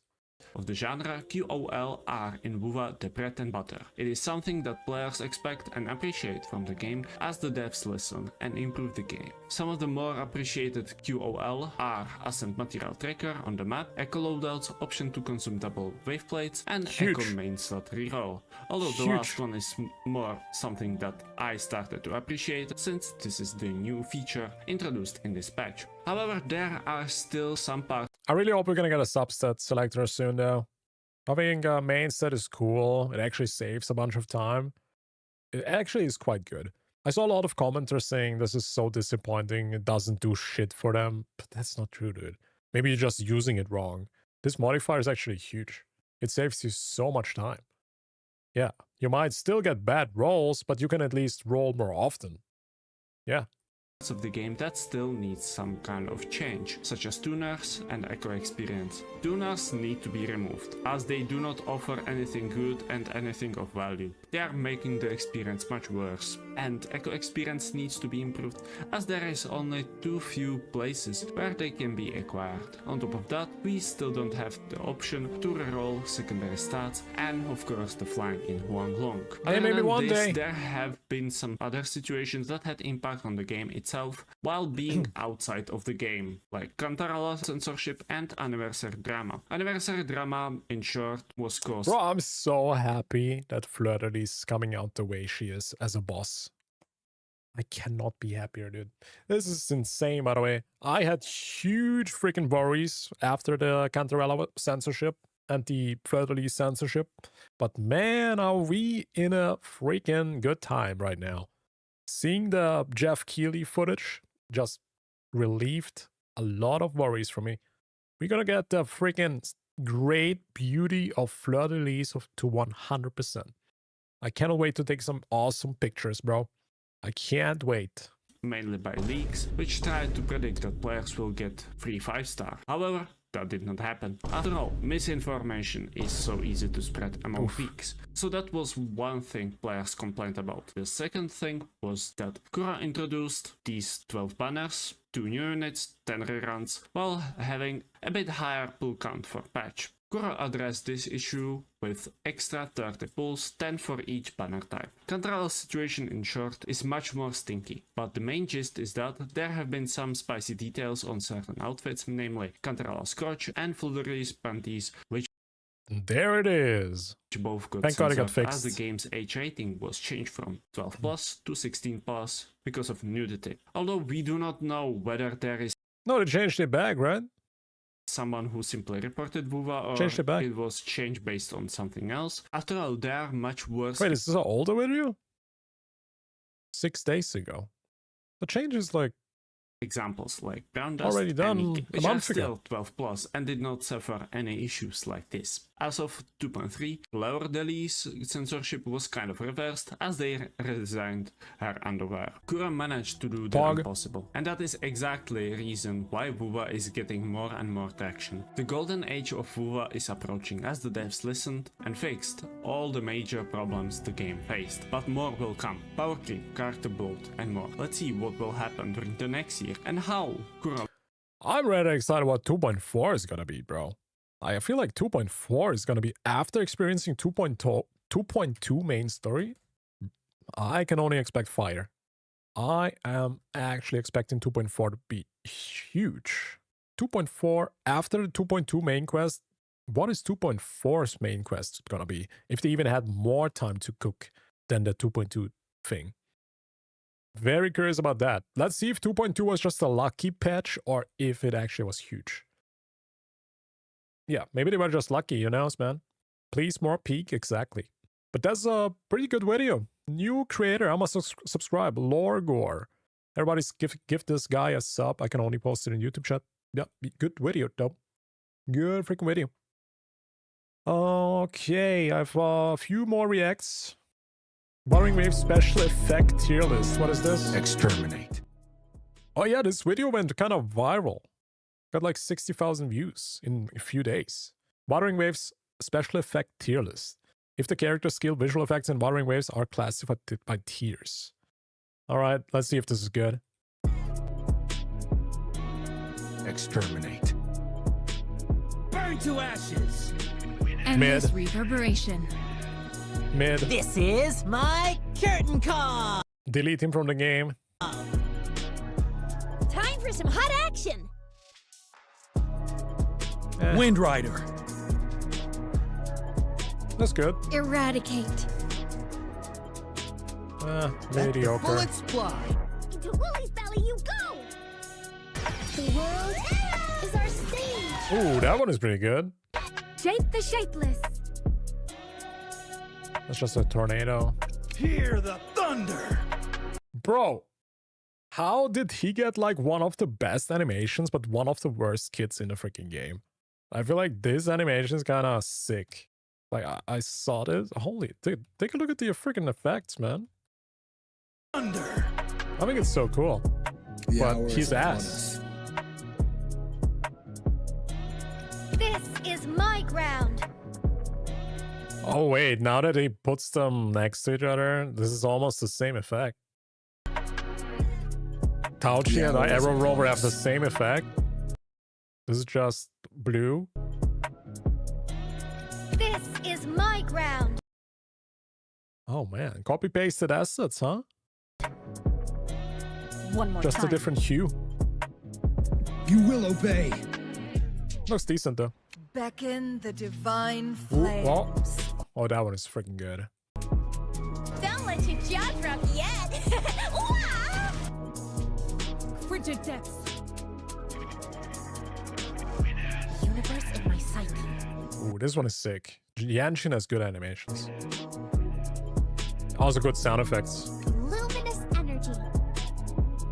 Crimson blossom. That one is good too.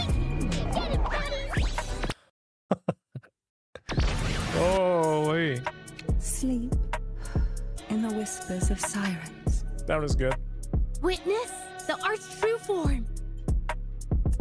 Time to wrap it up. Damn, that's huge. Pierce through the stars. Fear So no the effects get like bigger and bigger.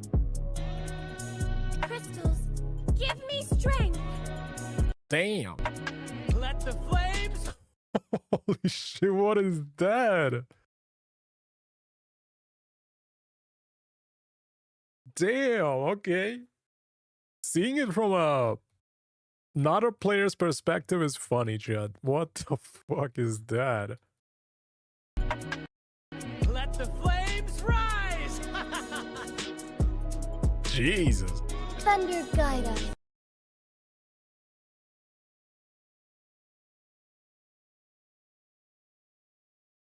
That's pretty good. That is freaking good. Damn. From the heart. Victory favors me. Masterpiece. Bro, her visuals go that far. That's insane. For such a small character. For such a small character. Masterpiece. Like, you cannot even see her, bro. I'm literally hiding her with my cam. You cannot even see Carlotta, dude. Victory favors me. Masterpiece complete. Dude, the effects are crazy.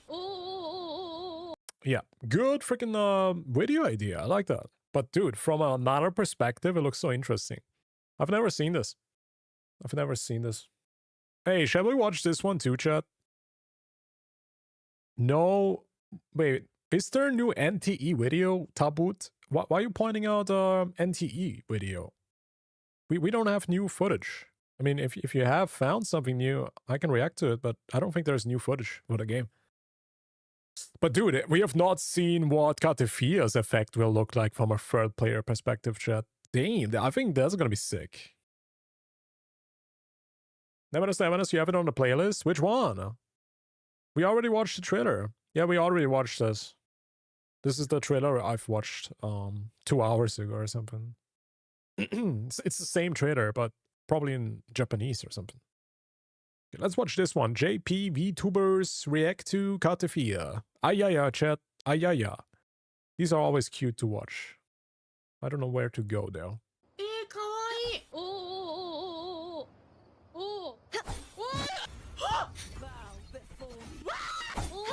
Oceans.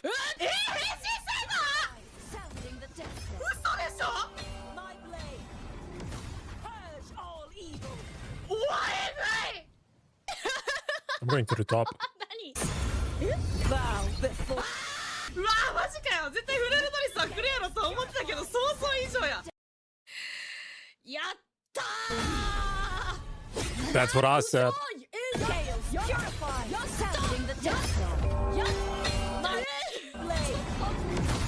Dekai! Yo, Dekai! 嘘やんえマジマジマジマジあーなマジあ剣を軽く振ってるマジンブーカルテジャンも可愛いしここいいね団子スキルどこ行ったのおーなんか勇ましいじゃんカーテジアちゃんあすごいお胸から出るちょっと待ってお胸から They are probably so happy about the magical girl transformation with the anime culture in JP. Some commenters are jealous of JP because they are so base. True. I am. 違う出てるななんだこれ There セーラームーン it is. みたいなんだけど Yep. They know. でっけえおーあでもおーうわこれエフェクトもいいエフェクトめちゃくちゃいい I やん mean, when I watched this, I totally get it why CIACCONA is getting skipped so much, right? That CIACCONA is not that popular, bro. I mean, after watching this gameplay, I get it, dude. 剣のうわ頭身変わってる頭身も変わってるよちょっと待って頭身も変わってんの I mean, F2Ps are gonna skip, 嘘や dude. ろすげえカルテジアちゃんサイズからフルルドイスさんのサイズに多分フルルドイスさんのサイズは多分調理先生レベルかなまあさすがにボス頭身ではないけど I don't know. Actually, this is such a good point. I didn't really realize. How tall is she? Is she actually smaller in her fleur-de-lis form than in the weekly boss? Because I think that would be kind of a bummer. I want her to be super tall like she is in the weekly boss. まあまあそれはねさすがにそうあれ Did they nerf で it? かさだったら大変だから剣を軽く扱ってやがるこれ Did すご they い actually ね nerf her size? うっそちっちゃ She's so tiny. ちっちゃ Yeah, she's probably Carlotta's size. Or maybe Carlotta's even smaller. ちっちゃくないここめっちゃ好きだわドリスさんモード I で don't さ think they nerfed her カルテ size. ジアちゃん Jen. に I シュ don't ッ think てなっ so. た瞬間おかわいいねみたいな Like, she looks freaking huge. I think she looks huge. If you look at her here, she looks big.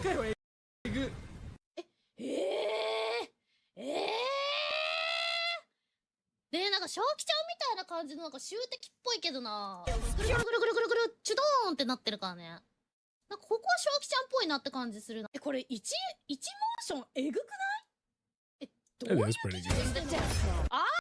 おーすごいね、これ。そう、スキルとかはない。これ本当にマジで解放しか打ってないんだけど、解放だけでこんな盛り上がれるの本当にすごいね。That's true. People got super freaking hyped just because of this 30 seconds, man. We have not even seen the whole thing. いや、かっけー。おー、かっこいい。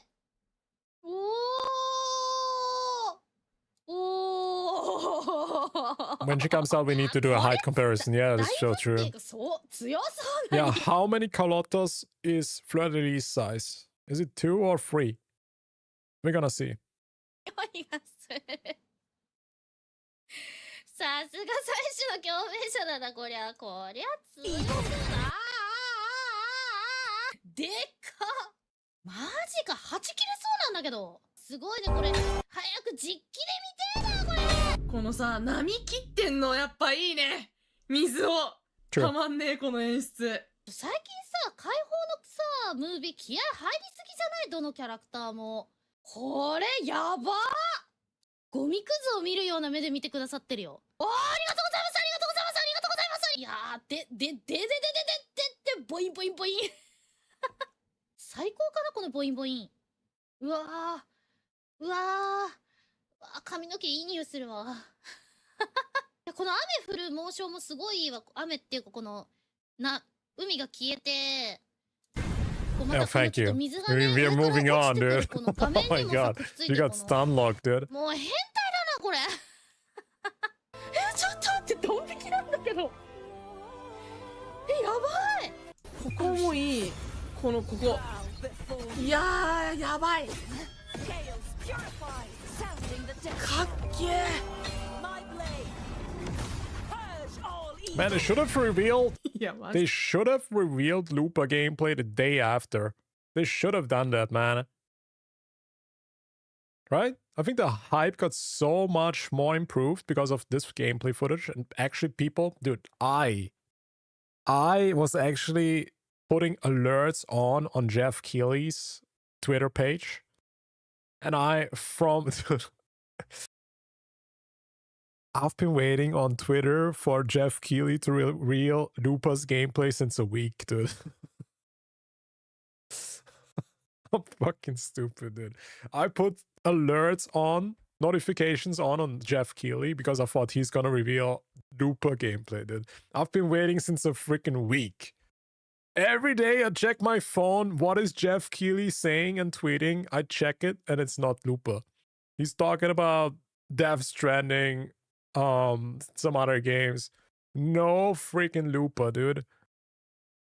I kind of lost hope by now that he's probably never gonna post anything about Wuthering Waves again. I thought Jeff Keighley is now our messenger, our true knight in shining armor, our messenger for the wuwa community. But no, man, he is not. He's just a paid actor, dude. Rip bozo. Check height comparison.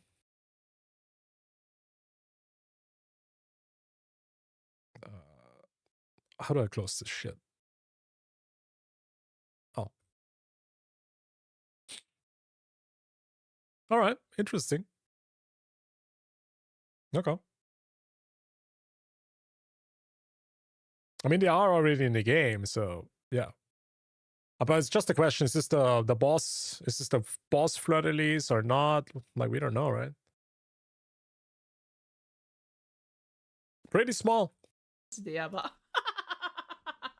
Nokos CIACCONA is still coming and Zani is still around. こりゃいいな。楽しみだ。この直線いいな。いいね、これ。I'm pretty sure this is just a placeholder, right? They're gonna do something with this line, for sure. これ一筋になるのめちゃくちゃいいわ。これは There's gotta be something. I don't think they're gonna leave it at that. But yeah, it's always funny to see these Japanese reactions, man. They just want to play the game, dude. They don't care about drama. They really don't. They don't care. They don't give a fuck. Actually, base just players. They just play the freaking game. And you know, I kind of want to finish this stream before I go to sleep. It's freaking 1:20. I'm gonna watch one last video, chat. Josh Strive says, one of my favorite YouTube content creators. I saw your video on Nightfire. Oh, thank you very much. I'm glad you enjoyed it. Called him after 5. Why I don't cover drama. Let's see what he's gonna say. But I think my stance on it is all of the drama is just fucking stupid and a waste of time. That's just my stance on drama content. But let's 5 see. years. When in town, we arranged a session on Nightfire. Hell yeah, that's what video games are all about. We get our mates together with them. We play our silly little games. And we just have fun with it.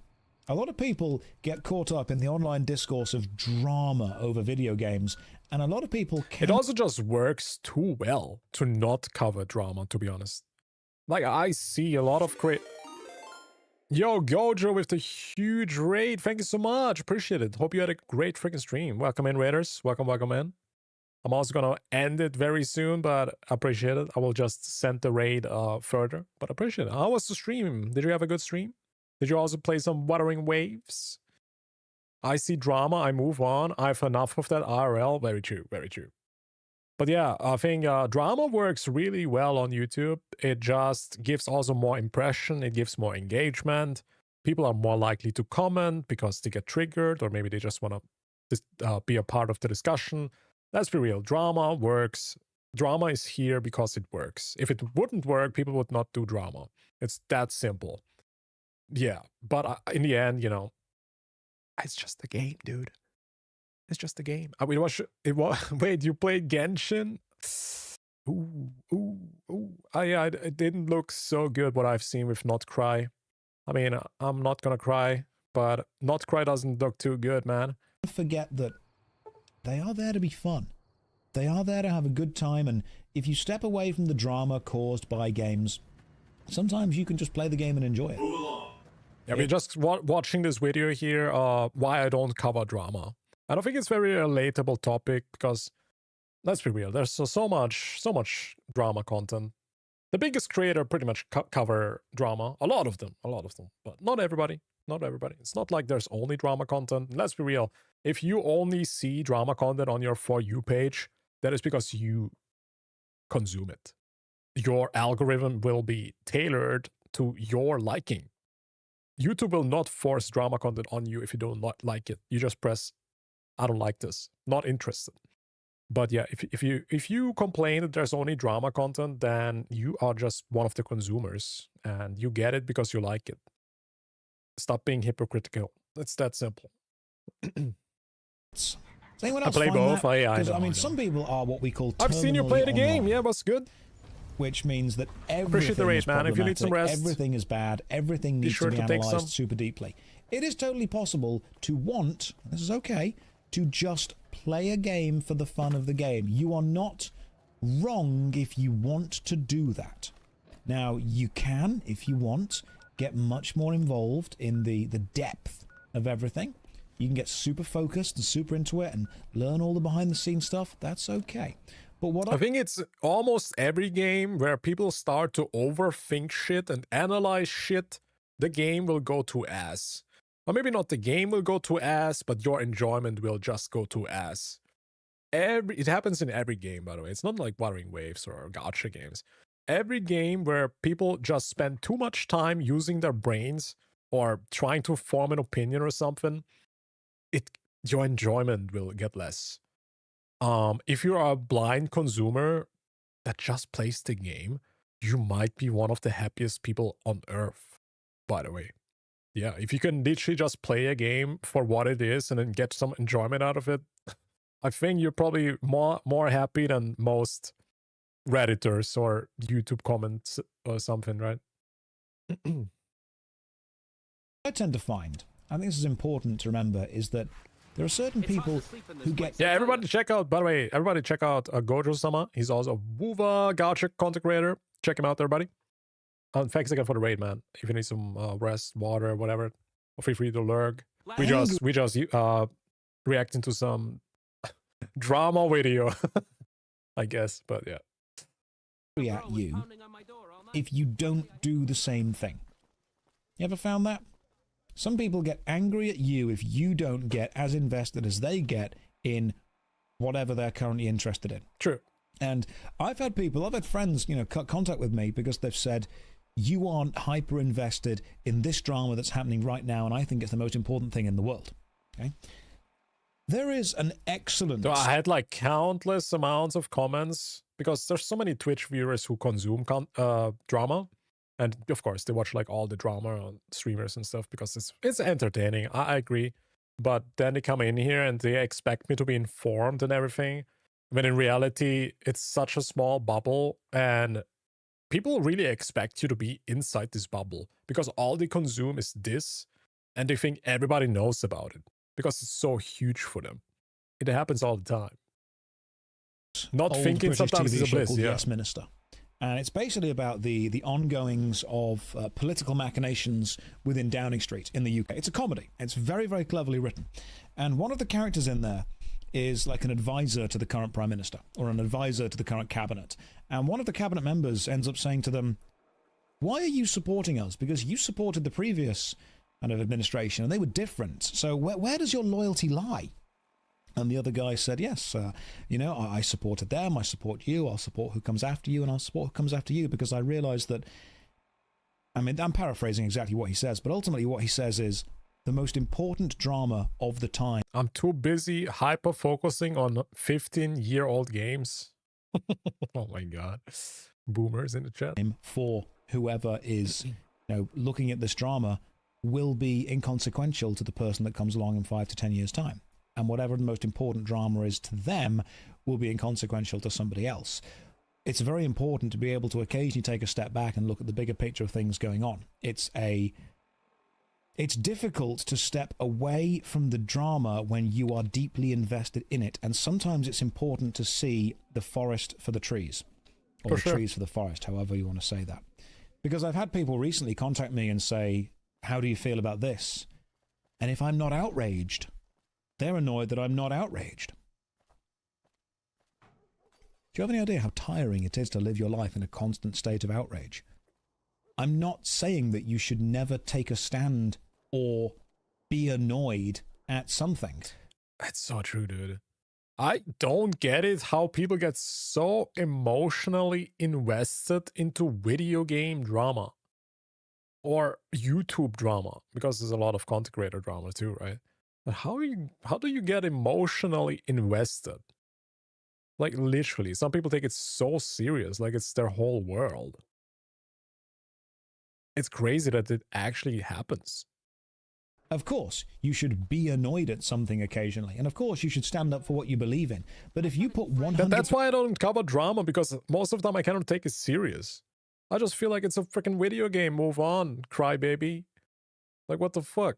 But then people call me, I don't know, stupid or whatever. They become super toxic because I say the shit. Yeah, I get it. You can care about, you can be passionate about it, but don't you think that everybody cares about this? Don't. No. So don't force other people into this shit. Percent of your angry, righteous fury into everything that you believe in, oh my god, you are going to get so drained so quickly.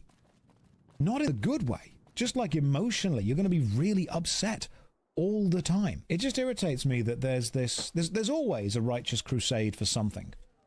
And I think the hypocrisy of the whole thing is, as soon as something that's more dramatic comes along, people tend to drop whatever thing they're arguing for at the time and then move on to argue for the next thing. Because I think some people, and again, I know this is next drama arc unlocked. That's just how these streams go. Have you guys ever found that some people don't necessarily care about the cause they're arguing for? They care about the social credit that they get. I must say it. I think people that care about drama, they don't have going on. They don't have anything going on in life, and they need something where they can put their emotions in it, or something that just triggers emotion. Because let's be real, if you have like a full-time job and you have a family, bro, you don't have time for these freaking internet drama. You don't. You have enough drama in your whole freaking IRL life. You don't need that internet drama. So most people, I guess, the popularity of video game drama or YouTube drama comes from that people are just bored and they don't have anything going on in life. That most Twitch streamers have a more exciting life than their own life, right? I think it comes down to that. They just want to be part of something. When they are seen arguing for whatever the current cause is. I tend to see that a lot. I see people saying, yeah, it's, and I'll even say to them, do you believe in this? Or are you just enjoying the high that you're effectively getting by arguing for it? Yeah. Is there water in this cup? It's stimulation, man. There is tea in this cup, and there is Gamer Subs in this cup. That's what there is. Okay, we're not gonna watch the whole thing. This is 20 minutes, bro. I guess I get the point, though. I just wanted to see his opinion about it. Pretty much very, very similar. I love this guy, by the way. This guy is freaking insane. I love his content so much. I think he used to be a teacher or something. I mean, he at least sounds like a teacher. A little bit. Great freaking guy. Josh Strive, amazing CC, by the way. Oh yeah, this video. Okay, last video that I'm really gonna have to call it, chat. Oh my god, these sound effects. I'm freaking. Oh my god, I'm gonna DM this dude. What is this? All car references in Neverness to Everness.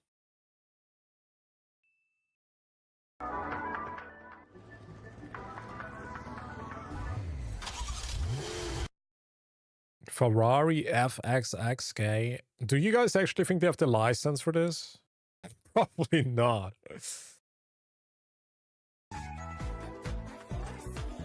But it's cool that they have like these sports cars now. That one is cute, I guess. Yeah, that one is cute. Oh, it's a Mr. Bean car. Oh my god, it actually is. What the wait, they even have the chair on top. I didn't even see that. It's literally the Mr. Bean car. What?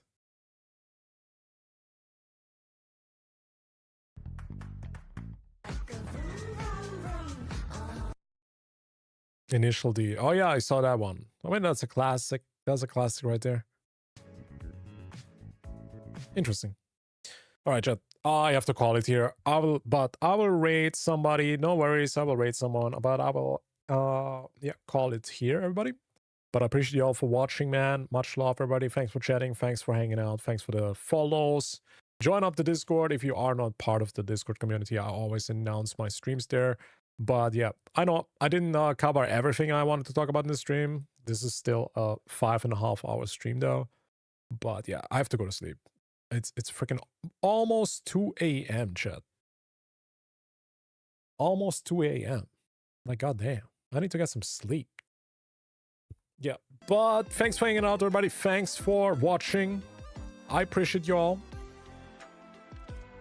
You all have a great freaking weekend. I'm not sure if I'm gonna stream tomorrow, but yeah, I might be.